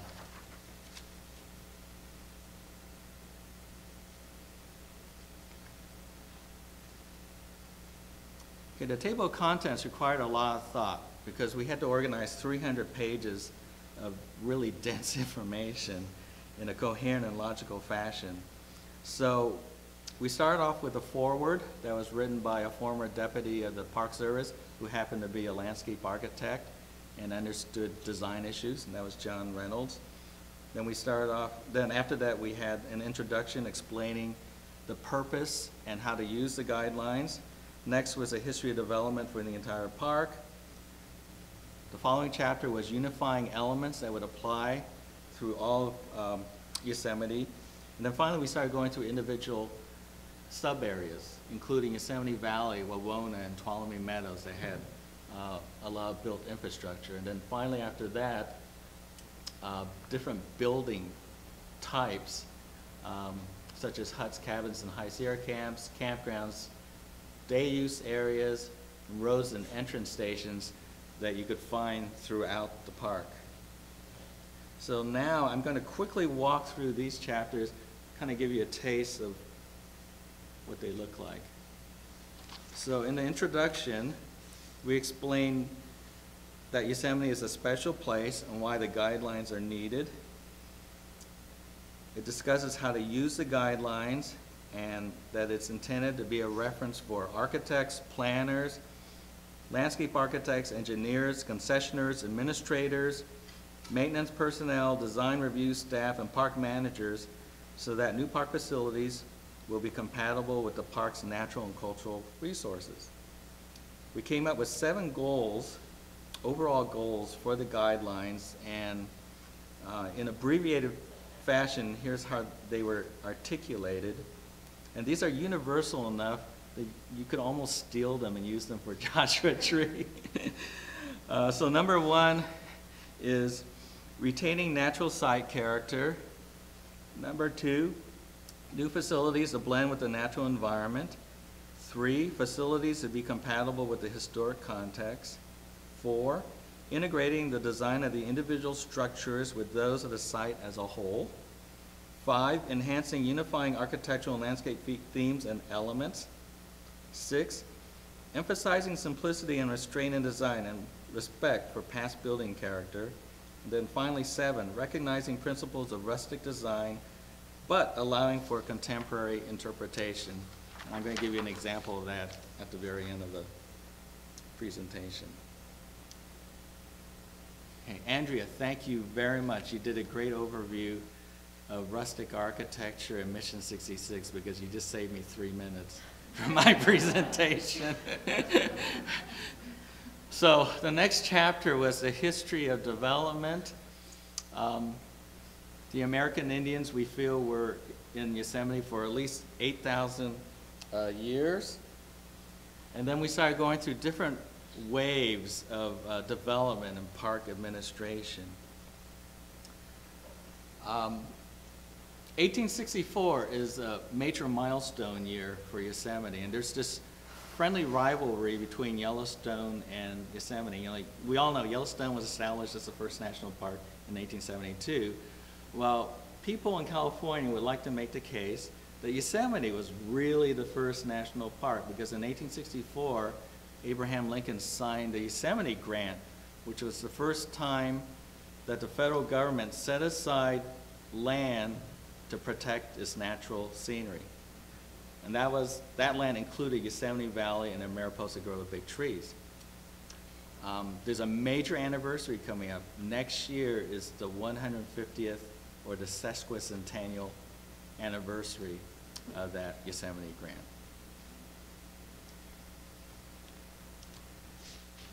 Okay, and then 1914 through 1940s was a big period for rustic design, as Andrea described. Yosemite Village was developed, and this is one of the largest and most significant collection of MPS rustic-style buildings in the entire national park system. 1933 through 1942 was when the Civilian Conservation Corps provided a boom period of development and construction during the Depression. And similar to the rustic style, it was characterized by careful craftsmanship and the use of natural materials. And then there's Mission 66, leading up to recent challenges such as all the work responding to the Great Flood of 1997. The chapter covering unifying elements applies to the entire park. And there is discussion about the development of a design ethic for Yosemite. The chair of the Yosemite Commission, Frederick Law Olmsted, father of American landscape architecture, wrote in a report dated 1865, remember this was 1 year after the Yosemite grant, the first point to be kept in mind then is the preservation and maintenance as exactly as is possible of the natural scenery. The restriction, that is to say, within the narrowest limits consistent with the necessary accommodation of visitors, of all artificial constructions and the prevention of all constructions markedly inharmonious with the scenery, which would unnecessarily obscure, distort, or detract from the dignity of the scenery. So even way back then, in the early days, there was a lot of concern about design and its impact on the natural environment. The photo on the right shows our first Park Service Director, Stephen T. Mather, standing in front of a model of Yosemite Village, which was supposed to be done in the rustic style. And he established a division of landscape architects for the Park Service and was a proponent of intentional design in the Park Service. And then continuing on in unifying elements, after a discussion of the natural setting, this chapter then describes and provides recommendations for land use and spatial organization, circulation, entrance markers, small buildings, and masonry structures. We then go into developed areas where there's discussion about siting and building orientation, architectural character, building shape and massing, roof form and materials, and finally, building exteriors. Throughout the park, there are smaller site features. These guidelines provide recommendations for footbridges, retaining walls, boardwalks, grading, fences, benches, signs, and lighting. The sample page on the right shows 5 different styles of signs in Yosemite and discusses when to use each type of sign. So the intent is for there to be enough design continuity so that no matter where the visitors are in the park, they still feel like they're in Yosemite. Somehow these buildings feel like they belong in Yosemite. Then we go to the chapters that deal with individual smaller areas of the park. The first one is Yosemite Valley. It's the most famous part of the park and contains most of the development. It represents the entire range and examples of building types and styles. It's only 7 miles long and 1 mile wide, and yet most visitors come to Yosemite Valley. This is where most of the campers and the lodging guests spend the night in the park. The entire valley itself is an official historic district and cultural landscape.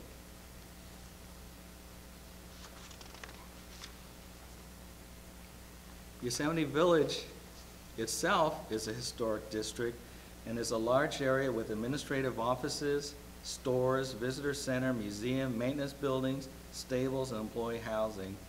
And the design guidelines discuss the planning, circulation system, and key scenic views in this village area. The section on developed areas discusses the distinct use zones and the architectural features within each one. And the guidelines recommend new design to be compatible with the scale, massing, and appearance of the many existing buildings in this district.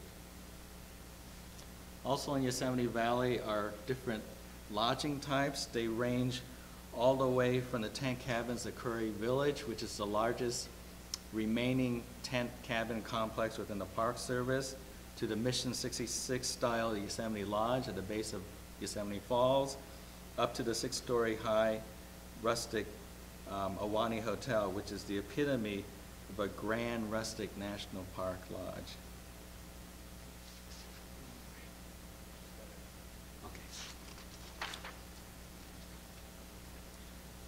Okay, I'm going to move faster now. Okay, down in the southern area of the park is Wawona, which many employees refer to as the nice part of the park since it's so quiet. It's dominated by the Wawona Hotel, National Historic Landmark, the largest Victorian hotel complex remaining in the National Park Service. And Yosemite is very fortunate to have a lot of wilderness. 95% of Yosemite is wilderness. It includes Tuolumne Meadows at 8,600 feet above sea level, which is characterized by heavy snows for more than half of the year. And the design response to this environment is very different from those in the lower elevations of the park.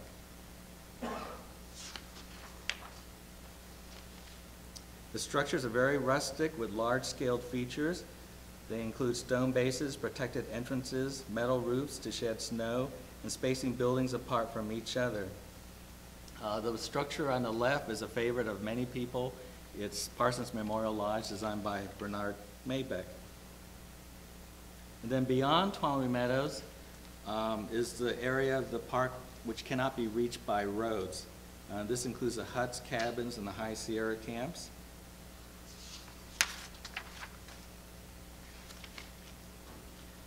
These are all surrounded by wilderness, and any proposed changes should be minor, in keeping with the simple and primitive nature of the buildings and scenic setting. Next is day use areas. Most visitors to the park are day users, and day use areas are located throughout the park and include such famous destinations as the Mariposa Grove of Big Trees or Glacier Point. They occur in a variety of places such as scenic viewpoints, picnic areas, beaches, historic buildings, sequoia groves, and trailheads. And in these areas, there could be such features such as picnic tables, benches, trails, boardwalks, or interpretive wayside exhibits. So this is another opportunity to reinforce consistent visual quality throughout the park. There are 260 miles of roads in Yosemite. They play an important role in how visitors perceive Yosemite, and they were designed with turnouts and large parking areas to provide views of the scenery. For many visitors, in addition to being the means to a destination, the journey itself on these roads become a part of the overall visitor experience. There are 5 entrances to Yosemite. Entrance stations are where visitors first encounter uniformed park staff and park architecture. And this is an opportunity to provide a welcoming first impression to park visitors. And 3 of the structures here were recently remodeled or rebuilt using the design guidelines. And the intent was to make sure that even though there are 5 different locations in the park, that they appeared to belong to the same family of structures. So this kind of leads to the final discussion, which is how are we applying these guidelines? And 2 of those 15 high priority projects include, the first one out of the chute was the Lower Yosemite Fall Project. This was the first project that was influenced by the guidelines. It was to improve 53 acres below the falls, which were just hammered. And this is the most popular natural destination in the park. It was complete in 2005. It was a $13.5 million project paid for mostly out of donated funds. The architect was, or landscape architect was Larry Halprin, probably most well known for doing the FDR Memorial in Washington, D.C. He also did the Bunker Hill Steps in downtown L.A. and did the site planning for Sea Ranch up on the Sonoma coast. His design better protected the natural setting by better defining the walkways, providing edges, and building bridges that provided larger openings for the braided stream system. He improved the visitor experience through the design by providing more areas to explore, stone seating areas, a picnic area, improving accessibility and viewing areas, interpretive waysides, a new shuttle bus stop, and new restroom. As you've noticed, they're done in the rustic style, using a lot of wood and stones. Stones was also used as pavers, edging stones, masonry walls, and piers. Another project, which has been designed but will be built as funding is raised, is sponsored by Nature Bridge, which is the youth education partner for Yosemite. This is on a 17-acre site and is an environmental education center with 224 beds where school groups come and the students experience a 5-day immersive overnight stay in the park. And this project includes sleeping cabins, classrooms, dining hall, bathhouses, outdoor amphitheater, office staff housing, fire station, and maintenance building. The firm that did the design is Siegel and Strain Architects out of Emeryville. They're known for sustainable design. They use sustainable materials. The design includes water conservation and energy strategies. The goal is a LEED Gold rating and zero net energy use. They worked with the topography to minimize grading and provide accessible circulation to all buildings on the site. Okay, and then in closing, just some final thoughts about some of the issues that the team worked through in the writing the guidelines. Number one is we all realize the design is a very subjective topic, so that oftentimes there is no one right answer. There's room for healthy debate. And then what does one do with modern materials? You know the rustic materials is stone and wood. What do you do with steel and concrete and glass? What do you do with foam materials like plastic lumber or concrete that's made to look like stone? There's also the budgetary questions. What happens if the budget would not support what the guidelines are recommending? If they're recommending something that's very labor intensive or expensive. And do we also show examples from only within the park, or do we go outside the park as well? For Yosemite, we basically decided to use examples from within the park with maybe 3 exceptions, but the 3 exceptions look like buildings in the park, so we thought it was worthwhile to show them. So a question for Joshua Tree is, do you only show buildings and site design from within the boundaries of Joshua Tree, or do you go a little bit outside? Do you look at the regional vernacular more? So those are some of the issues that you might be grappling with. It was also very tempting for the team to start designing solutions for different areas of the park. And we had to exercise self-discipline and self-control and not show proposed solutions in the design guidelines, but principles. So finally, in closing, the intent was not to be prescriptive or create a cookbook for design. We wanted to allow room for creativity by the designers. We wanted to show precedents, patterns, principles, and perhaps a type of treatment that should be considered first, but certainly not make it mandatory. So hopefully with that, that would provide some help from our experience, our lessons from going through the guidelines as you embark on the Joshua Tree guidelines.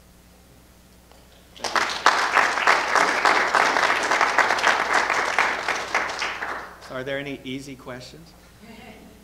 If there are, they have to be quick. We have to go over it. I just want to know if there are concepts for designing like visitor centers and parks. In this case, for Yosemite, there are concepts like for architects. Many of the more high-profile projects select the design team through competition.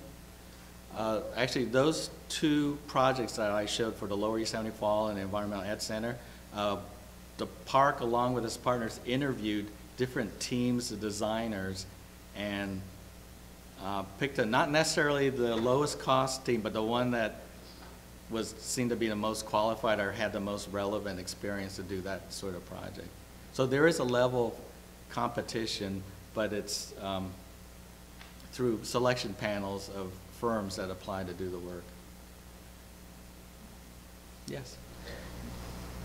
One quick one and one slightly more difficult one. The quick one is who applies, who is the agency, or how do you apply the guidelines? Who is the reviewer?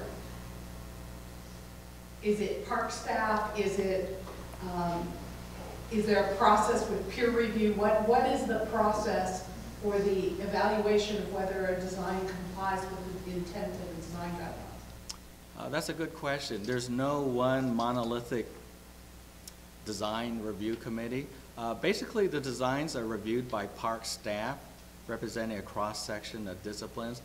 Every major design that goes to the park is reviewed by many park staff, and so there are opportunities for several people, such as myself, to make comments and point out if we feel like we're going in the wrong direction. The second part is under the Secretary of the Interior standards. One of the goals is to know when things are made, and not that they are all uniformly replicating a historic style so that you don't know the Iwani was built in year X and Larry Halperin's project was built 5 years ago or less. How do you deal with this question of time in that context? You are correct in saying that the new buildings should not be replications of the old buildings. We shouldn't be confusing visitors to be able to, we shouldn't be mimicking the historic buildings. And the Secretary Standards say that new additions, you should be able to tell that they're more contemporary. That's a real design challenge. And we faced that on many projects. On some of the newer projects, there is a plaque that's applied that has like the year when it was built. We've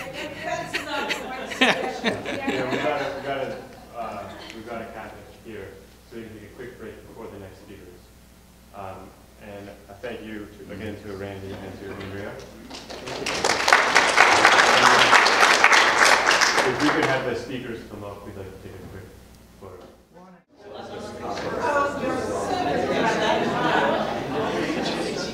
Unless you'd like to stay here all evening. Thank you for conversation. I'm in a hurry to get to this. Oh, man. I'd like to introduce Tyler Tucker. He's a Master of Building Science student. He's going to introduce our last 3 presentations of the day. Tyler. Okay. I'd like to introduce Andrea Compton. She is a Chief of Resource Management at Joshua Tree National Park. And here's Andrea. Good afternoon, everyone. As mentioned, I am the Chief of Resources at Joshua Tree National Park. And to feed right into bureaucracy, I'm going to give a brief description of what that means for people. Now, I think not everyone is aware that there is a resources division at National Park Service units. So I wanted to explain this a little bit. You know, people know that there's a maintenance division. They know that there is probably an administration division, a law enforcement division, and one of the divisions is called resources. So this is looking at natural and cultural resources in the national parks, and it ties back to the National Park Service mission. How do we conserve and preserve the natural and cultural resources for future generations? So 100 years from now, 200 years from now plus, people need to have the same experience. As much as we can, there should not be a degradation of resources over the course of time. So someone in the audience earlier had asked about that. And that is a constant balance that Park Service staff work with. So what I have an outline here is the 5 branches that are in the resource division at Joshua Tree National Park. And you heard about cultural resources earlier today from Morgan. The 3 that I'm going to be talking about, kind of giving an overview today, are the physical resources, the vegetation, and the wildlife. So we're going to be kind of talking about that. And just kind of, that's one of the reasons I wanted to describe the division, because it also sets a framework for the presentation. The other thing I'm going to bring up is this interaction between people and resources.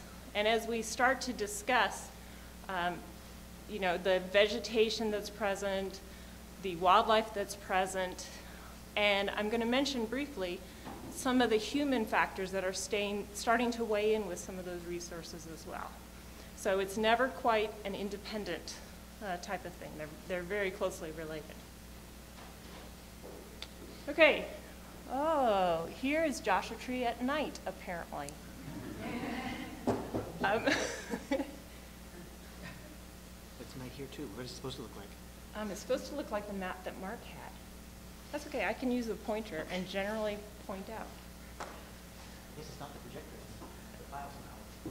Yeah, it was, I don't know, anyway, it's all right. This is Joshua Tree at night. Let's see if I can do this. All right, here is, oh wait, no, this black one works better, you said.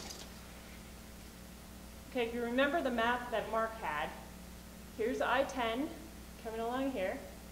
Highway 62 goes up this way.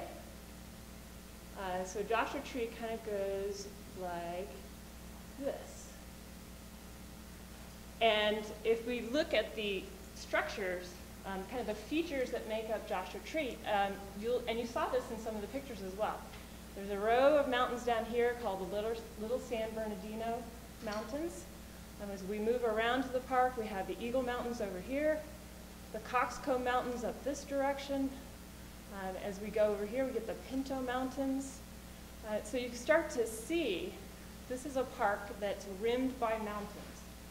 And as Kathleen brought up earlier, there's the Pinto Basin that is in this area. A part of this park that is similar to Yosemite is there's a large amount of wilderness. 80% of the park is either wilderness or proposed wilderness. And if there were headlights on this, you could see that there is a row of cars driving with their headlights going up this way. The main road through the park goes north-south like this, and then you can go one of two ways. You can split off in this direction, or you can go up this direction. But all this portion over here is it's backcountry wilderness. There's one dirt road going off here, but as Kathleen had mentioned, there's a lot of quiet experience. And that's one of the things that visitors have commented to us as well. What is west of the park? 17 million people called LA area. Coachella Valley here is, by the middle of this century, is estimated to be around 600,000, another 500,000 people. And yet with the park, people have commented that as you come through these mountains and you drop into the basin, and everything you see around you is national park, that's an amazing sense of quiet and solitude.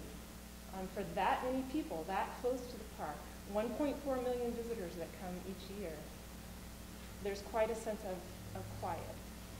And so that's some of the things that I want to talk about too as we go along. The mountains kind of give people a sense of height. There's a quail mountain up here that's around, a little over 5,800 feet. As the elevations go down into the two different deserts that Mark had mentioned earlier, some of the mountains over here are around 3,000 feet, something like that. So it just gives you a sense of elevation going from west to east. And as Mark had mentioned earlier also, Joshua Tree is characterized by the two different deserts. The Mojave Desert on the kind of the northwest and northern portions of the park, characterized by Joshua trees above 3,000 feet.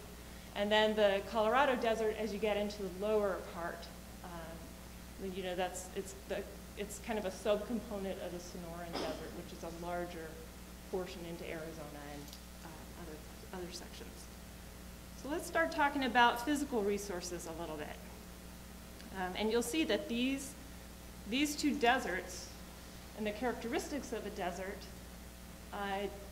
really set the stage for adaptations, for how animals and plants are existing in that area. We've seen it with people already in the historic descriptions. You know, as John was talking about earlier, how as the desert dried, you know, in prehistoric times, people didn't use it as much. The different groups that came in to try to use this desert. And the geology, I'm actually just going to hint on, because there's a person after me who is speaking about the geology specifically.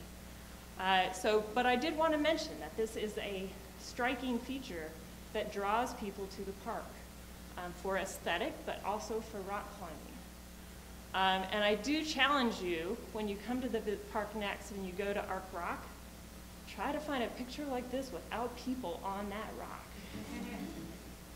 Good luck. And then let me know. Oh, look, it's night again. All right, so what I wanted to do was, as we just move on, the next slides are going to have a couple of locations, and I wanted to point those out before we move.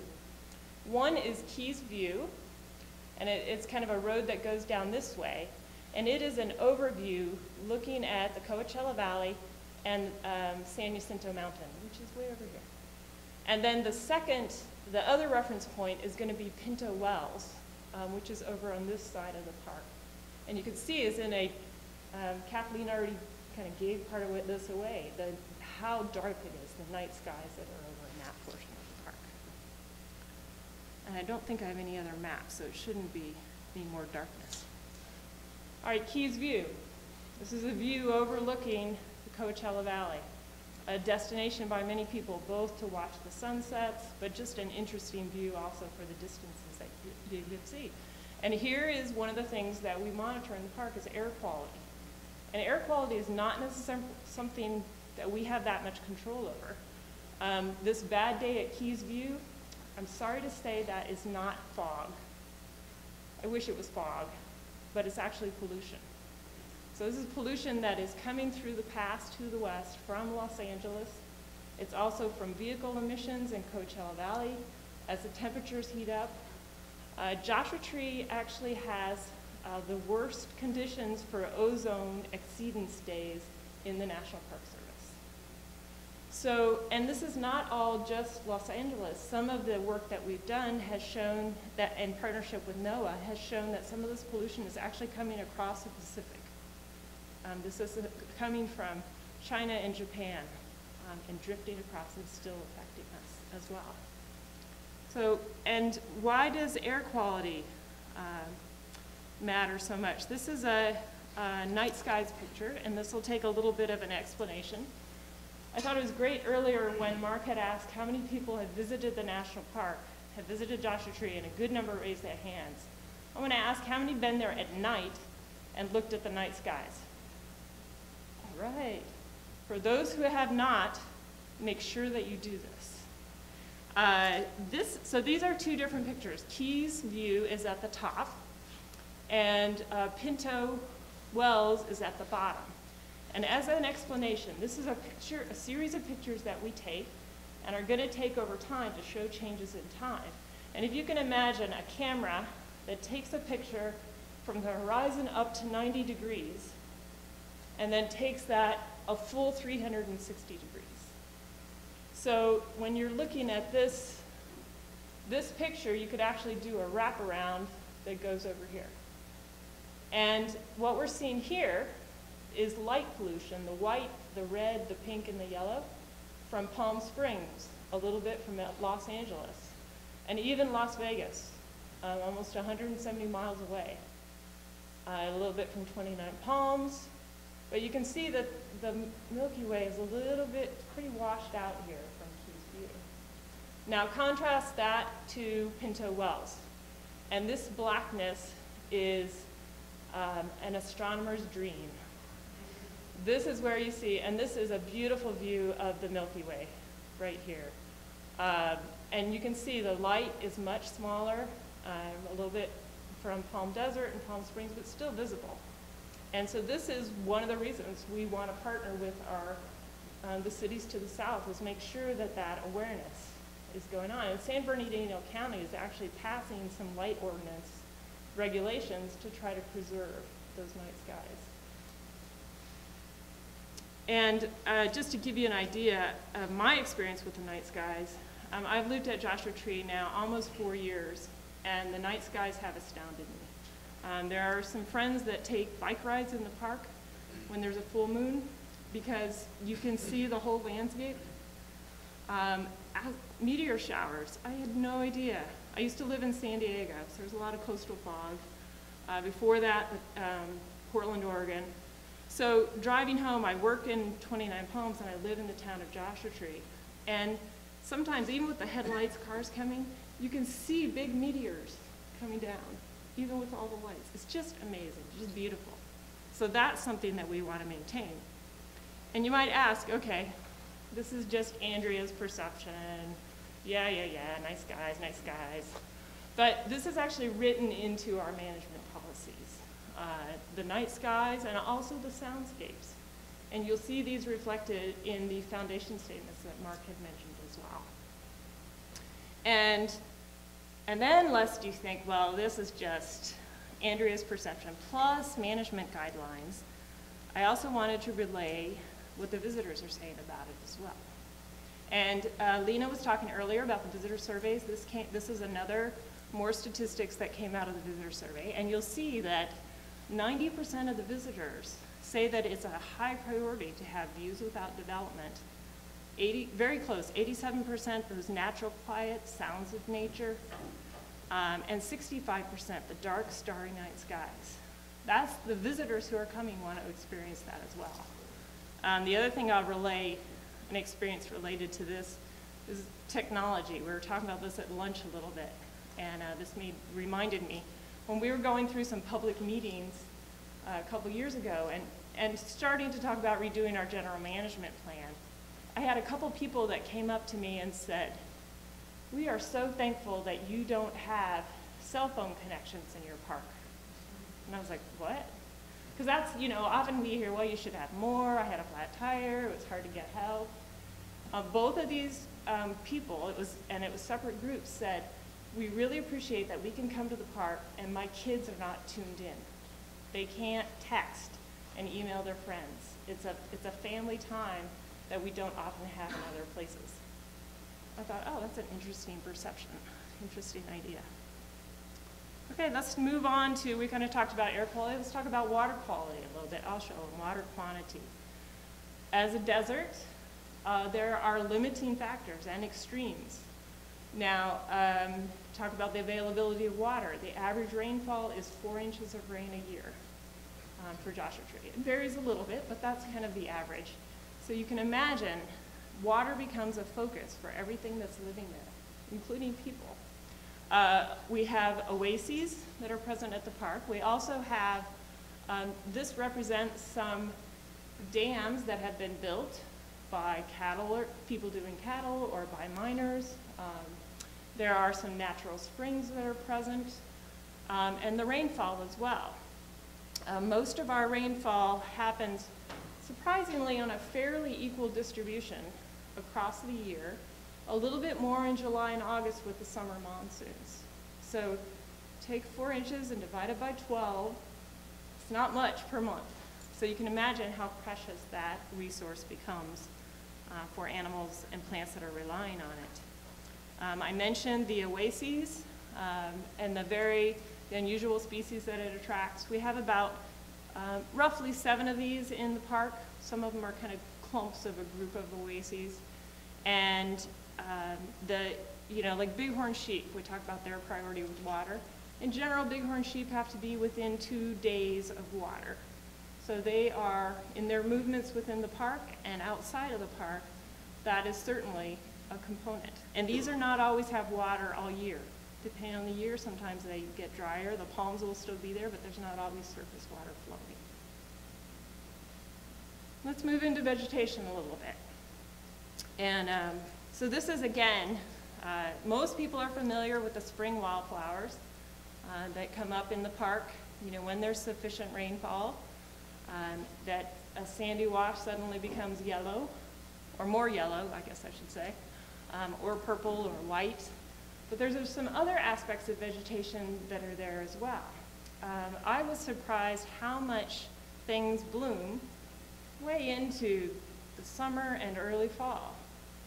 There are plants and shrubs especially, that wait until August and September when it's over 100 every day before they start to bloom. And there's a whole set of insects that go with those as well.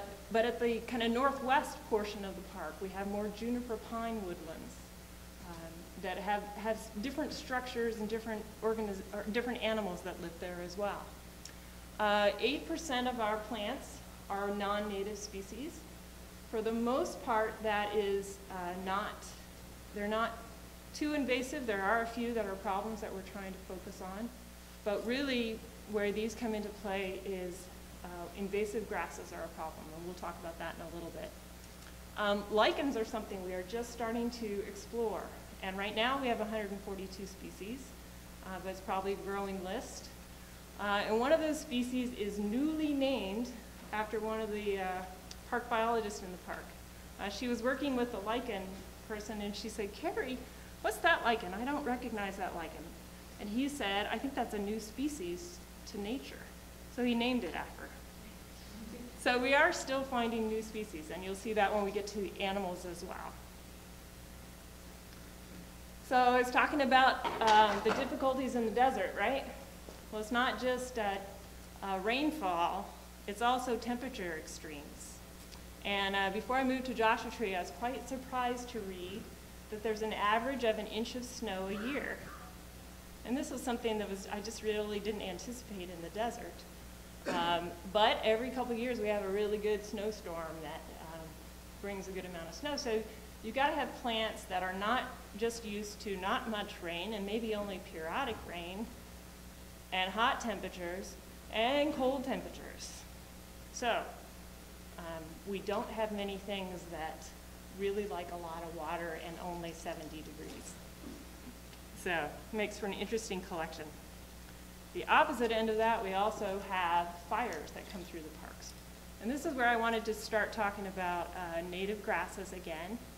And here's that other influence by people. You know, we talked about air quality earlier and how people are having an effect on air quality. Fire is another component. The park has been keeping records on fires since around 1945. That's where we started getting good maps. And one of the things that we have observed is that the number of lightning strikes in the park has not changed. What has changed is the spread of the fire and the sizes of the fire. And this is caused primarily because of those non-native grasses that I had mentioned earlier, and also pollution. So on the western end of the park, there's a higher level of nitrogen deposition from pollution, which also serves as a fertilizer. Now the fertilizer is good for the native plants, but it's also good for the non-native plants. Since the other thing that's happened is with the non-native grasses, the desert used to be a system of a shrub, sand, a shrub, sand, a shrub. Now it's a shrub, non-native grasses, a shrub, non-native grasses, and a shrub. So that serves as a carpet for fire to spread in a way that didn't exist before. How we manage this, we're not sure. What we're doing instead is reacting to fire. We much more actively try to get fires out if they look like they're going to spread and they're not just a single yucca or a single Joshua tree. Much more proactive with trying to suppress those fires more quickly. Okay, moving on to talking about wildlife. Okay, and here is another thing that I just wanted to mention, adaptations again briefly. So we talked about with plants, hot, cold, and low water. Same theme with animals, hot, cold, low water. The desert tortoise is our only federally listed animal species. We do have two plant species that are federally listed, but the desert tortoise is our only animal. And this is a species that used to have in the park a density of about 80 per square mile. Because of the disease and possibly some other reasons, not just park, but region-wide, a density of more 8 per square mile is now more typical. A huge plummet in the population. It's not just in the park, it's region-wide. So it's one of the reasons the species is listed, is trying to understand that, try to understand how that restoration could occur or might occur with those populations. I've mentioned bighorn sheep a little bit. One of the things that I think is interesting is we have almost as many reptiles and amphibians as we do mammal species. A lot of the reptiles and amphibians, of course, hibernate. One story that intrigues me, when we moved here, we have a house that's kind of near the boundary of the park. And we had this funky little concrete pond that the previous owners had built. And when we moved in, I was like, that's kind of interesting. So I turned on the thing that put the water in it, and I was like, well, it'd be interesting to see what comes. Within 2 hours of nightfall, we had spotted toads calling. I don't know where they came from. I still don't know. But they came, and we had tadpoles that summer. We've had tadpoles 2 or 3 years. And they disappear, and then we don't see them until the next summer. And same thing, I kind of let that pond dry up in the winter when there's more rainfall, or if there's more rainfall. But as soon as that's full and it's hot enough, the toads are back and they're calling. It's just amazing the adaptations that occur there. Animal species, just continuing this, here's that other human interaction discussion. We have quite a few raptor nests, golden eagle nests, that are using those rocks. But also of interest are climbers like to use those rocks as well. So we have areas where we close during nesting season to allow those birds to get through the reproduction period. And last example I kind of wanted to bring up was almost tying back to Morgan's discussion of mining. And we have over 400 mine sites in the park. They vary in size, sometimes just a little shaft, sometimes quite a complex of adits and shafts. And if there is danger to humans, we make it a point of what's called safing those. We put a grate on so that people don't hurt themselves, or that we can protect the cultural resources that are within those. And we have adjusted those so that bats can use them as well. Bats started using those caves once people kind of moved out, and we have a few places where we have bats that have moved in, which is kind of interesting. We also, not this one as much, but if it's a adit that is more level, we also have what's called a little place at the bottom where tortoises will sometimes go in them, because when they hibernate, they look for holes. Well, a mining hole is a great hole. Or just in the summer when it gets too hot and they try to bury to get into cooler temperatures. So we don't survey every mine for animals, but we do allow access in and out for whatever might be using those. So as I kind of finish up, I just wanted to remind people some of the things that I've kind of mentioned, is the adaptations to the desert, that quiet and solitude that is quite a valuable component of Joshua Tree, and how much the visitors value that, but also the balance that we're trying to do with having visitors explore and participate with that, but also continue to try to protect the resources. So with that, thank you. Are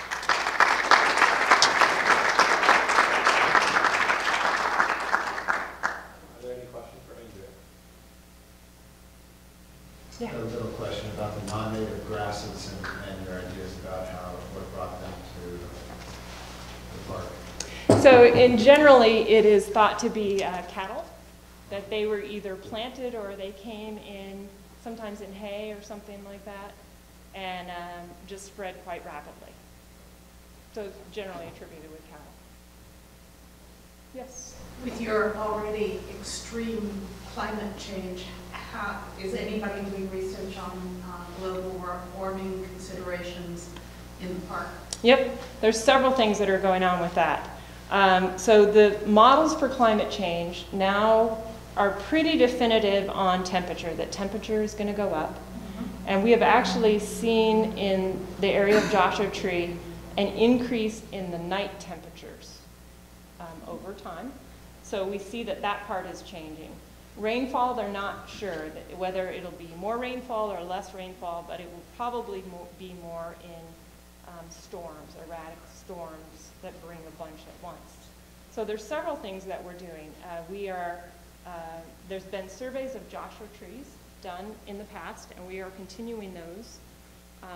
One of the concerns is how climate change will affect the Joshua trees and the yucca moth that have a close interaction. So we're looking, most recent survey was looking at where reproduction is still occurring or not. Joshua trees are very long-lived species.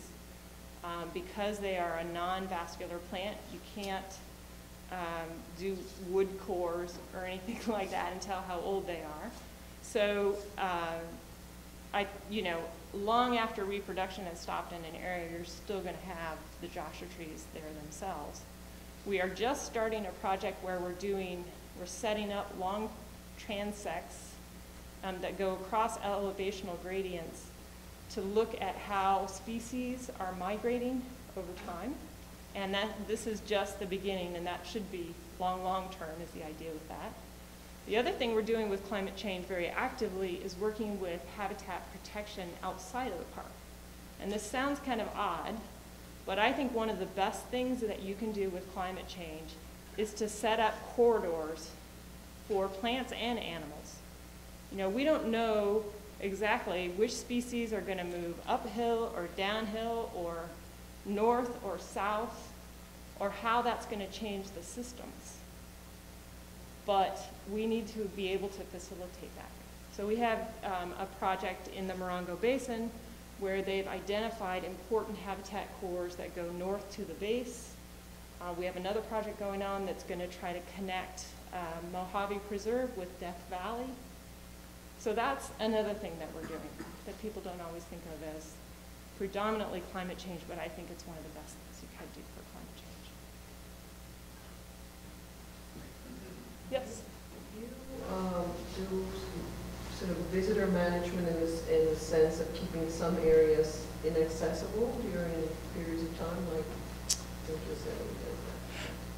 we do, for slightly different reasons. So we do have some areas that are called day use areas only. So one of those, for example, is Smithwater Canyon. Smithwater Canyon is one of those, it's not a palm oasis, but it is one of the areas that has water running almost all year. And anytime I've walked through there, it has big willows, big cottonwoods, and just about any time I've walked through there, I have seen a recent mountain lion kill of either deer or sheep. And so there's no camping allowed in that area for that to occur. So there's places like that that are especially sensitive. Some of the palm oases are that way as well. The other thing that we're doing is trying to manage, especially people traffic. So one of the resource difficulties we're having right now is with parking lots in some places, especially popular climbing areas. Everybody gets out of their car and they're so excited and we're gonna go climb the rocks. I'm not a rock climber. And they just make a beeline for that particular climb. And we're trying, you can imagine this kind of web of trails and trampled vegetation.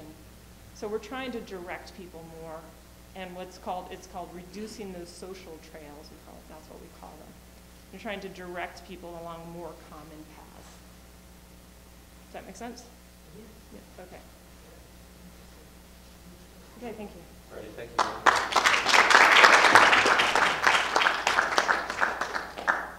For our next speaker, we have Adam Ayano. He is a Ph.D. candidate at the USC Department of Earth Sciences.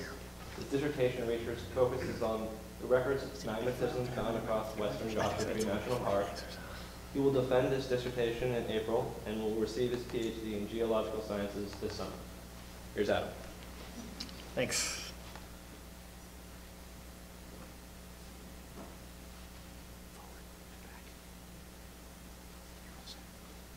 All right, well, thank you very much for having me here, and I'd like to thank Doug for organizing this, and as well as everyone else involved. So what I'm going to present to you today is just a little snippet of the geology of Joshua Tree National Park. And I've been exploring Joshua Tree over the last 7 years, and well, as you probably know, it's definitely a large, wonderful place to see all kinds of crazy things. And in my case, being a geologist, I'm a little bit biased towards the geology present. But I just wanted to start you off with a nice overview of the Wonderland of Rocks. Pretty aptly named. This is up in the northern part of the park near the west entrance. And I guess you can consider this heaven to a lot of rock climbers, but as a geologist, you know, I definitely have my bias towards it, so to speak. So, in a nutshell, Joshua Tree National Park, it's valuable from a geologic perspective because it preserves a wide diversity of geologic history of California, leading back to almost 1.7 billion years. And of this, I can just highlight a few different snippets of it. First off, the oldest rocks that we observe there are ancient ocean sediments deposited about 1.7 billion years ago. And again, I'll point these out throughout the scope of the talk, but I just wanted to run this through you right now. What I focus on in my research is the second point, that Joshua Tree preserves a plumbing system of volcanoes. Volcanoes that existed from approximately 250 million years ago to approximately 70 million years ago. Also preserved in Joshua Tree is the erosion, uplift, and faulting, which help form the incised elevated plateau that we see today, as well as it preserves the transportation of rocks by the San Andreas. Also, as Kathleen brought up, we have sedimentation occurring into these low basins like Pinto Basin, other basins across the park, and fossil preservation. And I won't touch on that today, conveniently enough, so this definitely comes full circle in terms of the geology. And finally, those basalt volcanoes that she brought up, I'll be touching a little bit of that. Basalt volcanism happened during the last few million years of the park, or in the park, before it was a park. Oh no. Well, this won't hinder me too much, but so the oldest rocks in Joshua Tree National Park, what we would have seen here is a nice gray, dark gray rock that's striped gray and white. You may have seen a lot of these as you sort of hike around the Lost Horse Mine and a lot of the taller mountains observed. Yeah, again, I apologize for not coming through. What these represent are actually ocean sediments from 1.7 billion years ago. And we know this through looking at it in sort of a chemistry perspective. But given its long life and burial and heating, we know that these rocks went from near surface down to approximately 25 kilometers depth. And as a consequence, this pressure and this heat caused a change. We would call this metamorphism. So what we see are metamorphic rocks called gneisses. And again, apologize for the picture, but you can see a wonderful example of these in person at Quail Mountain, Ryan Mountain, the Lost Horse Mine area, Black Rock Campground, and I can name you probably 100 other places that it is visible. A little better luck here. So like I said, I focus on the magmatism in my research. And by magmatism, I mean igneous rocks. Kind of, for example, I have these granite pictures, one that did show up here on the left, and a snippet of here on the right. Again, what a typical granite would look like. Again, widespread volcanic activity 250 to 70 million years ago. There really is no pervasive evidence of lava flows from this time or volcanic ash flows. Like, for example, if you went to Mount St. Helens or the Andes, things to this effect, you'd see a lot of evidence of lava flows inside. So how do I know this? Turns out that Joshua Tree preserves sort of the root to this magmatism, preserves the magma that did not erupt and otherwise froze deep underground, say 10 kilometers. Again, this is represented by all the granites that we see, like I said in the cover slide. All the granites and also different types of igneous rocks that we wouldn't call granites in the geologic community. And again, this represents, effectively, it's a volume of magma, or these magmas are about 10 times what we would expect coming out of a volcano. And granted, this diagram up in the top is not specific to Joshua Tree, but just representing what we might see as volcanoes, really small features versus what might be a giant pool of magma that would go way on the scope of the slide. So what can we expect from this magmatism? Oftentimes we have sort of different volumes of magma that are formed, and as a consequence, different sizes of volcanoes that would have existed if they were still preserved. These large pockets of frozen magma, we typically call them plutons, and this is what's represented in the Wonderland of Rocks. A schematic diagram that I've made up could be something like this. With a scale bar of about 1 kilometer, you can see that these things are, generally speaking, a very large igneous body. We also see smaller pockets of magmatic intrusions in Joshua Tree National Park, and these are often kind of off the beaten path. For example, near the west entrance area, we observe thin sheets with my field assistant for scale, about 2 meters in total height. But the sheet itself goes off into the distance, at least another kilometer or so. So schematically, we can think of it as thinner sheets stacked upon each other like this. Scale bar, 2 meters in the corner. So stepping this out, looking at it from just a Google Earth image that I happened to pull up, this is the northwest corner of Joshua Tree National Park. I highlighted a couple key areas that some of you are familiar with.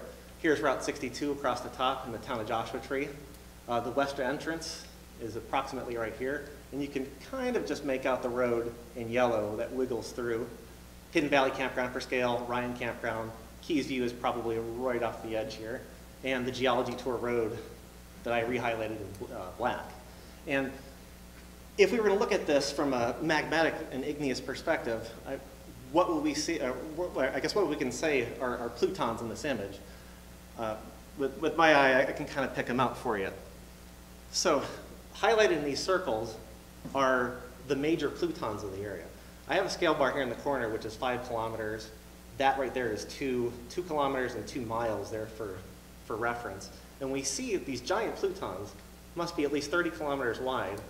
And again, the Hidden Valley area and the prominent rock climbing area or district right here, as well as other little plutons highlighted here. And there's actually a nested pluton in the sense that there's a small one inside a larger one. And I'll step back, again, without my lines in the way, but these are large features. There's no doubt about that. And if you can only imagine the volcanoes attached to these things, very impressive, very large. Again, no evidence of it today. Another thing I can note, like I said, while there's large plutons, there are also thin igneous sheets. And these are represented by these red lines down here. Again, it doesn't really do justice if I cover on top of it. So I'll go back. And you can kind of make a little bit of a gradation of color here. Although some of this is kind of artificial, as this is a semi-artificial false color image. So I guess USC's contribution to the greater understanding of Joshua Tree.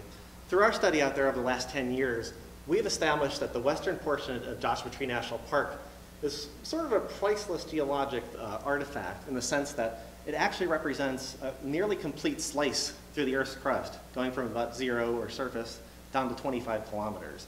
And this is pretty vitally important in the sense that, even if you go up to, say, the Sierra Nevada, you're up in Yosemite, for example, even with the topographic relief in the area, you're still only exposing maybe 1 or 2 kilometers of the Earth's surface.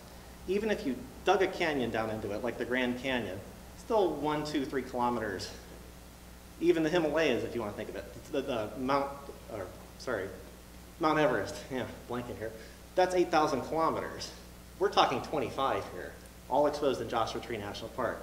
So it's a very ideal place to sort of study what happens when volcanoes form, erupt, and the consequences of it.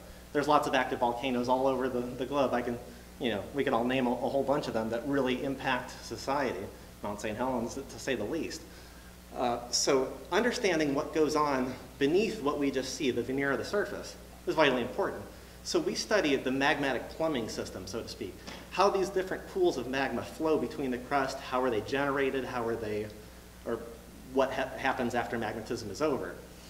I also want to note out that although it's not within the park itself, portions a little bit further west in the San Bernardino Mountains, also in the sort of Rancho Cucamonga area, preserve rocks that are presumably intact and down to 25 to 35 kilometers. So I also just throw a schematic picture of some of the computer modeling that we do to try and model some of these processes. What I demonstrate here, and this is not my model directly, but it's a colleague, we're trying to show how all these thin sheets that I mentioned are formed. So what we do is we numerically sort of plug in different sheets and see what kind of temperature gradients that we get in the area, for example. So a lot of work that is being done, a lot of work that can be done, but without the accessibility of Joshua Tree, not to mention the perfect geology for the circumstance, none of this would be the case. So after this main magmatic pulse, again we're talking 250 to 70 million years ago, magmatism dies down across California, also further to the east where there's a little bit of magmatism in Arizona. Everything more or less shuts off. Starting at about 50 million years, the rocks that were present, and again all these granites that we see down in Keys View and Hidden Valley, these things were probably anywhere from 10 to 20 kilometers at depth. But at 50 million years, they're pretty much at the surface. So in this sense, you're eroding up to almost 25 kilometers of rock, depending on where you're at. More towards the north and eastern parts of the park, we see it's a little bit less, 5 kilometers, 10 kilometers. But as you get towards sort of the Keys View Ridge, it ends up being nearly 25 kilometers. Also, with all this uplift, it inherently creates sort of the erosional features that rock climbers know and love. So, erosion's good for everyone in their own special ways. And again, I highlight some of the erosional features here in Keys View, as well as in the Hidden Valley Campground. Climber for scale. So when we're talking about the physical weathering of granite, granite typically has sort of a characteristic weathering pattern that we observe. And in this sense, I borrowed the schematic figure where we see that granite, as it's being uplifted, it's under immense pressure, and when we bring it up to the surface, 10, 20 kilometers, it releases this pressure, and as a consequence forms joints or cracks. The expansion of this causes cracking in a set pattern. Also, as a consequence of it uplifting, it also forms an onion skin-like pattern, and I'll show you what I mean by that. But effectively, if you could just imagine peeling off layers of an onion, like a spheroidal shape in that sense. Also, what aids the cracking of these rocks is sort of the thermal effect. I mean, we know it's out in the desert. There's extreme variation of temperatures, hot and cold, as well as sort of the occasional freezing up and ice sort of helping to expand the cracks. So with this happening, eventually we take a relatively solid granite boulder and break it up into smaller and smaller pieces with detrital material, sands and clays and stuff occurring in between. And what makes granite boulders sort of that typical round, knobby shape that we see is, while it starts off breaking off in relatively square, rectangular pieces, since if you have multiple surfaces sort of meeting together, it's a area, I guess, of high potential energy, so to speak, where it manages to erode at the corners first, and then the edges to form sort of a sphere from a more cubic block. Putting this in a better perspective, again, I go back to my title slide, same picture, and we can see the onion skin sort of exfoliation occurring here in this outcrop right here. You can see it from our perspective, it's breaking off in sort of a spheroidal fashion. As well as if we take a look at this separate outcrop over here, we see that a lot of these boulders kind of have set patterns that kind of break these things off into cubes. Also, we see the rounding of these cubes. For example, this very prominent boulder here might be the best example of that. But anywhere you look in this, you also see rounded boulders.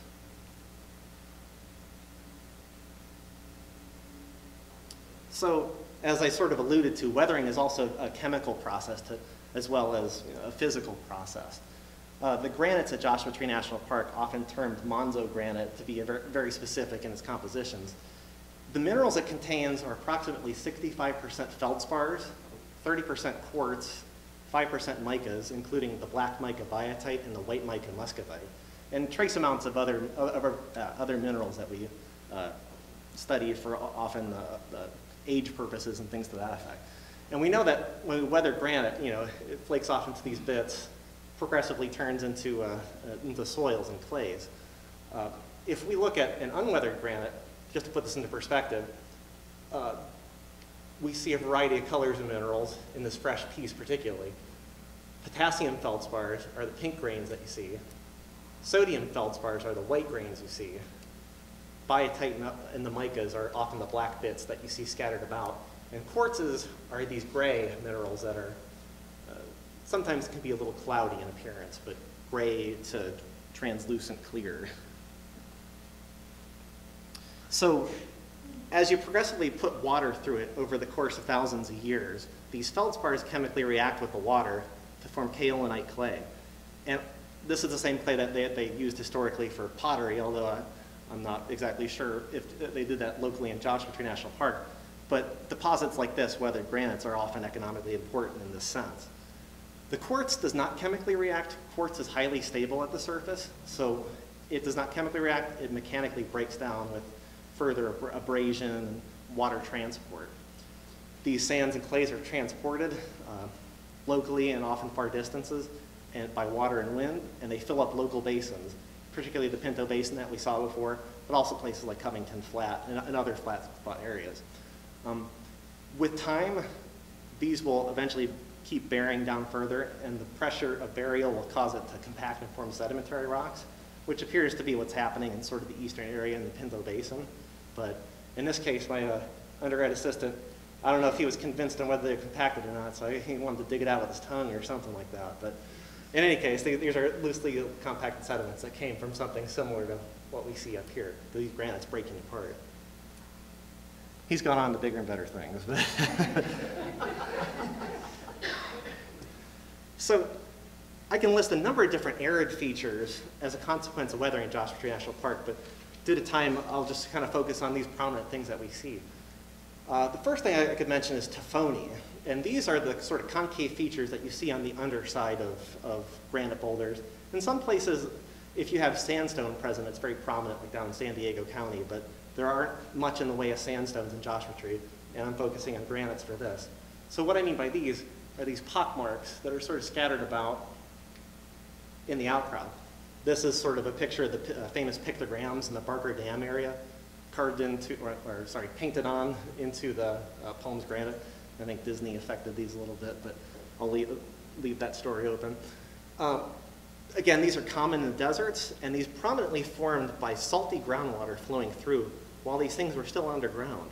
So the salt water flows in through there, causes it to weaken, and when it comes out, it ends up corroding in these pock marks. Another thing to be concerned about is caliche.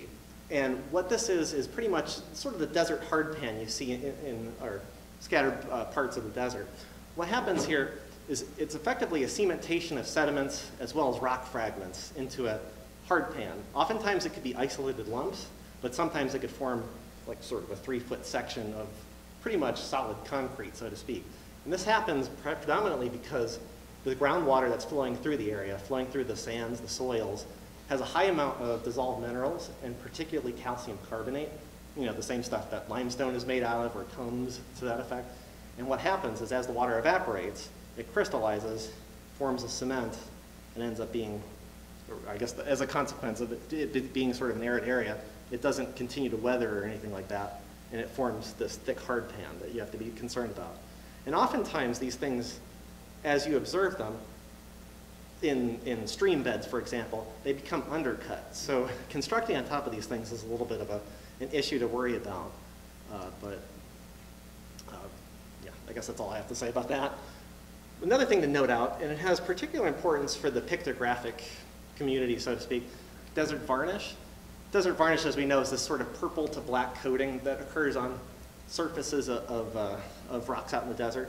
It tends to form on basalts, granites, and other things similar to that, although it's not, I'm not sure if the correlation is completely established scientifically.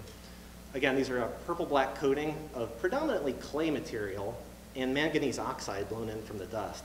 So as you weather all the materials, sort of composite materials of the desert, what happens is microbes grab that dust that's coming in and sort of suck out and concentrate the manganese oxide. And that's how we get desert varnish. And for pictographs, oftentimes you can kind of see people carve away that oxide coating, which is often microns thick, something to that effect. So I guess the other thing I forgot to mention is manganese is often pretty rare when we think of the bulk crust. It's only about 0.1% of any sort of rock you might pick up, any average rock, you could say. So the fact that it forms such a prominent crust, so to speak, is, I guess, microbially interesting. Sorry. Moving on a little bit. So we have all this weathering, and suffice it to say, I should mention that weathering is also tied to the elevation effects. Essentially, if you have a steeper slope, you can expect a higher rate of erosion. So while I was saying these rocks were uplifted up to 50, 60 million years, you can imagine that these rocks were continually being conveyor belted upward, not in sort of a linear fashion, but in fits and spurts. And then it rapidly eroded away as it made steep slopes. And I guess it might be an appropriate time to mention that the person that kind of came up with this data was Luke Zavala as part of his master's thesis at CSU Fullerton. He's currently the physical scientist at Joshua Tree National Park. So thanks for the information. It makes my life a little bit easier. It continued to uplift into the plateau we see. And again, Joshua Tree being a plateau roughly 4,000 feet higher than the Coachella Valley below, at least on the western side. I'm talking about the Mojave portion of it. This was uplifted to a plateau at approximately 20 to 10 million years and continually supported with uplift. I guess that being said, these pictures I have here, again, this is Keys View area, drops off pretty rapidly into the Coachella Valley and Salton Sea, a matter of miles away. More proof of the uplift is the enigmatic Covington Flat Fault, where we see this block down here sunken into the ground, and this part over here uplifted approximately 500 feet.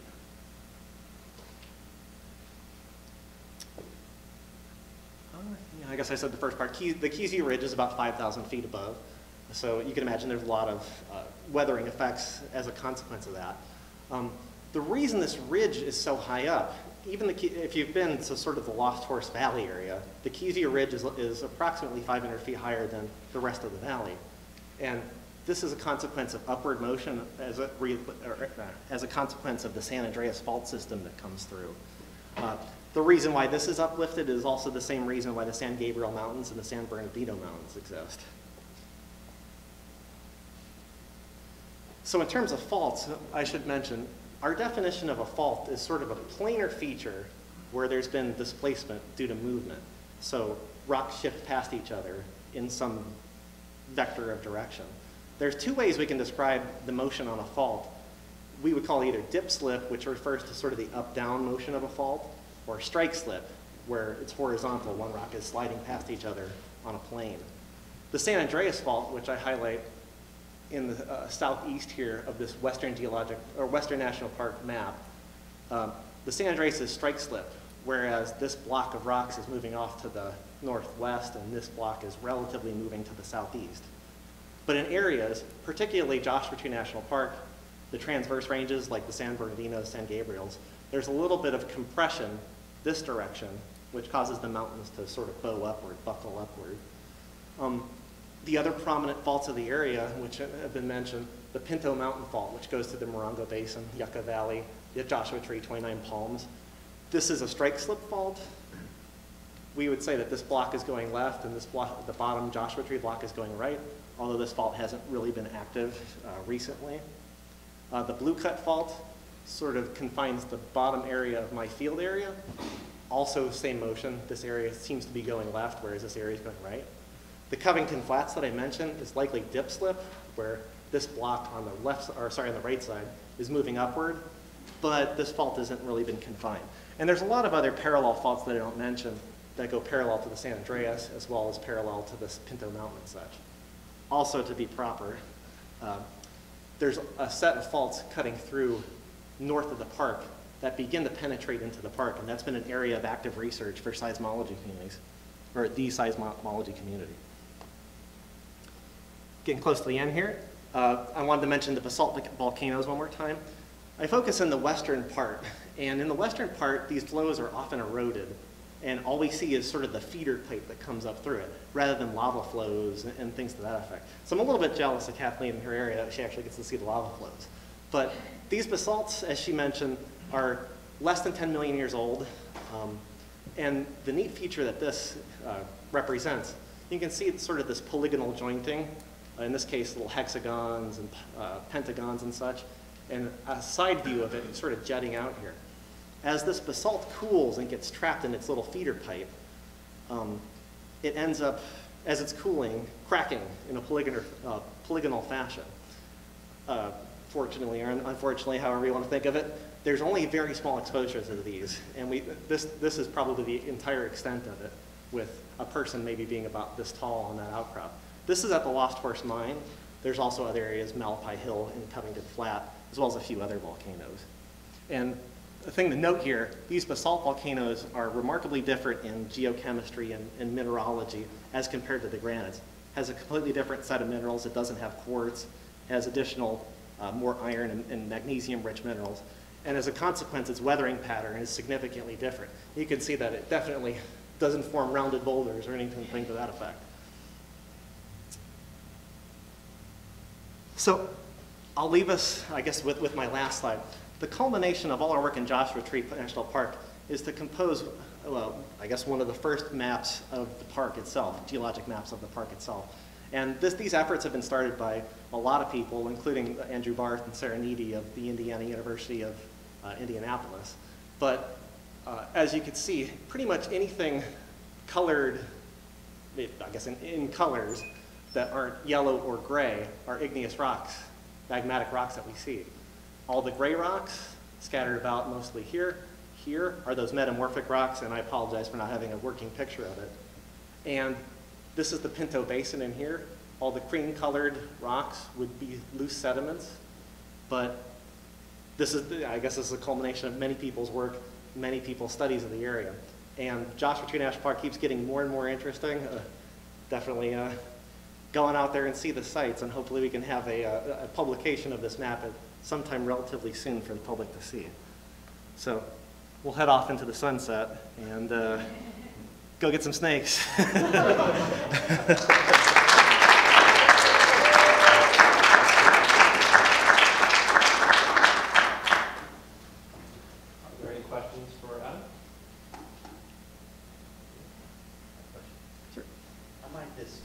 Information inform the design process that will be underway by this studio? Well, with respect to earthquake hazards or other design features that might need to be considered, siting and facilities. Yeah, I mean, it's important to know where all the faults are, of course, and there are established fault maps that help constrain building it in the sense of putting it right on top of a fault. But yeah, my office is on top of a fault. Oh, yeah. I was Mine's full of rattlesnakes. I don't know what you want. right, so nobody's perfect on that front. But I mean, I guess another thing that might impact is the weathering patterns, because oftentimes, even if you see soil at the surface, the rocks are often a foot or two below. So putting it on the right substrate is sort of an important thing to keep an eye out for, I suppose.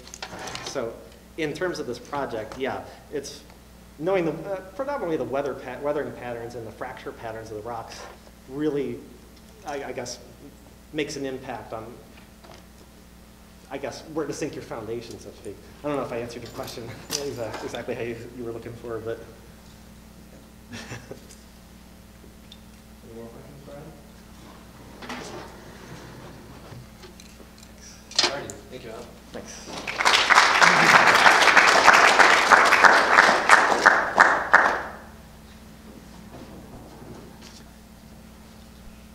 Okay, our next presenter is William Hayes. William Hayes is a professor of biology at Loma Linda University. He and his students study a variety of venomous animals, including rattlesnakes, spiders, scorpions, and centipedes. They also study the behavioral ecology and conservation of endangered reptiles and birds in the Bahamas. In addition to his publications in scientific journals, he has co-authored several volumes, including The Biology of Rattlesnakes and Iguanas, Biology and Conservation. William Hayes. Can you guys hear me without a microphone? Yeah. No problem? Okay. When you study rattlesnakes, as I've done for 30 years, people are very interested in them. You know, I get asked to talk a bit, and so I do have hundreds of slides. I know I'm limited to 30 minutes. I could go hours. So just stop me if you get bored here. But I do plan on finishing on time. Great. Okay, so just a brief overview. This is what we have in the way of venomous snakes in North America. We've got one group, the family Viperidae, which, let me just skip that. And the vipers have relatively stout bodies and very triangular-shaped heads. You'll see one there on the bottom left. And then you have the coral snakes, the only representatives of the elapids. Wonderful. And they look more like the non-venomous snakes with more slender bodies and a head that's shaped about the same width as the neck and the rest of the body. Okay, and the only one of those representatives we have in California would be the rattlesnakes. Okay, just you know, to get out of our way, what is the difference between a venomous and non-venomous snake, apart from the anatomy? How do we recognize it? What's the obvious feature that you see there? The rattle, that's the first thing you want to look at. And when you want to compare that to a non-venomous snake, the obvious thing that stands out here is the tail. You'll see that tail difference is finely pointed tail versus the rattle. And that's the first thing I look for when I'm hunting for snakes. That can on the other end. My colleague encountered the snake with the can on its head. Probably a mouse had run into the can, and he smelled that, and he couldn't back out of it. So my colleague helped it out. Okay, in terms of diversity, there are about 38 species of rattlesnakes. They're all in the New World. When I say about, everybody has their own idea of what a species is or is not. They're subspecies, different taxonomic levels. Mexico is a real hotspot for biodiversity. They have about 32 of those species. About 19 of those occur in the U.S. We have 12 in Arizona and 7 in California, 6 within, actually 6 within Joshua Tree National Park. Okay, so I'm going to real quickly cover these 6 species. Let's start with the red diamond rattlesnake. This is on the northwestern edge of the park. It barely makes it in. But it's a beautiful snake. It grows to a fairly large size. It's going to top out around 5 feet. And you're going to see that bold black and white tail. That's a very good feature to recognize for this species. Okay? And they like really lower elevation habitats. That includes a lot of rocky areas often, and chaparral type habitats. And you'll see the range map on the right there. Okay, this is the southern Pacific rattlesnake. This is probably a more dangerous snake. Its disposition is a little more defensive. And it's a darker snake. It doesn't have a reddish coloration ever. And it grows fairly big too. It tops out around 4 feet. And its venom is really toxic. Very dangerous snake. And they occur in a broad range of habitats, from mountain all the way down to grasslands and so forth. And this is a range map of the species the subspecies we're describing is in green there. It integrates with the northern Pacific rattlesnake. They're just really a subspecies, and I got a student working on disentangling the taxonomy there. And then there's a third subspecies up in Northern California. But anyway, this one continues on down into Baja. At higher elevation, they're darker, often called timber rattlesnakes in the forest where they occur. And they get quite high in elevation. And at lower elevation, they're going to be more pale. And it's a temperature relationship. In colder environments, they're darker to absorb more heat from the sun. The babies, now one key mark here is that the adults, I pointed out the black and white tail and the red diamond. This has a black tail. And the babies is actually yellowish right in front of that rattle. How many of you have seen these snakes before? Surely some of you, perhaps too close. Has anybody been bitten? You don't have to raise your hand. I would understand reluctance there. All right, the speckled rattlesnake. This is a gorgeous snake. They don't get real big. They're going to top off to about 3.5. I mean, I caught one 4 feet once. That's about record, just over 4 feet. These are found in rocky habitats. They're beautifully speckled animals. And again, if there aren't rocks around, you're not likely to find this species. They love lizards, mice, and this is the range. It continues on into Arizona and Mexico. But this green one, that used to be considered a part of the species, and now that's recognized as a separate one. We don't need to call that Southern California, but it's certainly close. That would be the Panamint rattlesnake. Okay? And one of the fascinating things about the biology of this species is how well the color matches the rock, the granite that it lives within. Can you even see the snake in the top left? I mean, it's pretty stunning how close their coloration matches the natural rock. Okay? The sidewinder. The sidewinder lives out in the desert. This does not get real big. It tops out about 2.5 feet. Okay? And its venom's a little milder than the others. They love sandy substrates, especially out in the desert flats. And as it crawls, some of you might sometimes see these parallel lines in the sand. And if you can figure out which direction the J points, you might be able to track that snake down to where it is often at the edge of a bush. It'll just settle down into the sand until maybe only its face is visible. Pretty remarkable animal. And speaking of the face, look at those horns there. Okay, we think those are probably protecting against sun and sand. We're not sure entirely, but gorgeous structures there. Okay, the western diamondback rattlesnake only makes it into the southeast corner of the state, but it's this is a large one. This gets to be 7 feet or more. Right? The further west you go, Texas is really big. Isn't everything big in Texas? But the further west you go, they're not quite as large. You're not going to see a 7-footer in California. But again, this is a paler snake. It's also called salt and pepper snake because of its pattern. It does have diamond-shaped markings. And that tail, it's sometimes called the coontail rattler because it's black and white. Similar to the red diamond rattlesnake I showed earlier. All right, again, this doesn't make it very far into California. It's a snake of the Sonoran Desert at the western end of its range. And they like just plain desert habitat, whether there's rocks or no rocks. Isn't really a big issue. They just need some level of shrubbery and plenty of food. Now, this species is widespread in the U.S. It's large. During daytime, it will defend itself aggressively. This causes more rattlesnake bites and venomation in the U.S. than any other species. Fortunately, in the range in California, we don't have a large population. Okay, this species is also exploited more than any others by these stupid rattlesnake roundups, which are clearly inhumane, they're cruel, and I don't understand why our laws still allow these. You know, we prosecute cases of animal cruelty. By the end of this talk, I hope I can convey to you that these snakes are intelligent creatures. They make decisions, and I can assure you, if I were to put a heart rate monitor on one of these snakes, as I'm undoing the lid, its heart rate's going to go up. They're not overly stressed. We've had these for years. They do very well in captivity. But you can measure their emotions, their physiological reactions very easily, and you can see pain in them when they're injured. All right, the last species is Mojave rattlesnake. This occurs in the Mojave Desert region, and it doesn't get real big in the California part of the range. It's going to top off around 3 feet, and it has black and white markings on the tail as well, predominantly white. And this is a species that produces a very bad neurotoxin in its venom. So it's considered a very dangerous snake. And one of the reasons may not be so much toxicity of the venom, but because being neurotoxic, it doesn't cause the swelling that the other rattlesnakes do. It's still going to kill you because of, if it does. And we'll talk about that. If it kills you, you're still bleeding internally, you're hemorrhaging to death, your blood pressure drops.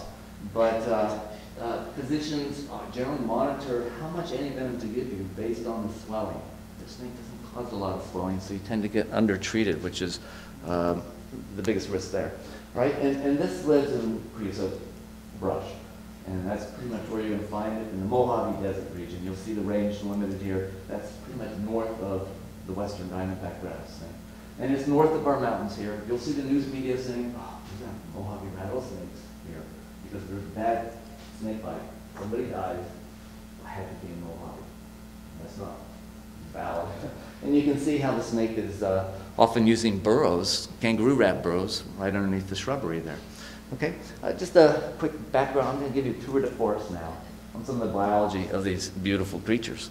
All right, first of all, they're secretive animals, and about the only way we can study their secretive lives is using this fabulous technique called radiotelemetry. And that's very easily illustrated here. We can, in this case we have a frog, but we can put an external transmitter on it, and that sends a signal up to an antenna, a directional antenna, and we can track it down with the receiver that picks up that signal. Okay, and typically we put the transmitter in the coelomic cavity of the snake. With babies, they're so tiny, we actually tried putting, we glued them externally onto their tail region, actually the mid-body, and they did great. We were stunned at how well we were able to follow them, although it was not a rocky habitat. It might have been different in rocks. There's a handsome specimen there. If you don't mind my saying so, the student and the snake look pretty good too. Okay, let's talk about how they use the different habitats that they're accustomed to. This is one of our longer-term studies out at Chino Hill State Park. This is an area in here where we have two species, red diamond and southern Pacific rattlesnakes, occurring together. In fact, any place on ground you could see both together. It's pretty remarkable. And there's different habitats, and as you can see here, they do differentiate somewhat. The red diamond is mostly in cactus and chaparral. The southern Pacific primarily in grassland. Okay, and this illustrates some of their activity patterns. You'll see the southern Pacific, well, both species are most active in the spring. This is the month of the year. Most active in spring, but also a big pulse in the fall. And it's a greater pulse for the southern Pacific rattlesnake. Overall, it's just more active. Okay? These are some babies. You'll see that even in the fall, the babies will decline in their level of activity, but they can still be out any time of the year. If it's warm like today, you are at risk of running into a snake, which is fabulous, unless you're not paying attention and happen to get bit. Okay. Males are far more active than the females, particularly during mating season in spring and fall. Now, not all snakes mate spring and fall. The red diamond actually mates only in the spring. And by mating twice a year, it doesn't mean they're having babies twice a year. In fact, it's every other year. Okay? So what will happen is the female will give birth late summer, then she needs a whole year to regain her energy. She may need more than a whole year. If she's really good shape, she might be able to breed in successive years, typically every other year. So she takes a year off, and then she gets mated late summer. She stores the sperm during winter, and she may or may not mate again in spring, but she ovulates, eggs are fertilized, and she delivers later that summer. Pretty remarkable, okay? And this illustrates the correspondence between snake activity on the left, those are year months, big pulses in the spring and fall, and here's snake bite activity here. And the reality is, in this equation, it's mostly the males that are biting humans, and it's mostly the males getting bitten by the snakes. We'll talk about that more. Okay, in terms of survival or mortality, the big factors here, the red diamond rattlesnake really prefers cactus, which gives it protection. It's less active and it's larger body size, and even in our data here, we see that for our telemetered snakes, we have negligible mortality for the red diamond rattlesnake. The southern Pacific gets eaten by other predators. All right, in terms of prey detection and diet, they've got good vision. These are nostrils used only for smell. This is a facial pit. The facial pit is actually another eye. They've got another form of vision that sees warmth and darkness.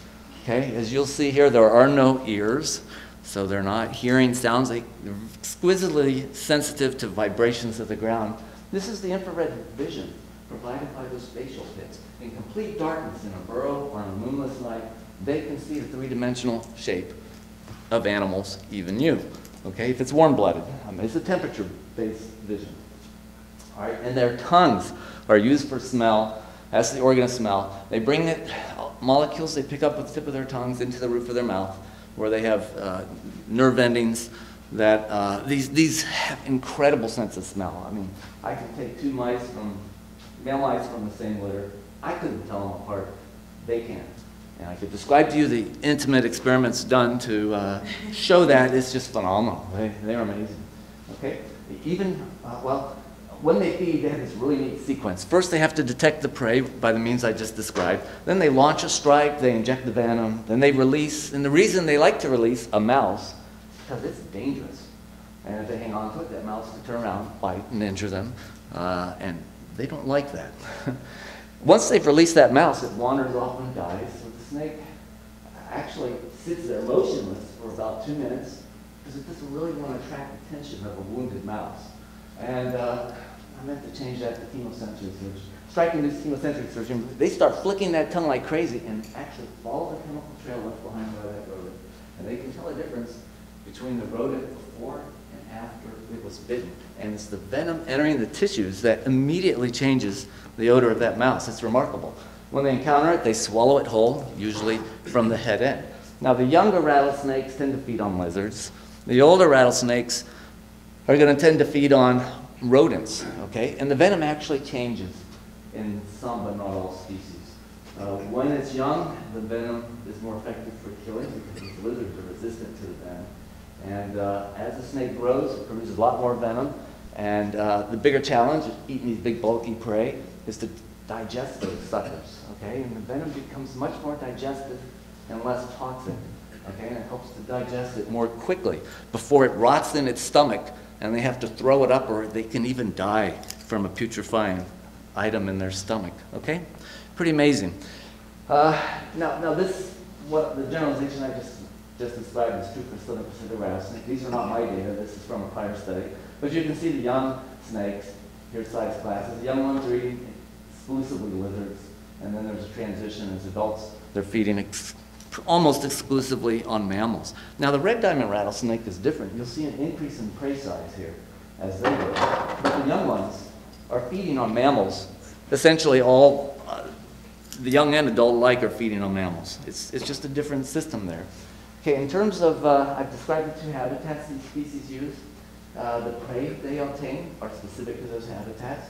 The red diamond loves these cactus patches where you get lots of wood rats that are hardly present in the Southern Pacific diet.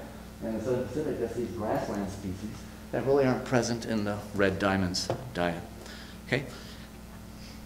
Forgive me for showing some snake porn, but rattlesnakes actually mate I described in spring or fall, what happens is they have a pair of copulatory organs in their tail, and they'll use one at a time and they'll alternate. But they'll insert one into the female and it expands, and they can be locked up there for 20, 30 minutes. One record of 28 hours, I don't believe that. but it's pretty entertaining to watch that female crawling around and the male gets dragged behind. Fun process. There are the two hemipenes. Snakes, lizards, and then sharks and rays are the ones where the males have a pair of copulatory organs. Okay, not all my students like snakes.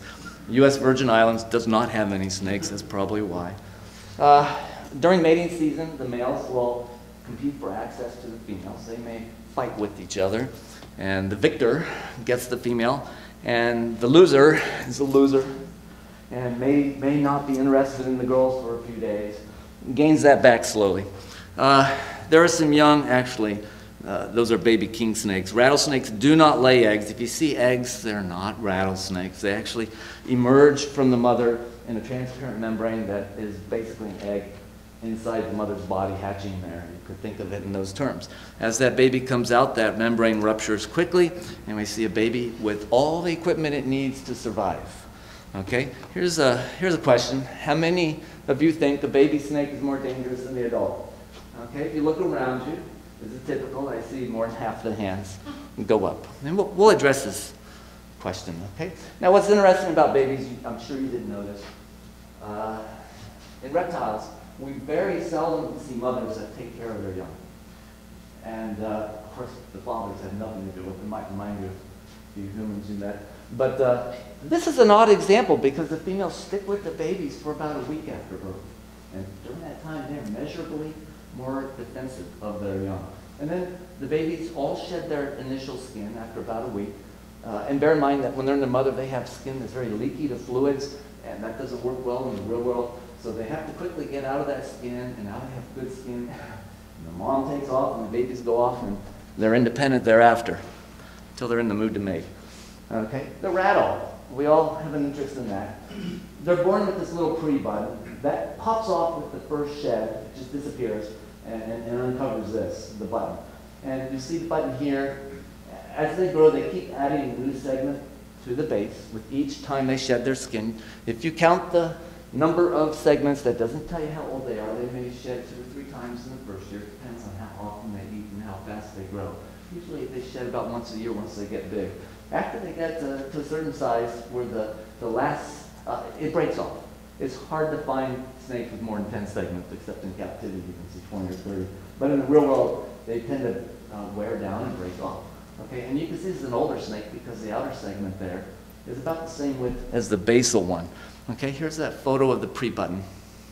And here's a snake that's probably 3 or 4 years old. You can see the terminal segment there that hasn't fallen off yet, and a nice tapered rattle.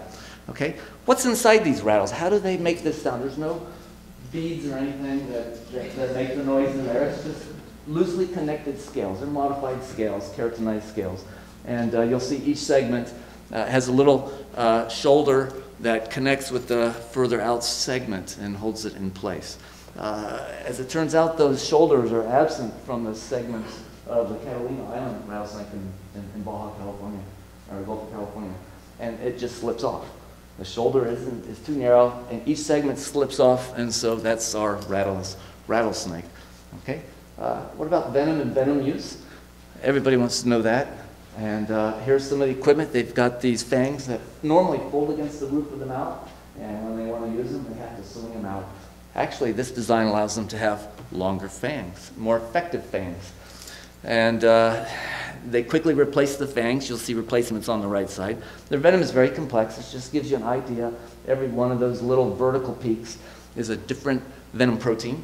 And there's overlap here. We could get better resolution with other methods, but each snake might have 100 different toxins in its venom, each individual. Okay, the venom is used primarily for feeding and for defense. Here's an unusual example of defense. That's not a rattlesnake squirting on the right. That's a spitting cobra.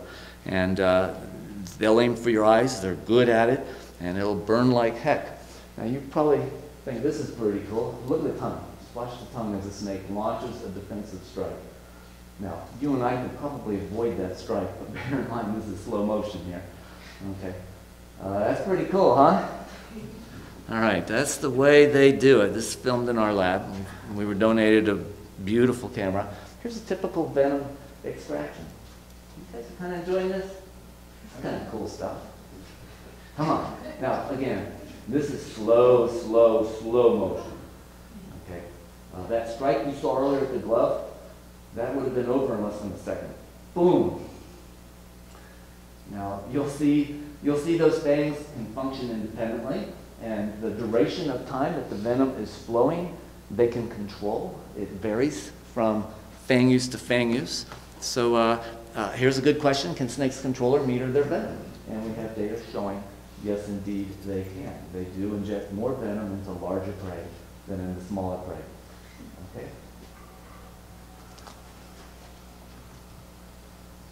And what else? Some people say, come on, there's been some controversy about whether they can control. Some people say, oh, but their brains are too small. But we now have abundant data to show that some simpler organisms are able to make decisions, like a rattlesnake, and can meter or control or meter their venom.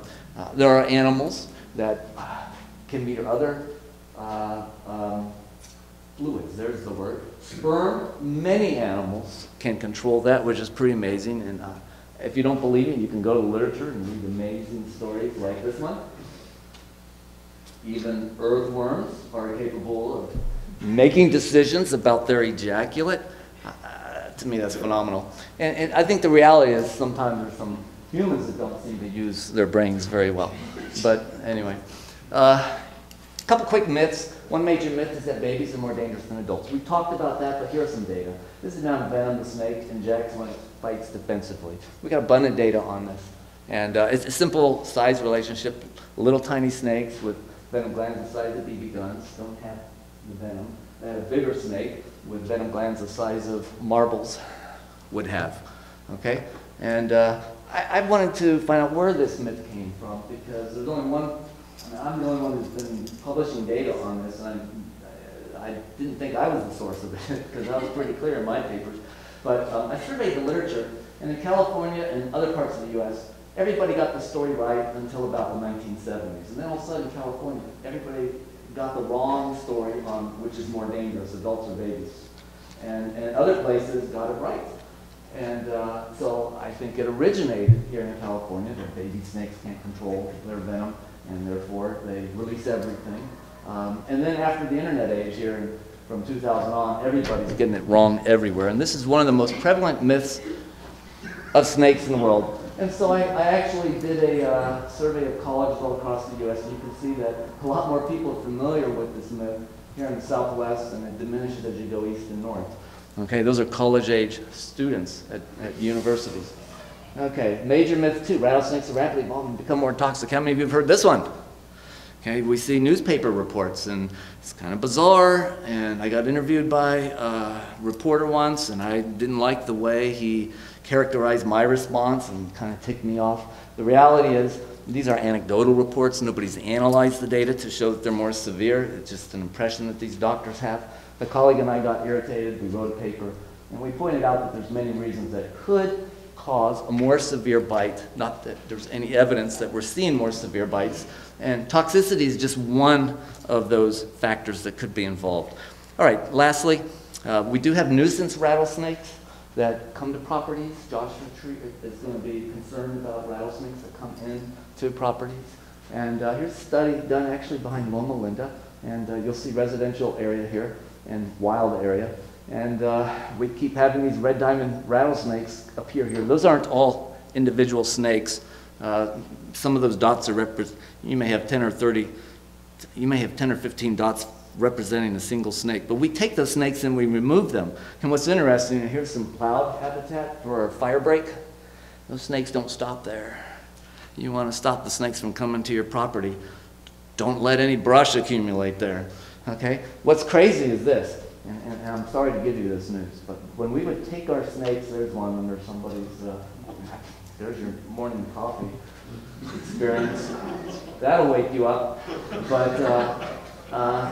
we take those snakes and take them back out to the wild, We didn't take them real far. You take them real far, you can create, you can harm the snakes. They're less likely to survive. They can make it, but some are more prone if you take them a real long distance. But they kept coming back, 15 out of 16. Some of them would come back 4 or 5 times over a year or so of tracking. So that's not necessarily the best solution, but I think it's a good one. It's better than offing their heads. I don't like that one. Okay? Annual frequency of bites in the U.S. would be about, that number probably needs to be lowered to about 4,000 to 5,000, but only about 5 deaths a year, 5 to 10. In the world, it's a bigger problem. This number needs to be lowered too, probably to about 100,000. There's some recent papers coming out suggesting we've been overestimating that. Here's where we see the bites most. You know, these animals are warm weather animals. Males, 2 most dangerous chemicals in the world, testosterone and alcohol. And you put those together, you got stupid things going on, and very expensive medical bills, okay? And in the old days, these are old data from 1956, actually. This is the 2nd edition. But in the old days, most of the bites were to the lower limbs. Today, that's still true of children and women. Not true for men.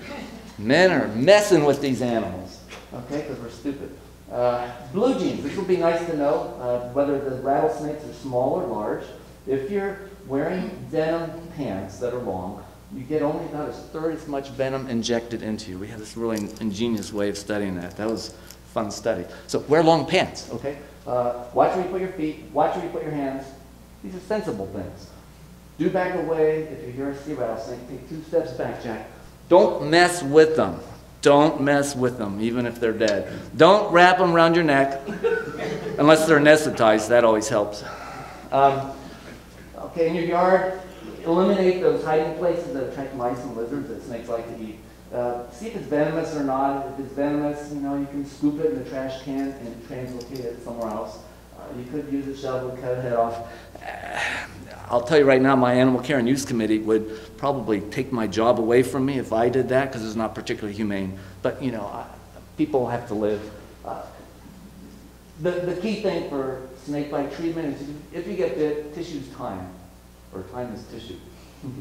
Time is tissue. The longer you wait for treatment, the more tissue damage you're going to get. Get to a hospital. Your only first aid kit that is worthwhile, not the Kleenex here, but keys. Get to a hospital. Get your anti-venom. I'm going to skip that real quick.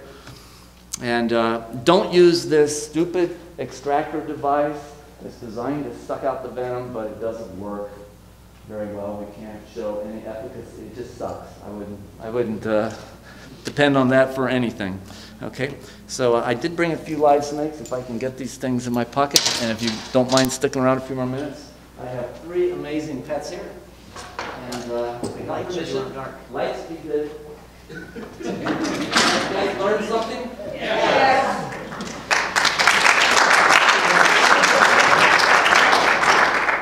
Save the best for last. All right, this is a gorgeous spotted rattlesnake, and I see my student put it in a damn bucket. Okay. Okay. Now, a few points about this. This snake he's dripping a little water there. This snake is capable of killing you. I mean, that's the reality. You may think I'm stupid doing this, but it's not that risky because I know this. He's not peeing. He's just got some moisture there. This is a snake that, you know, it can only strike about 1/3 to half its body length. They all flashes on cameras? Flashes are fine. Okay. You'll see him flicking his tongue. Those tongue flicks are pretty quick, which tells me he's more curious than frightened. When they're frightened, they tend to be long. Well, theirs getting a little longer and protracted. But anyway, he's not out to get me. When you catch them in the wild, they are. Okay, you have to be very careful with them. And I'm being careful here. Again, I've got a hook that is in between me and that snake. The only reason I have my hand on him is because I don't want him to fall off the hook. Usually they sit on there pretty well, but you don't like it. I don't like dropping an animal. But isn't that beautiful? And you can see the size of that rattle. And again, this is the speckled rattlesnake that loves the rocks and has the beautiful speckling pattern that looks really a lot like granite. Okay? You can see the triangular head and the narrow neck. Okay? Beautiful creature. Now, if that were just caught, he'd be lunging probably at me. How long has he been in captivity? This one probably a couple years. We had a lot of snakes. I didn't bring any cobras or mambas. Thank you.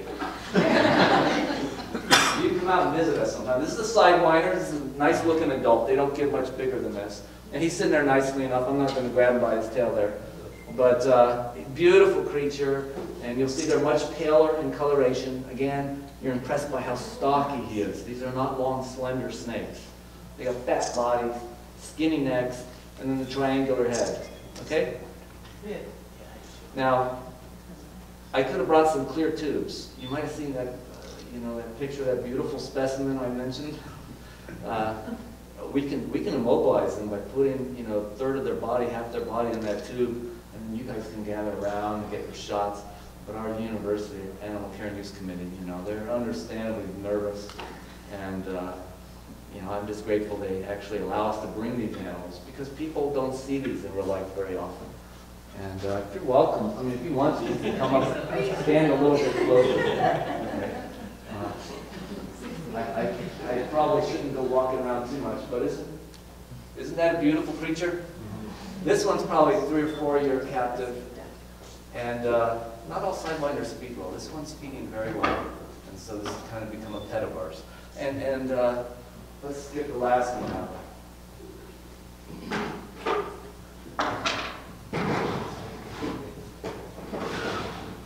The key thing to these things, I'll be honest with you, we've got cobras, we've got some crazy, dangerous stuff from Australia, and my students have way more experience with them than I do, and I don't mess with them.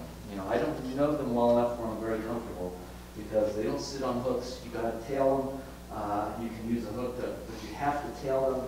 If you grab them, they can often just lunge at you and go crazy, and you really need to know your animal before you start handling them the way you see me doing it. And I've done this again for 30 years.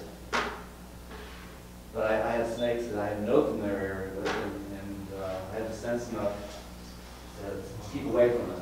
Okay, this is our beautiful Southern Pacific rattlesnake. Look at the size on that snake. Is that spectacular? Okay, now this snake is extremely dangerous. Their venom has some very dangerous mycotoxins that probably rival or may be worse than the neurotoxins in the Mojave rattlesnake. They've got extremely variable venom. I've got students trying to understand geographic variation in their venom, and I would not want to be bit by this. This is just extremely dangerous. But this is a very mild snake. There are people stupid enough to free handle snakes without a hook. This is one that I could probably do that with, but I would never consider that. Okay? And I just, there's no reason to show off with that stupid stuff. You just, if you know what their limits are, you're okay. And do you guys appreciate seeing these? They're really spectacular in real life, and you seldom get to get this close. Usually you're staying 10, 15 feet away from them in the wild, right? You can get closer. You can get within 3 or 4 feet. All right? Now, if they're on a slope, I'll tell you in a second. If you're on a slope and they're just above you on an angle, they could lunge forward and have, they could strike their full body length or even tumble towards you. So you need to be a little bit careful. Sometimes a snake on a road, like a sidewinder can move really fast when they want to, okay? And so they may try to get away and come towards your feet. They're not going after you, they're trying to get away. And so you might be caught by surprise. So, at least 4 feet is probably a good distance.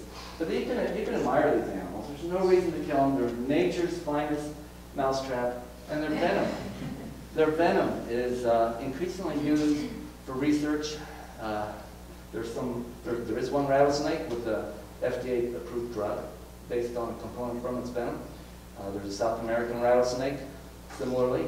And the Gila monster, the venomous lizard, there's a wonderful drug, FAIA, for controlling diabetes. So these are amazing pharmaceutical, over time, evolution has changed their venom to the point where it's tremendously variable all over the world, and hundreds of thousands of different potential compounds for medical purposes. Fascinating, okay? Did I go too long? I'm sorry. How do you handle that? How do I what? How do you handle that? If you find one in your office like that? If you find one in your office, I'd call somebody who knows how to handle it. Anything you can pick it up with other than your hands would probably be good, you know. You just pick it up and get it into a bucket or something. Why would one be in your office? You're not really a popular professor. There are cases in which they join our housing, right? So like in one case like that. Oh, your home office. Yes. Yeah, you know, I live in a place where I've never seen rattlesnake in my yard, but we've caught them in a couple other places nearby.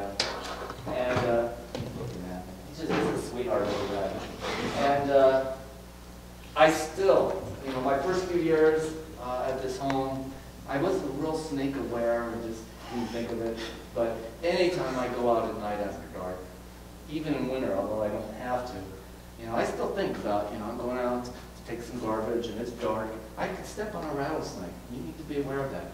Reaching under vegetation is one of the main ways people are legitimately bitten by a rattlesnake. So for your national parks, you know, educate your employees to be very careful where they put their hands. A lot of people are bitten that way who aren't messing with them. Yeah. Since we're going to be designing a building in Joshua Tree, how do you recommend to build buildings that don't attract rattlesnakes or don't create homes for them? No holes down low that they could crawl into, or that rodents could crawl into. I mean, bear in mind, where a rodent goes, they're prone to go. And if you're going to have vegetation, you know, vegetation is good to have. It keeps the building cooler for one thing.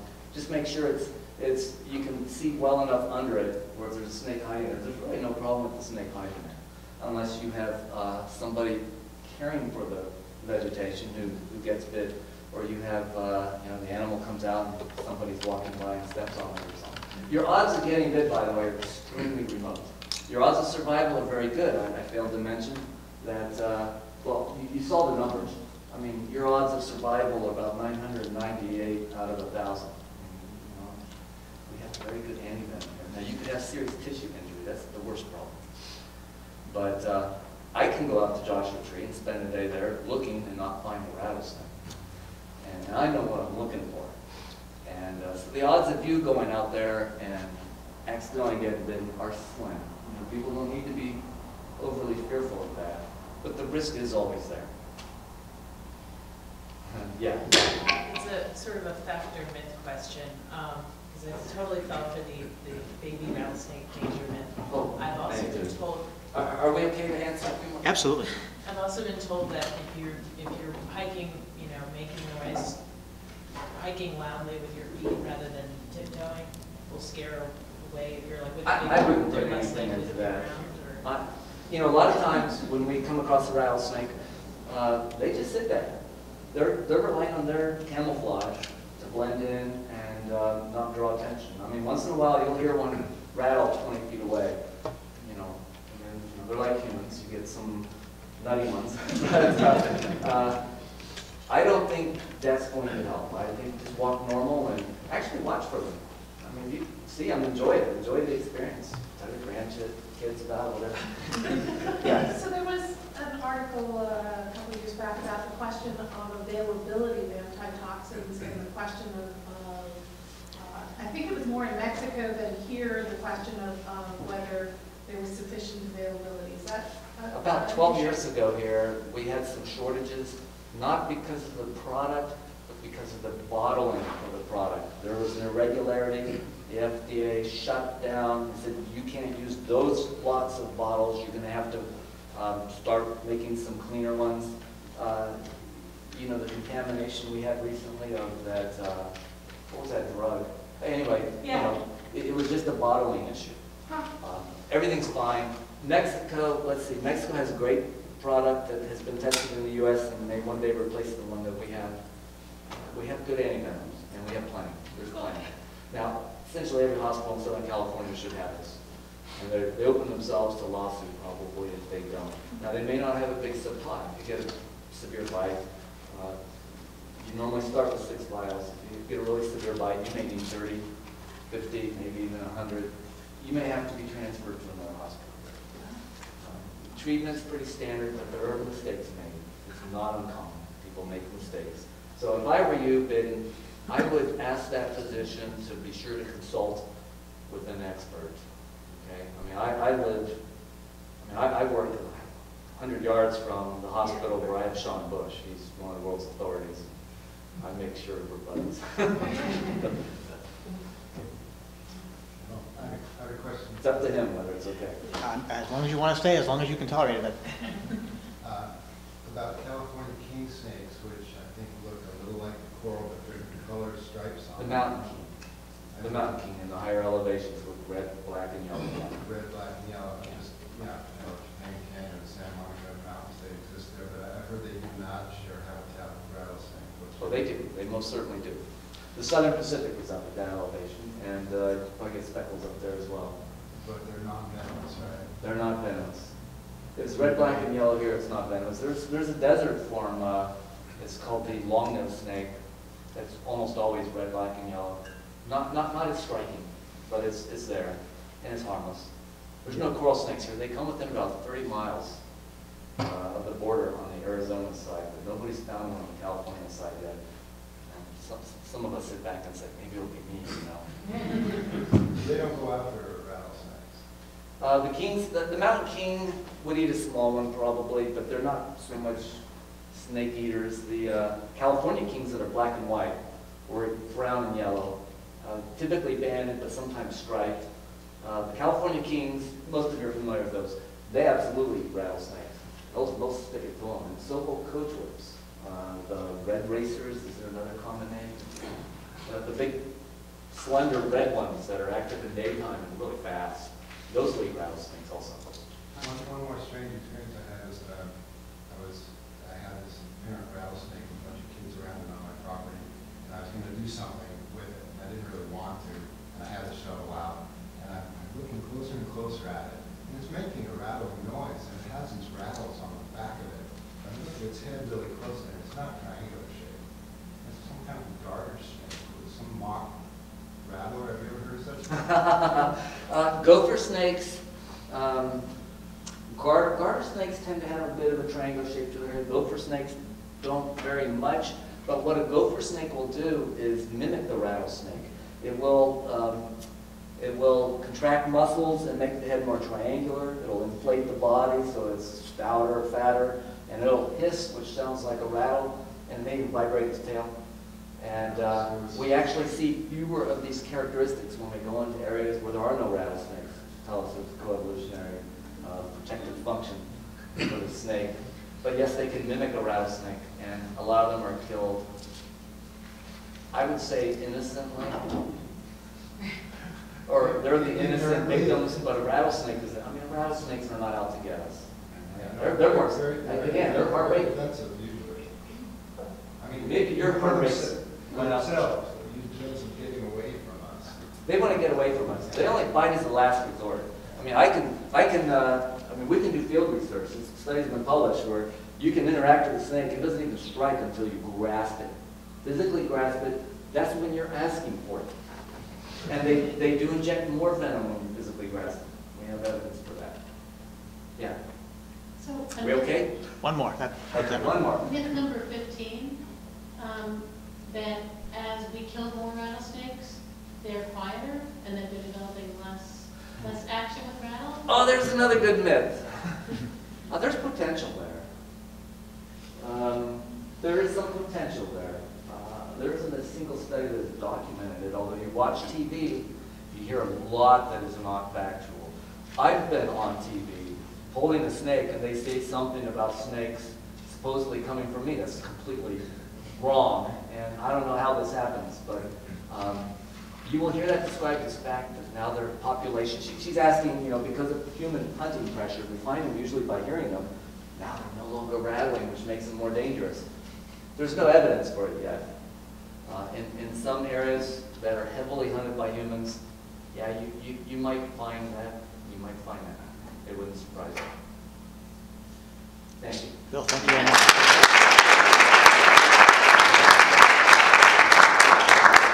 I had some words to say as a form of closing, but they've all gone out of my mind. So I just want to thank the speakers for coming. If you did come a little bit late, you may have missed right at the beginning, I played a CD of a symphony that was actually a symphony for Joshua Tree Park. It was written by a doctoral student in the School of Music here at USC just a few years ago. It won some awards and was played in New York. The copy I have, which I'll play in just a second, is a performance by the USC Thornton Symphony. It's about 10 minutes long, so as we're going away, I'll be playing that in the background. Thank you all very much for coming, and thank you, Bill, for taking your snakes with you.